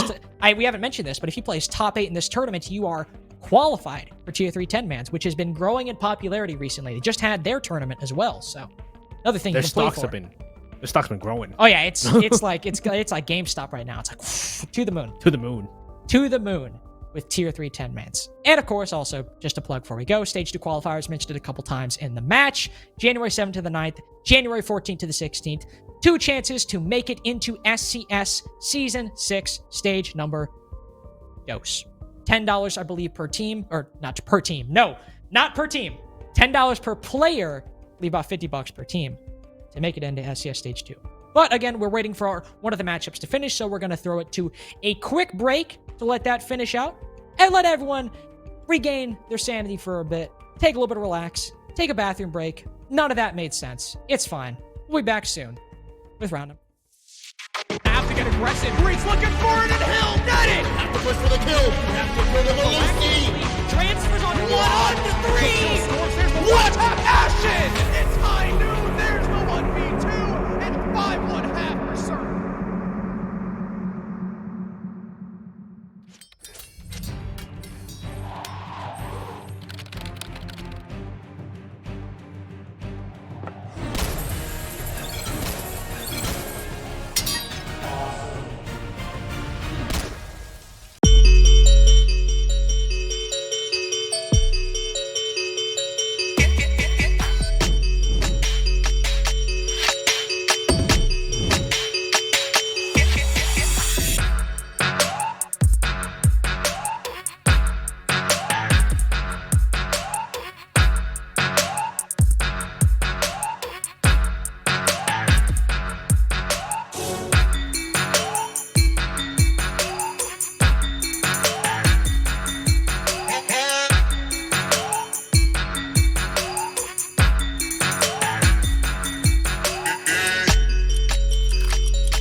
Welcome to the NerdStreet Winter Championships, featuring SCS 6, a yearly open tournament series hosting the best players and teams North America has to offer, culminating in a community favorite, the Pro-Am. So let's discuss format. During the Winter Champs season, SCS 6 will consist of 2 stages, where each stage begins with 2 open qualifiers. Once Stage 1 is complete, there will be an additional tournament offering 1 more qualification spot prior to Stage 2. Through participating in SCS 6, players will acquire leaderboard points and cash prizing. The winning teams from Stage 1 and 2, as well as the additional tournament, will qualify for the Pro-Am. The top 2 teams from the leaderboard will also qualify. As we approach the end of the season, the final qualification spot will be determined through a last chance qualifier. The Grand Finals of the Winter Champs SCS 6 will feature the return of the Pro-Am, where the top amateur teams have an opportunity to define their talent against the North American Pro League. But in the end, only one team will be crowned Winter Champs. Sign up today and make history.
Jackson. Breach looking for it, and Hill got it. Have to push for the kill. Have to kill the Maluski.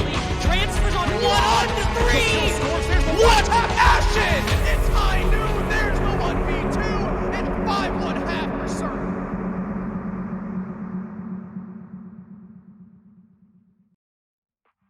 Welcome back to what could be the final full BO1 of the night, but hey, there's always room for more Rainbow Six on SCS and NerdStreet R6. I am Lynx, joined by Benny.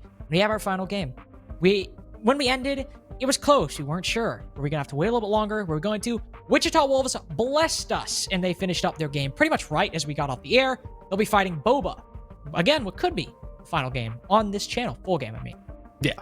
We could maybe catch the end of one of the game, but hey, we got two teams here. Wichita Wolves a bit different now that they've lost Forest. We have Boba, which is just, you know, a pug stack created by Poison that actually beats Surf. That surprised a lot of us. Yeah. Kind of funny how that works out, isn't it? Hey, Poison dropped from his team. His team loses to Windstorm. Poison beats Surf. I get it's a best of one. It's still funny. It makes me laugh. As you can see, the rosters we're looking at here: Wichita Wolves, Call Out, Reed, Freak, Jay, and Mohes. With Forest departure, we had Smitatius hop in, their analyst, and now they were like, hey, let's not play with our analyst anymore. This isn't the best, even though Smitatius is actually pretty good at the game, so it's not actually as bad as it could be. They decided to pick back up Jay, who, fun fact, if you're new to Tier 2 Rainbow Six, was actually on the roster before he joined Beast Coast and Pro League, and then he got dropped, so he's back.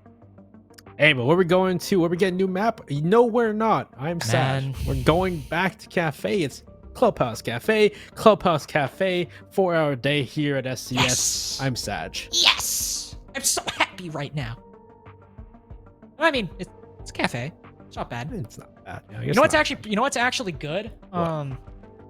It's good that Boba beat Surf, because the last time I saw Wichita Wolves fight Surf, it was on Cafe, and Wichita Wolves lost either 7-2 or the better 7-3. So probably because that was their last match was a 7-5 against Surf. So that is true. That is a good point. I'm also excited. I'm excited to see how. What map was what? I'm sorry. The map between Surf and Boba. Boba? Yeah. I thought, okay, I'm not gonna lie, I thought you meant the map between Surf and Wichita Wolves. I was like, well, Benny, they didn't play each other, so couldn't tell you. It was Cafe and Coast last time, but that was like a month ago, so it doesn't really matter. I am excited to see how Boba performs, because this pug stack, as you saw, filled with a lot of names that excite me personally. Obviously, Poison. Well, this is his pug stack, I'm assuming. He's the IGL. But you got people like Rice on the roster, who I think was in T2 was in CL for like 2 seconds, but I don't think it worked out. I think he was tried out for a couple T2 teams. We have Og, who probably should be in T2 because, well, he is the underage demon. We have Afer, who is a CL player. There's just so much talent on the Bobo roster, and especially now they're beating Surf. I want to see him play, because if they took down the SES champions, even in a BO1, they got to have something special to offer. Yeah, the team is to see how they play this, because yeah, with Surf was the one you said they beat. Wichita Wolves handily though. That was a Smitty back in the day. Well, actually, was that Forest actually?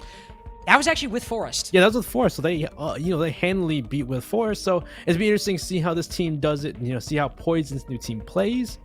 And well, Wichita was on the defense first, so they got that starting step.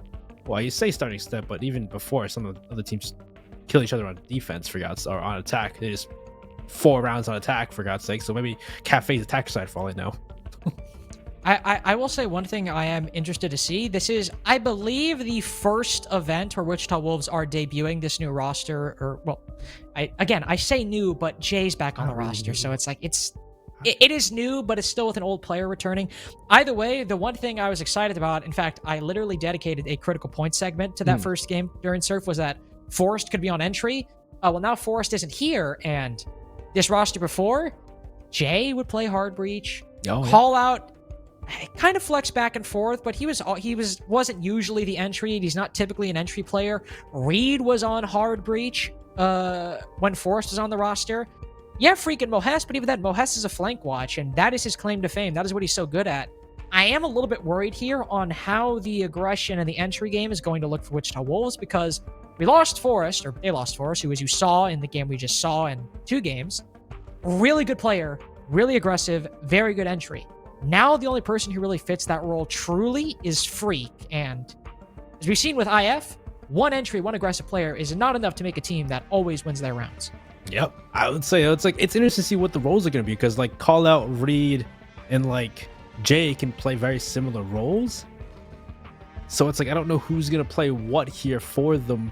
It's gonna be interesting to see who plays on attack and what they well, not attack, well, defense and attack, both sides really. But it's gonna be interesting to play. Well, of course, I'm more interested to see what Poison's like in his new team, his hook stack is like, and whether these players are just gonna, are they just gonna full out rush these guys, push them out, push them back?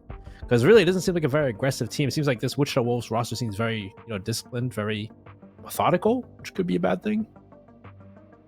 Yeah, I will say I am excited to see them more, and hopefully, if this is the roster, and hell, I mean, hey, if they win today against Poison's team, maybe we'll see them in the next stage 2 qualifiers. Again, January 7th to the 9th, January 14th to the 16th. That's the place you can expect to either register to play, $10 per person, or watch here on NerdStreet R6. And if we do any other co-streams, maybe Super will join in. CDAPS, I'm sure, will probably have a stream going watching the qualifiers. So a lot of the streams that are actually going here that you can pull up and watch during the standalone tournament will probably be the same ones during the qualifier. Of course, we'll release a tweet at the time clarifying everything, but there are a lot of places you can watch, and on those groups of dates, those are the days where you can watch who will make SCS Stage 2.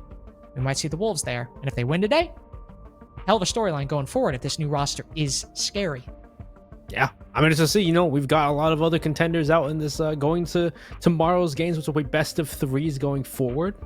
We're gonna see them. It'll still be a best of 1s for. I think as a loser bracket, still best of 1s actually. Yes, loser bracket is best of 1s. I believe best of 1s is all the way through, except for like probably the losers finals. Oh yeah, the losers finals. I believe the best of 3. Yep. Yeah, usually in the tournaments we run, the upper bracket up until a certain point. Usually day 1 is all best of 1s. Day 2, usually we start getting into best of 3 territory. Yep. The losers bracket is all best of 1s up until the losers finals, in which, of course, it's losers finals. They play on a best of 3. Finals are usually BO3s or BO something other than the number 1. Oh, yeah, this is considered quarters. Oh, I guess this is technically considered quarters. Yeah, this is quarters. Whenever we do things like that, I always like those numbers go out of my way. I'm like, okay, round of 32, round of 16, round of, and I just forget the names entirely. If we do want to take a look at the other parts of the bracket, though, mentioned earlier, some of the streams you can watch. I believe Super's stream is watching the Mirage versus West Garfield Park game right now. West Garfield has kept things close, and I believe Mirage actually very narrowly won the match to get them here. Oh. I think they won like 8-6 maybe after being down 6-4. So they are not unbeatable. Again, in the best of 1, West Garfield Park, who are aggressive, might just sweep the leg and take the victory. Who knows? Dude, this CFs is doing Juicers versus Aero Academy. I didn't even see Juicers. That's a great name. Juicers is Badger, Tragical, Pixel, Razor, and Dunny. It's a great name. I can at least give him that. You know what else is great? What? We have all 10 players in the lobby. We can jump into Cafe the second time we have seen this map today, and we will see whether Wichita Wolves can come out the victor, move forward into the semis, and move on to day 2, or if they'll get knocked down. The lowest bracket, of course, the same can be said for Boba. Well, hey, let's see what the bans are. Is this going to be a different ban like we saw from Clubhouse, which is different from our first Clubhouse? Or is it going to be the same old, the same Thatcher Heartbreacher or Thatcher Flores? Oh, never mind. It's a Zofia ban. Actually, we've seen that off on the Wolves, don't we, actually? We have actually seen it a couple times before. I believe famously, in that surf game in which instead of playing Zofia, Ashen just played Finca and wasn't really obstructed all that much. In fact, I think it was on Cafe too, so kind of funny how that worked out, but it's still a good ban. You knock down some utility, those concussions, who can burn the magnets and ADSs, the impacts, we can destroy those shields, so makes clearing out Pixel a little bit more difficult. Taking out Thatcher, to be expected. Taking out Valk, to be expected. Wichita Wolves, in all likelihood, to ban out Mira next, is what I would anticipate. They are starting on the defense, so they could go something different, but she's so strong on Cafe, I imagine.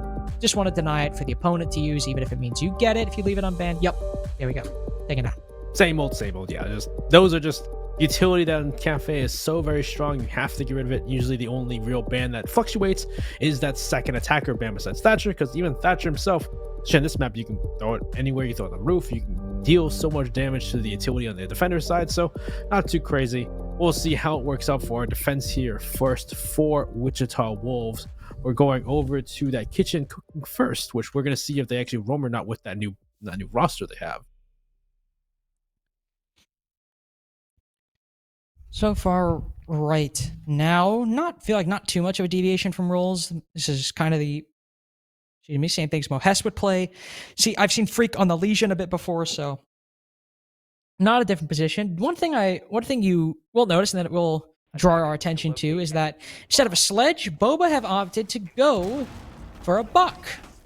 We saw actually buck in our other other cafe game today, is where sledge was banned. So, well, you really only saw breach options aside from breach charges was buck. But here, sledge is not only unbanned, might even be a little bit better of a choice. You have those nades that you have access to instead. Rice, he has burn, and you still have plenty of nades, the Ana and the Maverick, so it's not like they are a must pick.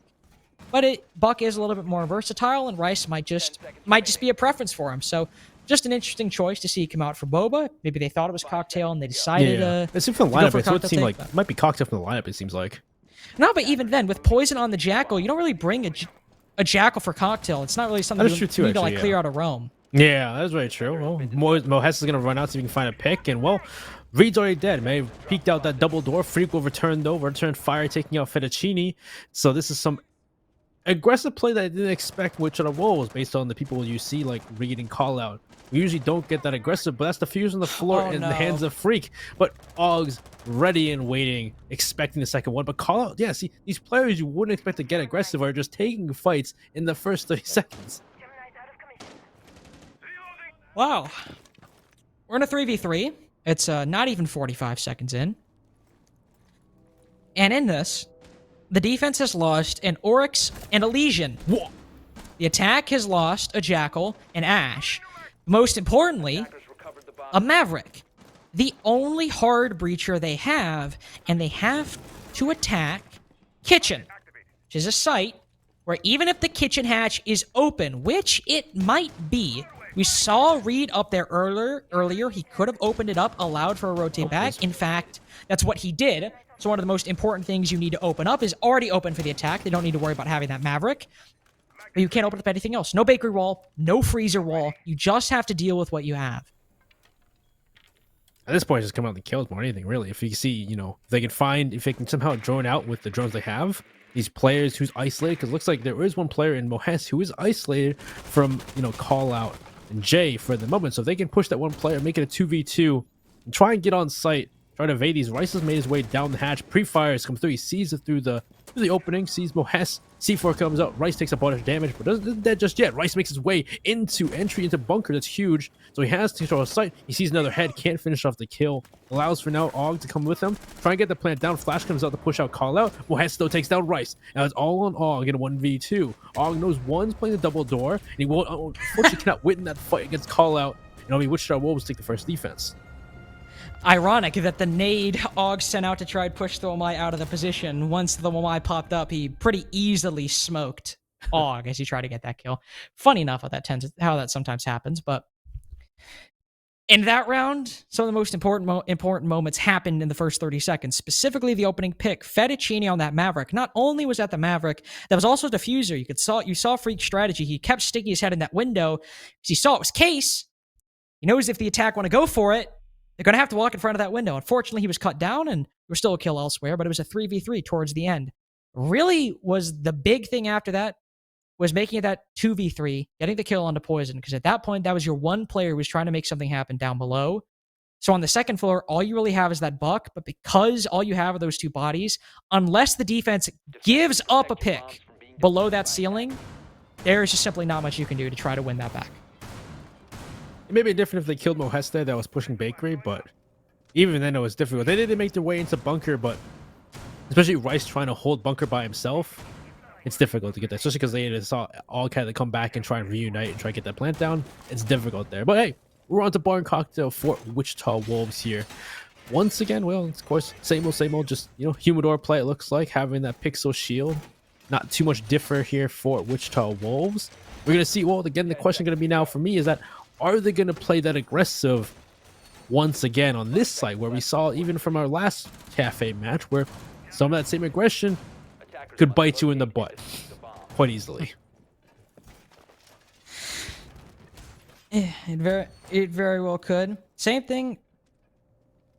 Same thing. Honestly, it seems like that's been a theme throughout today.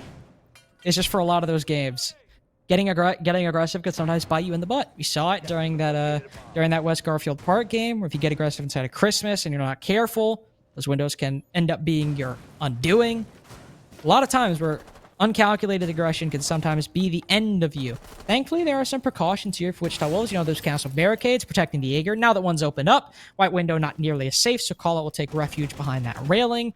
We can see, I was about to say, yes, we could see Jay getting aggressive. And this is a position where if Boba aren't careful and they just drop that hatch, they can find themselves the unwelcome recipient of a shotgun blast.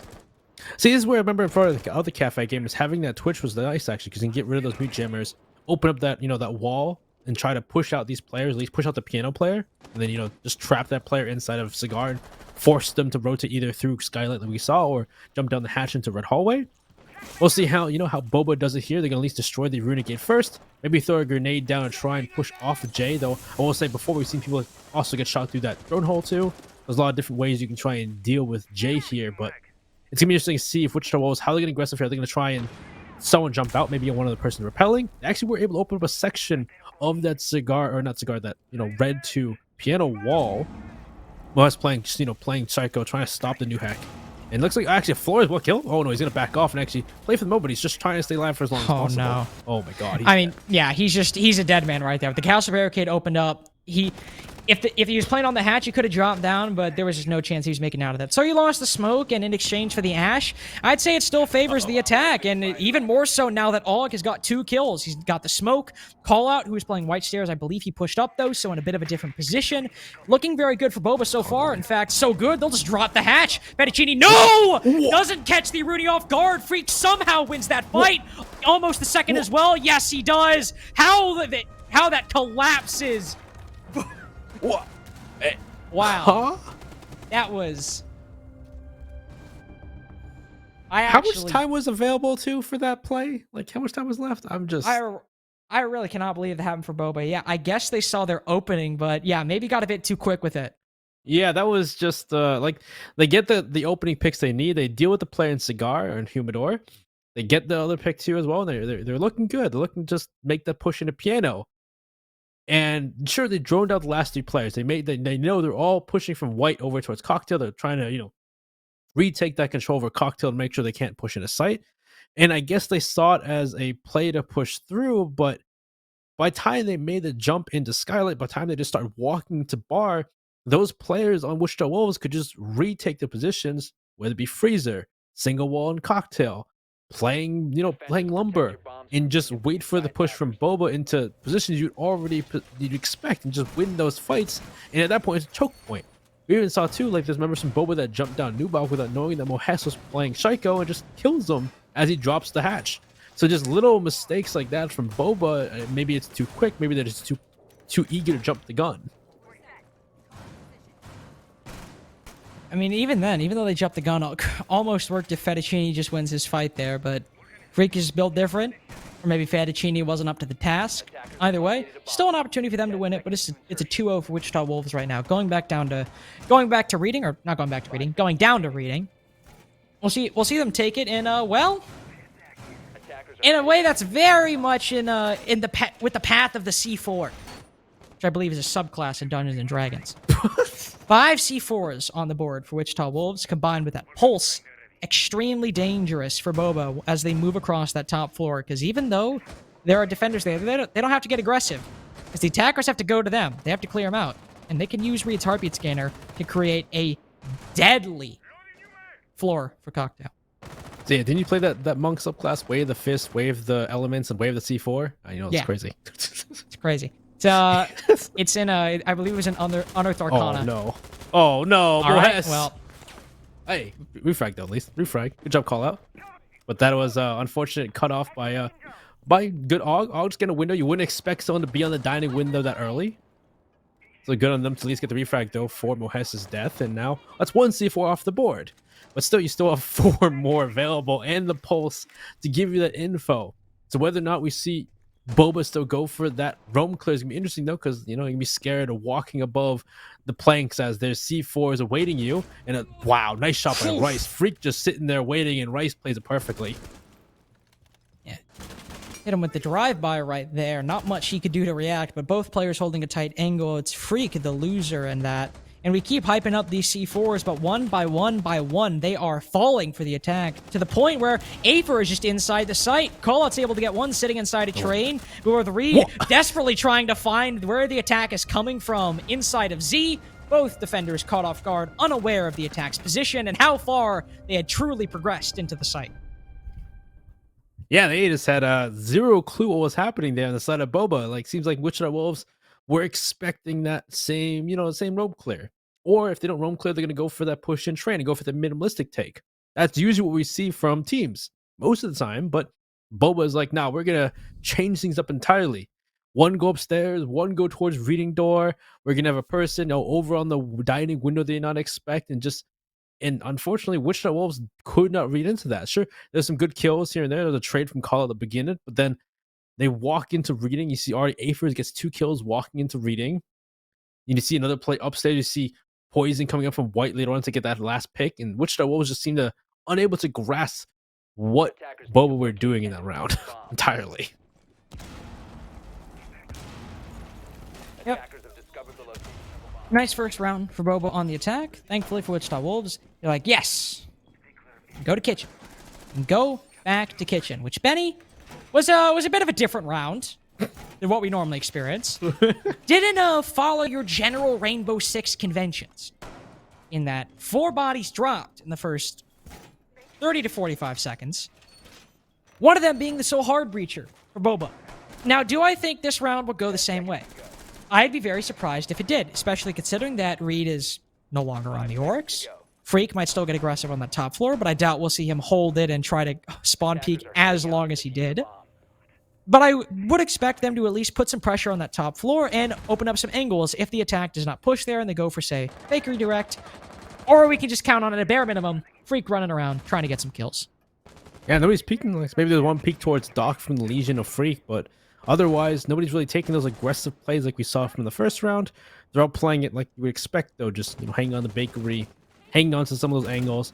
Mojas looking to be pushed first as he sees one drone him out. Looks like there's at least one person swinging him as he doesn't know if it's Jumbicator or the actual person. And it is Jumbicator. He's going to destroy it.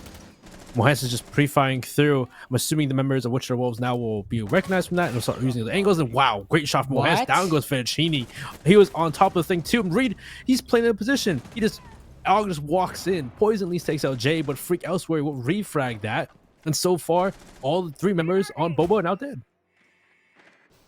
I would like it to be shown in the record.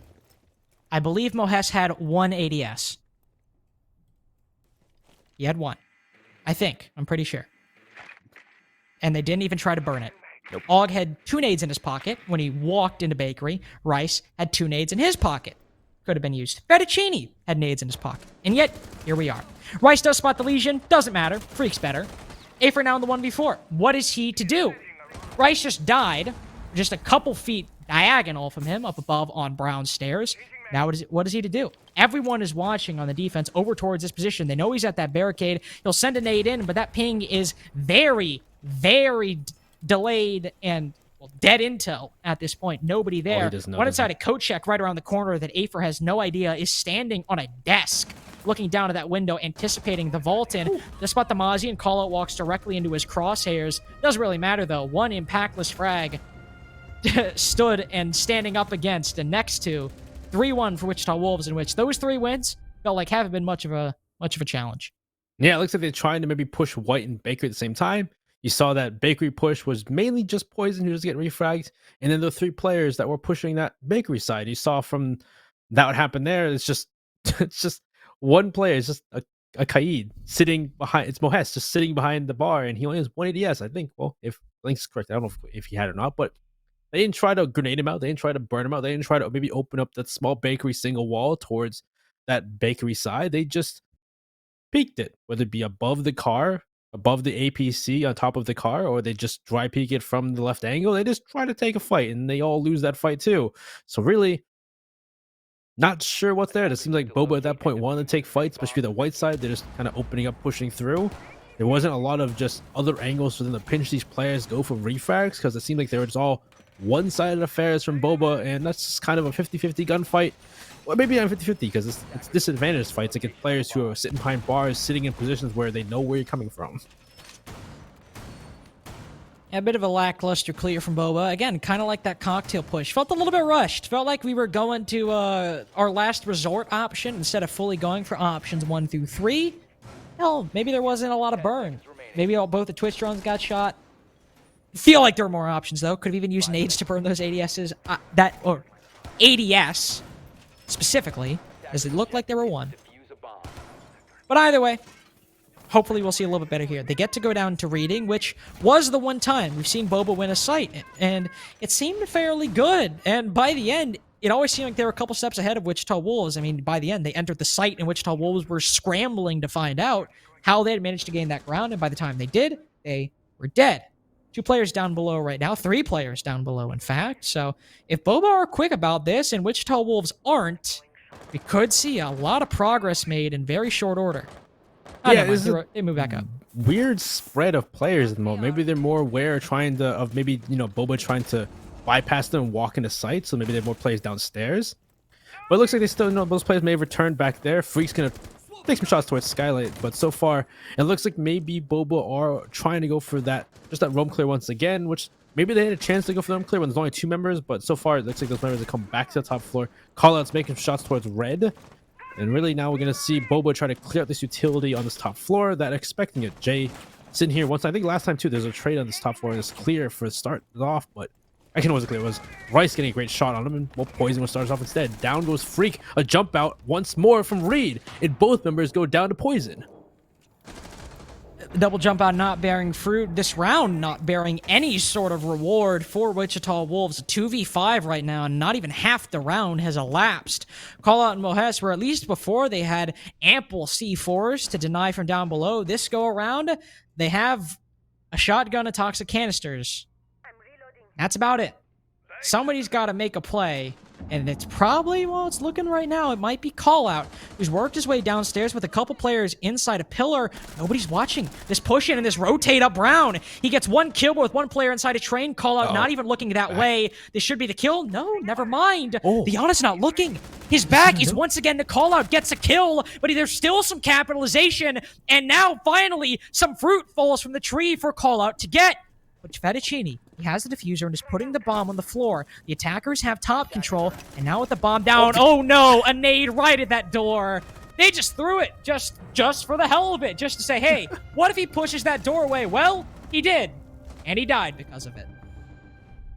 That was a chaotic round once again, and it wasn't that crazy. Boba didn't even try to push that heavily. There wasn't any kind of crazy plays from Boba that round. It was more in Wichita Wolves getting crazy. Poison getting 2 picks starts off because 2 people try to peek him either outside, jumping at a cocktail, jumping at a white stairs. We saw maybe 1 player jump out on white stairs, die, and the previous one was maybe in a similar position. So some of that crazy aggression from Wichita Wolves that we saw earlier coming back, and as I said before, coming back to bite them in that round, especially when they lose 2 players early. They lose another on that clear, and now it's down to 1 or 2 players try and bring it back, and what, a 2v5? Not a lot you can do there. The best part now is that Boba have guaranteed themselves a 4-2 attacking half on Cafe. It's exactly what you want. That is exactly what you're going for. If you're like, okay, how many rounds do we need to get and say, okay, we did all right on that half? 4-2. It's exactly what they need. They just won twice on rating. They got a 3-3 here. Even better. Wichita Wolves right now, they're like, okay, hold on, let's try to win this, give ourselves a bit more comfortable of a lead. And again, get that 4-2 half. That is, we did all right. We can go into our attacking half saying we did an okay job. Every other side, except reading, of course, has gone the way of Wichita Wolves, so not exactly a bad thing, and honestly, usually gone their way in pretty good fashion at that. So it's looking good here for Wichita Wolves to close out 4-2 as well, given the past trend, with some adjustments made by Boba. Namely, and specifically, Og has gone to the Blackbeard, likely to hold and contest those windows. Well, last time we saw this site from Boba, they had a great start actually. They were able to really deal with that aggression with the Wolves, push those players back, and they even knew where all the last 3 players were at when they made the execute. But it came down to trying to rushed execute when it came to that play, and they kind of rushed into fights that really weren't easy to win with just people in freezer, people in the positions that came back to, despite knowing where they all were. But Jay starts off once again. Down goes Og. There goes the Blackbeard that we just were talking about. He's already dead. Thought he'd have a little bit more impact. You know, he has a face shield that prevents him from getting headshot, but hey, happens. A bomb has been located. Reed can be a little more comfortable on this clear right now. A Runegate burn, knows the clear is incoming. Flashbangs go in. A nade now getting cooked. Ooh, but it's on the opposite side of the wall. So Reed can shelter for the moment as... Nope, Rice still has a second one. Can this one land? Can he thread the needle? Again, he can back up and hold this position. Both nades wasted. Beautiful play by Rice, or more so unfortunate for the Sledge as one gets aggressive on the red hatch, though. You might not get Mohes, or Reed, excuse me, but no, Mohes does get a kill. Poison Reed, too. They drop down the hatch. They go for broke. Fettuccine finally gets one, but the damage has already been done, and Wichita Wolves have firmly taken the lead. Yeah, they had to sacrifice a play to make that drop even work. And elsewhere, Poison going down to Mohes, who I believe was either playing Bathroom or Pixel. So these, unfortunately, none of this is going out so well for Boba. They've got to sacrifice people to even make their entry into the building. And at this point now, it's up to Afer and Fettuccine to make their way through. Intel in the hands of him. It's going to be Freak to play off the Intel, get the kill. And now it's down to Fettuccine.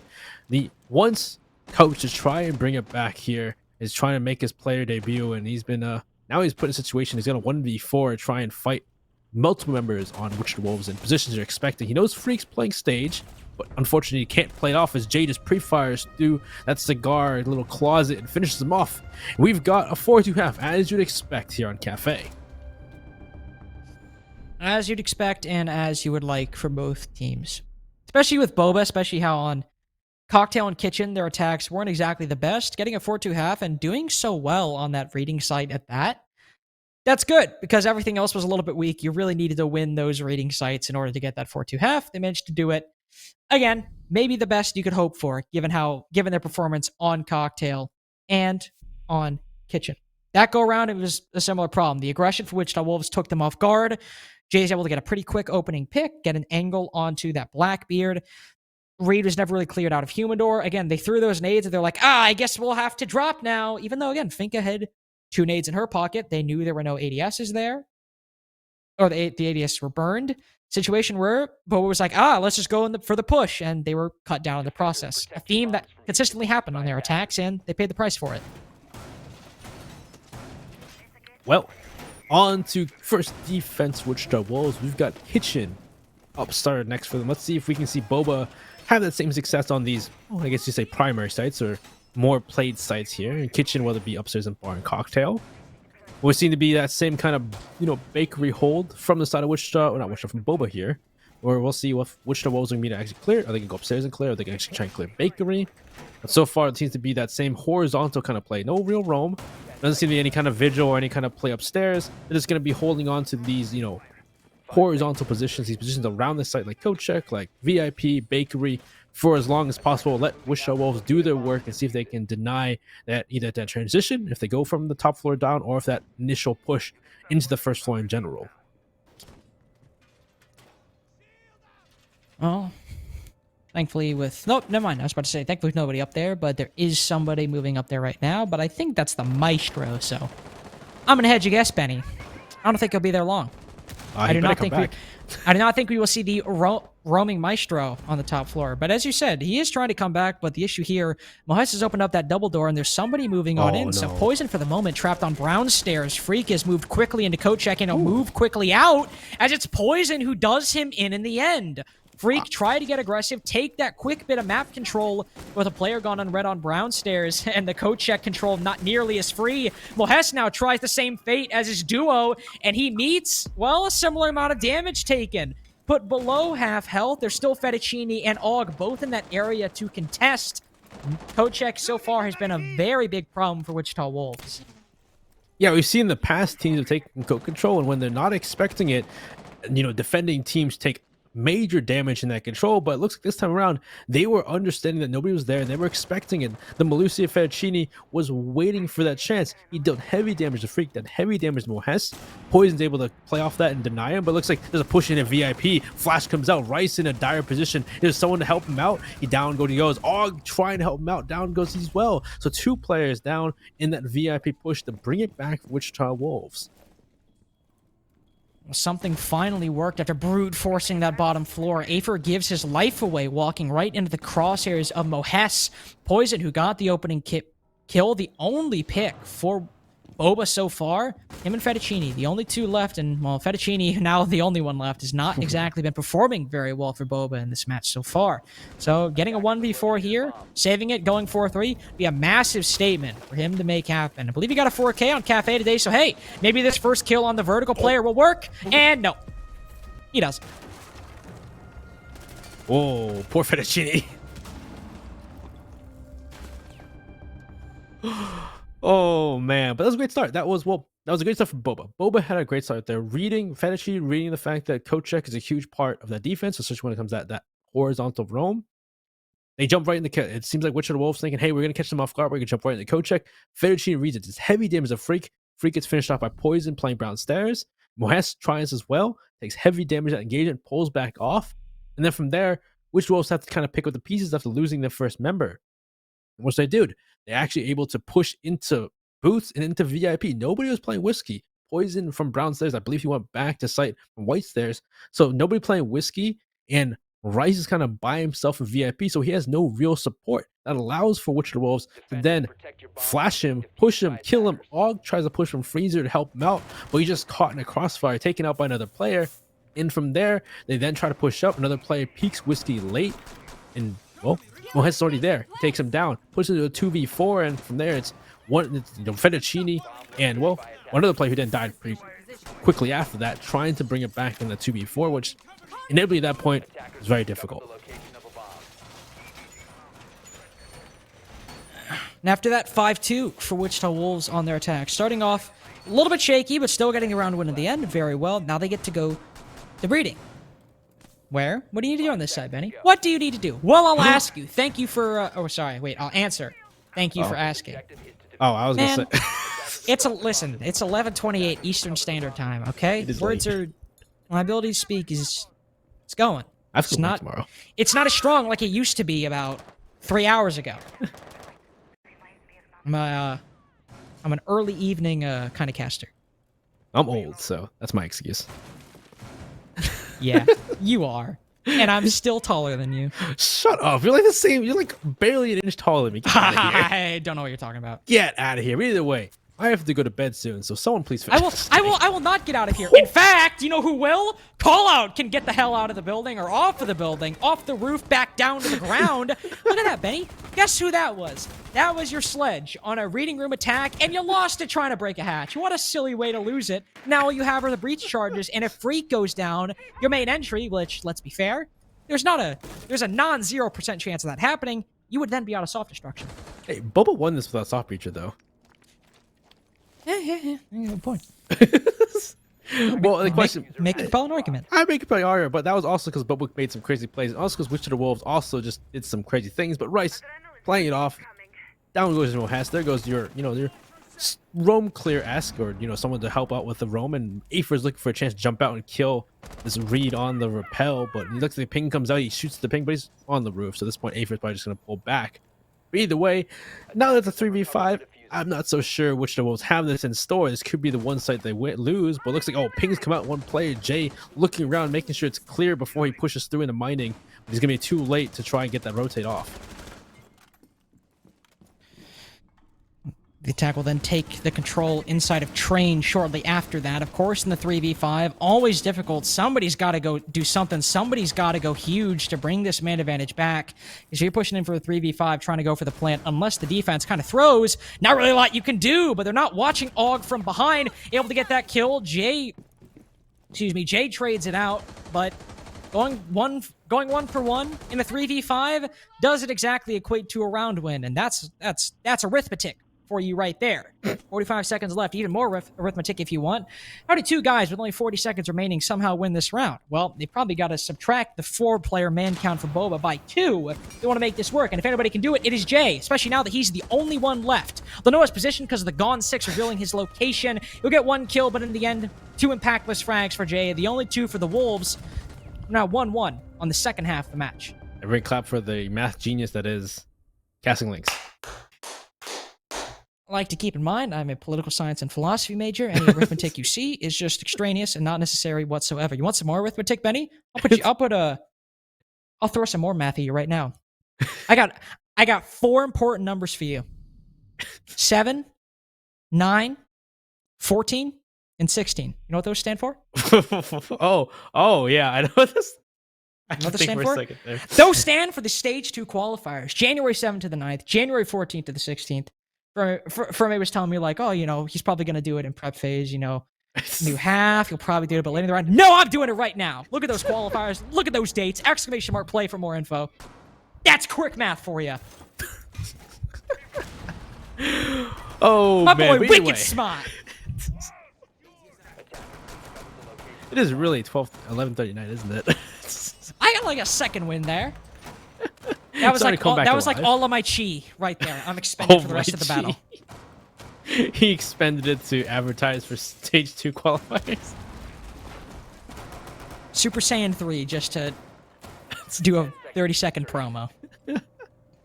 But either way, last round kind of dictates the issue with Wichita Wolves. That aggression that they can't sometimes deal with from Boba. They're just, again and again, people taking fights when they're not expecting it, trying to do, you know, that expected clear the top floor, and people like Rice, people like Og just ready to just point a gun at you, take those fights and win them. So we go back up to the bar and cocktail though, where, well, actually, well, no, this time, have we been here before yet? No, we haven't been here yet, have we?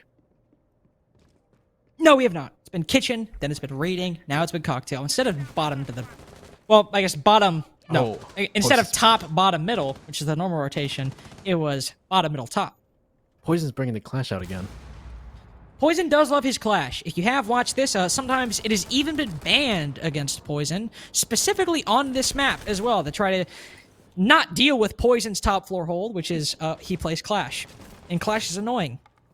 That's why it's usually banned. Here, don't exactly know what impact it will have just yet, as we're only 50 seconds in. He's currently sitting on a cocktail, trying to hold those windows, maybe protect Rice a little bit. Oh. Could have protected Og, though. He's now dead. Bomb has been located. He was playing He would have liked the Cigar, Clash. too, so that's an issue. Also, I think when they banned Clash, didn't we question about that too? Yeah, it's one of those things where I get the ban. It's not a bad ban, but it's a case of you leave other stuff up. Like the Valkyrie. Yes, like Valkyr Mira. So yeah, that was. I'm not sure if it's really worth it to ban Clash against Poison, but we'll see how well his Clash play does here. Because we've seen in the past, we've seen them play the Clash pretty well, just deny time, make it difficult. Aether is on top of the, top of one of the nightstands, trying to get an angle on somebody pushing in a Cigar as they lose Og. So it should be the next step in the process, which the Wolves is to take control of Cigar, push the way through, start dealing with that pressure inside of Pixel. Grenade comes out, caught by a ADS, but Aether down goes Freak, so that the pushing the Cigar not going so well for Wichita Wolves, and so far time is dwindling. They need to make that push quicker, and with Poison around, it's probably not going to happen. That's the issue with Clash. If you let her survive into the late round and you don't have the utility or the time to really coordinate and clear her out, she can be a very difficult problem to navigate around. Upside, you just kill everyone around her. She's kind of useless. So it is a trade-off. They can make it work. Well, they could probably easily take out Rice as he's getting aggressive outside of Freezer. They have control of the site. Fettuccine flabbergasted by call out on the cocktail balcony. Not only does he get that entry successfully, he does exactly what I said could happen. Kill everyone around the Clash. What is Poison to do but put away his shield and take a fight, knowing he can't win it? We're on match point for the Wichita Wolves. Yeah, Fettuccine seemed really surprised that somebody was right in his cocktail balcony. Fettuccine, like, he was just one-tapping, and the bullets were just like, what? But either way, it was interesting because Bobo were trying to take fights. Og goes down first. There was a refire there. At least they kick out Freak in return as a refrag. But then it starts dwindling down. We start seeing members of Wichita Wolves start pushing their way through Bar, pushing their way through Piano, start winning those fights on members of Boba who really were, I thought they were in entrenched positions. And had the Clash in turn 2 to try and deny them. But like Lynx was saying, if you could win those fights around the clash doesn't make much of a difference there. And it seemed like it was just that. Witch of the Wolves, they didn't really open much up. They didn't really do a whole lot when it came to the territory, but they were winning those fights. Boba were sticking their heads out, taking those fights, trying to stop them and losing again and again, especially after that first kill after that kill on the Freak. Really weren't able to stop the entire thing. They allowed for, Mohes to get his way into heaven balcony. They had the control and bar, and just nobody from Boba were able to stop them. So hey, we're on match point now. One more Triumph Kitchen, see if Boba can keep themselves alive here. Benny, do you like apples? Sure. Well, West Garfield Park 7-2'd Mirage and Forest dropped 21 kills. What? How you like them apples? 5 What? seconds remaining. They beat Mirage? 7-2, and Forest dropped a 21 bomb in What map 9 were they rounds. He won more quick mass. That's over 2 kills a round on club. What map? Oh, Club. I guess that's part of the map I want to bring. Oh, that is crazy. I want to watch that match, but it's on Super's channel, so I can't watch it because I'm not subscribed. Well, yeah, you also can't because it's over. Well, no, because if he streamed it, you can probably watch the VOD. Actually, I think his VODs are sub only. Yeah, they're sub only, so I can't watch anyway if I want to. Which is sad. You're not subscribed to Super Seth? Well, you're not subscribed to that? I would subscribe to that monthly. Well, to do it, not be the recipient of it. Good shot by Afer. Taking down thank you. Freak on the entry. Good work by him. Getting aggressive on that small bake window. And now, the attacker like, well, I guess we'll try to push in. We lost our player covering that small bake window, and that's problematic if you're going for a bakery take. Call out, I don't know if he tried to retake the position, but whatever he tried to do, it didn't work. Now Wichita Wolves in a 3v5. That's an early 2 kills for Boba. That's looking good from keeping this round. So now, with this control, what control do Wichita Wolves have? Looks like they have maybe that top floor control, but the rest of the members are just kind of waiting for that transition from the side of Wichita Wolves. Actually, yeah, it looks like there's a player above. Actually, Rice is still above there too, actually. So maybe not. So I guess the only control that Wichita Wolves have is Bakery for the moment. Mohez has made their way into Fireplace, maybe with Jay next to him.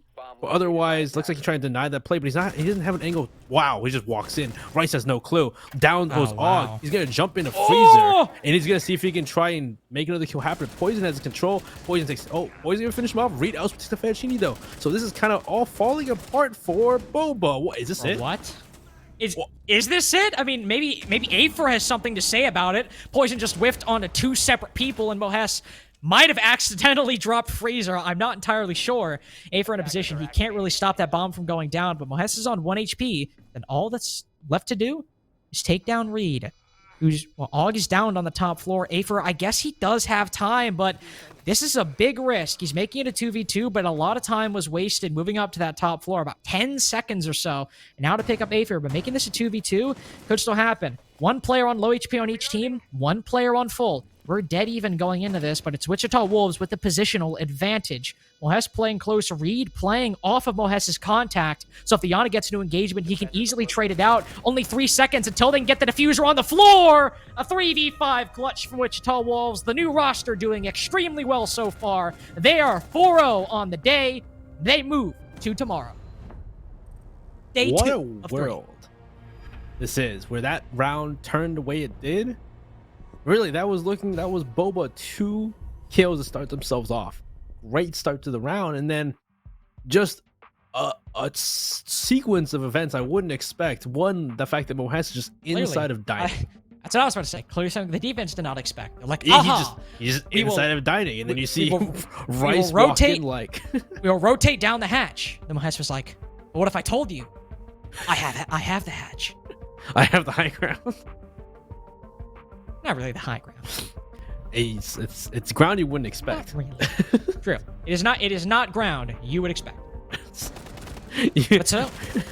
But so that is Wichita Wolves. We'll say excellent 7-3. Good win over Boba. Sad to see Boba go down the loser's bracket, but again, remember, there is still a loser's bracket, so it's not like Boba are out completely. They do still have chances to make it forward. They will be in the loser's bracket for a hell of a long time if they continue that run, but something that could still happen, maybe they'll get to that loser final best of 3.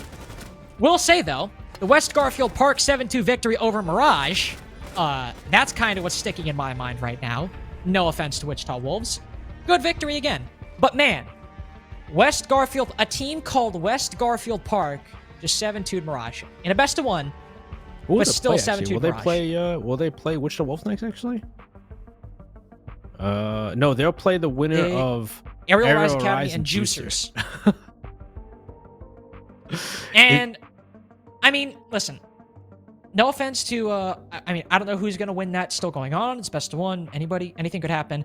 Whoever wins that match, I feel like West Garfield Park are winning. Aerial Rise Academy, I think actually might have a good shot at taking it. Yeah. But after how West Garfield Park have played today, and after 7-2ing Mirage, I mean, even though the games we saw on stream were close, the fact they did that to Mirage is nuts. That is not. I think if everybody says he's going to download the VODs, I'd love to see how that game went. You know, maybe Mirage was just kind of playing it lax, playing it warm up because they're just, just prepping for things. So maybe there wasn't a full intent or full effort there. But either way, West Garfield Park probably is shooting. They're looking to finish this, get that $5,000, not my full $5,000, but a good portion of it at the end of this tournament. But still, hey, they're in the semis tomorrow. We'll see. Well, this game ended. I think Aerial Rise Academy and Juice is still going on. I don't know if you want to watch that or not, though. Well, actually, that's what I was about to say. We do still have a game going on right now, and it is Aerial Rise Academy versus Juicers. So let's hop into what player's POV? I actually do not know. I know it is. Oh, no, actually, I forgot. This is... Oh, yeah, because the C-Dubs, I think, is doing it right now, isn't they? Yeah, this is on another stream, so we can actually watch it in full observer glory. We don't have to watch one player's POV as they die 2 seconds in. They die 2 seconds This is in. always my favorite part. Hey, but it's hey, it looks like Juicers are winning though, and they're on attack. I wonder if it was a 3-3 half, and then they're going to their attacking side. Benny, I'll be honest with you. Not too sure. You know what I do know though? Chalet's not the best map for Aerial Rise Academy. It's a checkered history for them in SCS. So good opportunity for Juicers to pull through. They actually have Razor playing on the team, I just realized. Yeah, I told you that the roster earlier, and you probably just forgot because it's late. No, I mean, yes, I did forget. But it was like I was looking at the 5 players in the lobby. I was like, oh, that's Razor. Yeah, that's interesting because you have Badger and Dunny from In Control, Tragical and Pixel from other teams, and Razor from Xset. So it's a mishmash of different people. And Badger's gonna jump in here, and this is it's wouldn't be surprising to maybe see Juicers take this back. And like you said, Aerial Rise haven't done the greatest on this map, despite like the play style that they have. In fact, their defenses on this map were probably some of the most suspect of theirs in the entire season. So this is a great opportunity for Juicers to take this series if they can just get 2 more rounds on Chalet attack. For any team, that's pretty doable. In this, unless Aerial Rise Academy have made drastic improvements, it's very doable here. Razor will take an early engagement with Dami. The ally put down to low HP, about 50 HP, moving back into Solar. But Razor deciding not to reaggress. He has a good hold on this top floor. Well, hold. No, from Aerial Rise Academy. See what I did there? Shut up. It's pretty happy myself. That was good. The kind of wordplay they pay me the big bucks for. Yeah, that's what you get paid for.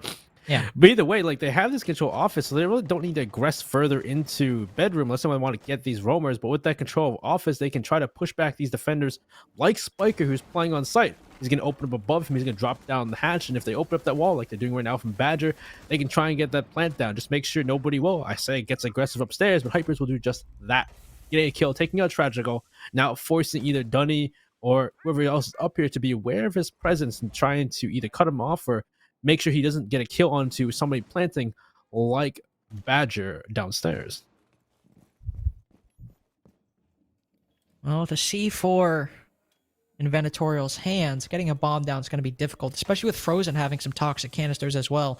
There's an opening where they can push in, but that opening is about the size of a C4, and if Venatorial can fit it properly, not going to be easy to get that bomb down. It's exactly what the Thermite will do. Try to put it on that floor, but it's Exothermic choking him out, and there's that C4 from Venatorial finally coming through. Dunny gets the first kill of the round for Juicers, but it's already been high impact from Aerial Rise Academy and continues to be so. Razor, who tried to hold that vertical from the top floor, now the only one left, forced to go down with 10 seconds left. Nothing he can really do. Good defense by Aerial, all things considered. Well, wait. Well, if you see this and they come back, though, then maybe they made some improvements. They're actually scrimming, maybe actually scrimming Chalet, despite the fact that they say they don't scrim that much, really. So I wonder how much practice they put into Chalet, because that was a pretty good comeback. The fact that, Juicers had control of that top floor, well, part of it, they had office control. And members like Hypers would to get aggressive just make it difficult for them to exert that top control. And even though they go for that plant, they weren't able to bait out all this to C4. They bait out most of the smokes, but they couldn't bait out that C4. Down goes the Planter and Badger. They try to then aggress off of that kill and push into sites. And the members of Aero Academy have to play off of that, get those kills, and get them that win. But we go on to Master and Office, which that's a difficult site. I am not a fan of that site. Yeah, it's not great. It is, I believe, the worst site in North America on this map. So take that as you will. Big problem here. It's honestly kind of a similar problem. I feel like to gym and bedroom. There is just not a lot of room to breathe on this site. Not a lot of positions to sit inside of office, especially once that wall is opened. Not a lot of positions to sit inside a bedroom, all because of that bedroom double window. Somebody goes in that rappel. Not only do they really effectively deny anybody trying to play inside a bedroom, they also shut down Blackwall, which is another powerful position to aid the players sitting in piano, one of the only safe havens, well, not even safe havens, but playable spots on the defense. And that's part of a big issue why this side is problematic, especially with the lack of, effectively playing vertical down below. Not many players can extend in the kitchen. Well, might see a little bit of it here, but even then, you go to trophy window, cut that off. There's just so many ways this site can be sliced and diced and rendered almost useless. I think it was the Aerial Rise game, the main roster versus Surf, where nobody tried to get on that big window. That happens sometimes. They're like, just get on the big window. Just get on the big window. The big window's so good. Just get on the big window. And then they don't get on the big window. And they were playing the site too, and that loud for, I think it was the Surf Aerial Rise, to just run back into the closet when they go for that plant from the solar side of things. Depends. We'll see if they go for the solar side, but it looks like here for Juicers, they're going to go for that office push straight through. They're going to go from that, fireplace into office, open the wall up. No, but again, having that control of a big window, having control of the windows inside of, bedroom, bathroom, that bedroom window, and the window by the balcony, by piano is going to be big here. Cutting off defenders, pushing them back so you can go for that plants, and also making sure you can't get C4 from below. But Razor, great first pick on to Frozen, 1 C4, not available for the defense. God, that Frozen guy is awful. So bad. I'm friends with Ethan, don't worry. I'm not just singling out Frozen. He is my friend. Getting out exclaimer. I'm not preying on his downfall. Well, I am, but in a friendly way. Caster bias. Yes. Caster bias against Frozen, specifically. Dami too, actually. I'm lumping Dami in there. Spiker too. Spiker's underage. He's a high school student. Why are you doing 11:48 on a school night? I know he has school tomorrow too. Anyway, just sleep through it. Who needs to be awake?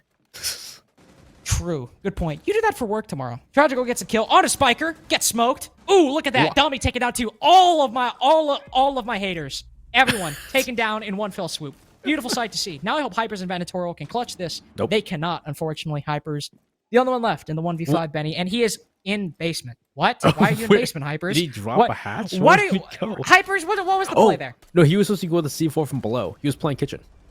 Oh, he's playing kitchen? Okay. Yeah, I think he was playing for the C4, but the rest of his team died, so he can't do much anyway. I was about to say, he's in basement. Like, Hypers, what are you doing? What is the plan? What is the strat that has you in basement? I want to know.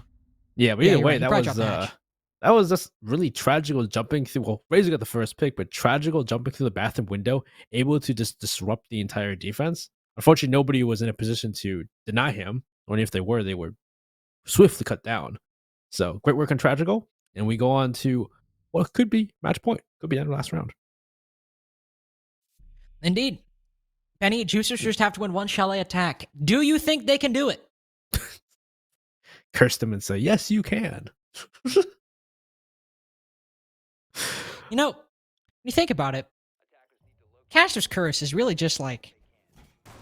Wait. Yeah? You can expand on that thought? I was going to say Caster's Curse is kind of like Survivor Bias, which you don't know what Survivor Bias is. Basically is... No. So it's a logical thought, maybe not experiment, but it's basically like, imagine you have a plane. Yeah. And the, wait, what is it? I actually can't remember the experiment. Basically, it's saying, if you're trying to gauge a situation, but... never mind. I'm too tired. I can't explain it. Let me look it up. The college kid is trying to explain to the college dropout what it is. I literally took a logic class too, so this is really just not. Trying to work your brain at a. This is not a good endorsement to future employers if I ever do it. Oh yeah, survivorship bias is the definition is the logical error of concentrating on the people or things that made it past some selection process. Oh yeah, so here we go. This was the example I was trying to think of. Basically, you have an airplane. Yep.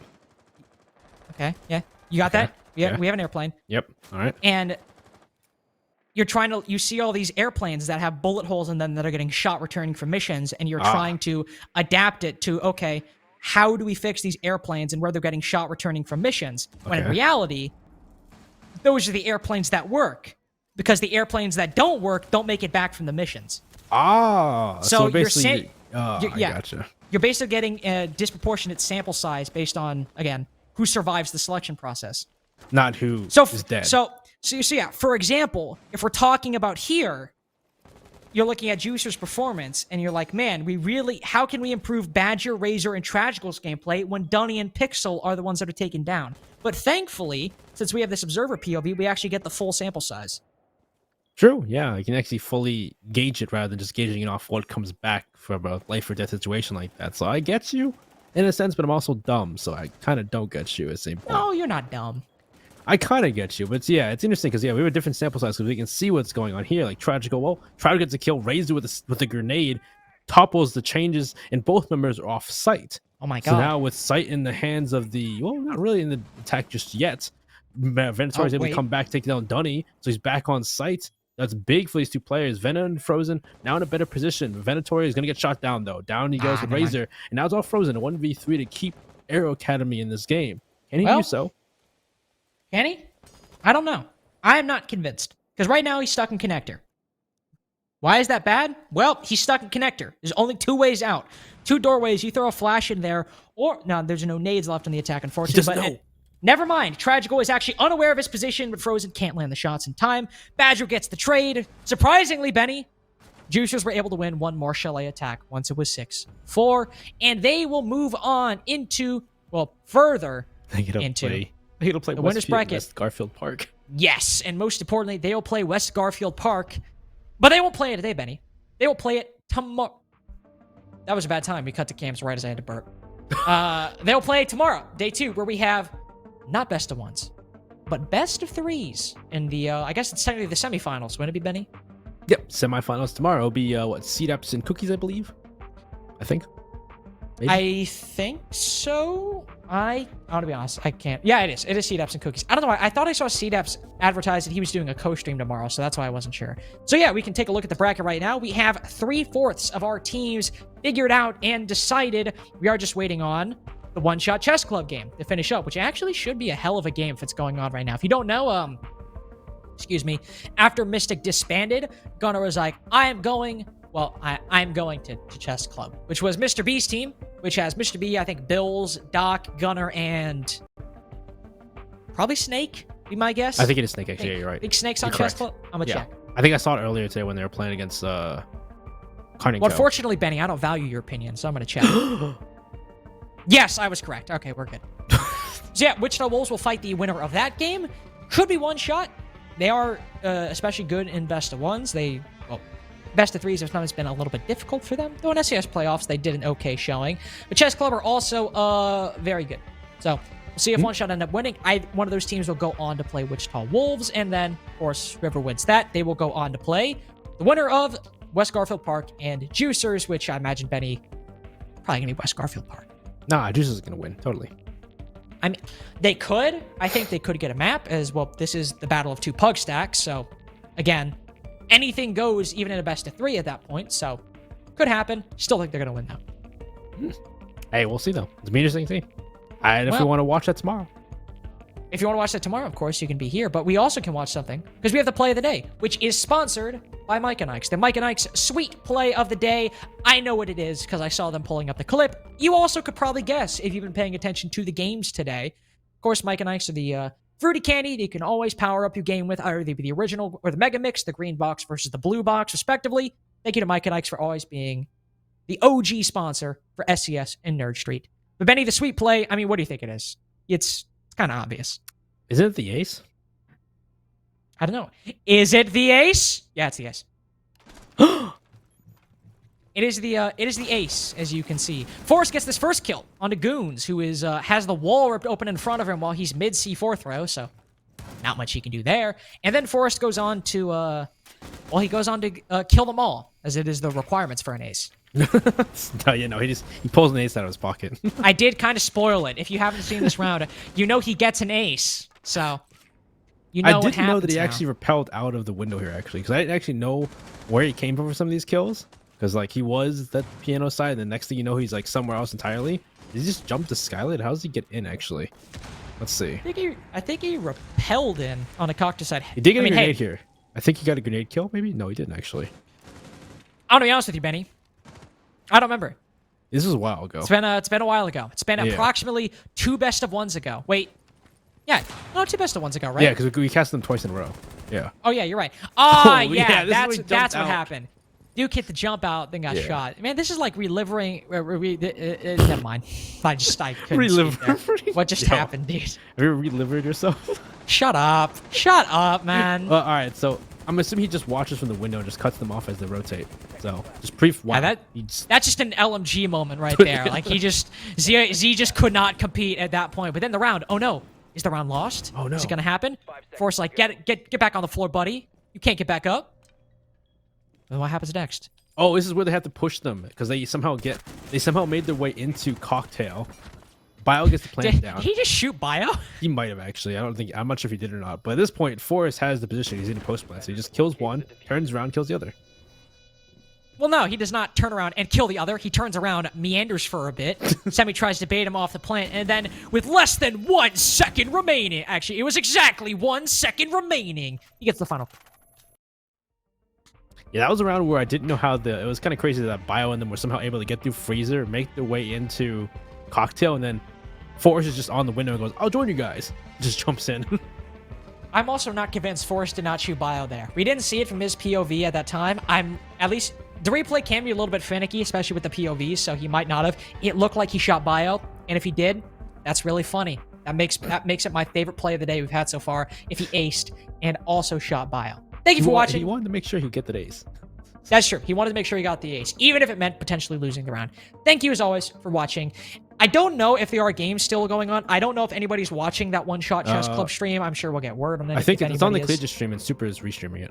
Oh, is it? Okay. So yeah, you can go to Collegiate R6 or Super either today to watch the final game or tomorrow as well. CDAPS will not be doing a co-stream because he's casting on this channel, so can't really do both at the same time. Sure, he might host it on his own channel, but just watch NerdStreet R6 at that point. But Collegiate R6 and Super, I believe, will both be co-streaming tomorrow as well, so you have some options to watch tomorrow, as you always do. Benny, I actually don't know. Just to recap, what are the games we have going on tomorrow? What are they playing? Who's playing? What are the best of threes? What are the semis? Well, we got Wichita Wolves versus, I'm assuming One Shot because they're up right now. Then we have, of course, West Garfield Park versus Juicers, like we talked about. And then we have an entire lower bracket that's not going to be. That's not going to be streamed, is it? No, it's not. Not until the lower finals. Lower finals. So lower finals, we'll see later on. We'll see who makes his way through the lowers, and then of course upper finals will be. Will that be tomorrow too? Actually. Oh no, it won't be because it's only 2 best of 3s tomorrow, isn't it? Oh, true. Good point. Yeah, it's gonna be 2 best of 3s. Yeah, I think it's only 2 best. So I think the day after that it's gonna be lower and uppers, and then grand finals after that. The day after, I think. Well, you know who we can tell you. You know who you can find out from. Who? You can find out by following our Twitter account, SCS_esports, where we'll tweet more about the format tomorrow. CNAPs and Cookies will be going over the games tomorrow. They'll be casting it. That was an odd way of phrasing it. But that is all for tonight, Benny. You got anything to say before you and I say goodbye to the standalone tournament? That's my bedtime. It is almost midnight for him and I. Thank you all for watching. Again, do !play in the chat before you go to look at the stage 2 qualifiers and get all the info and the relevant info to sign up and see where you can watch. But I have been Lynx, joined by Benny. It's CDAPS and Cookies tomorrow for day 2 of the standalone tournament. We'll see you then.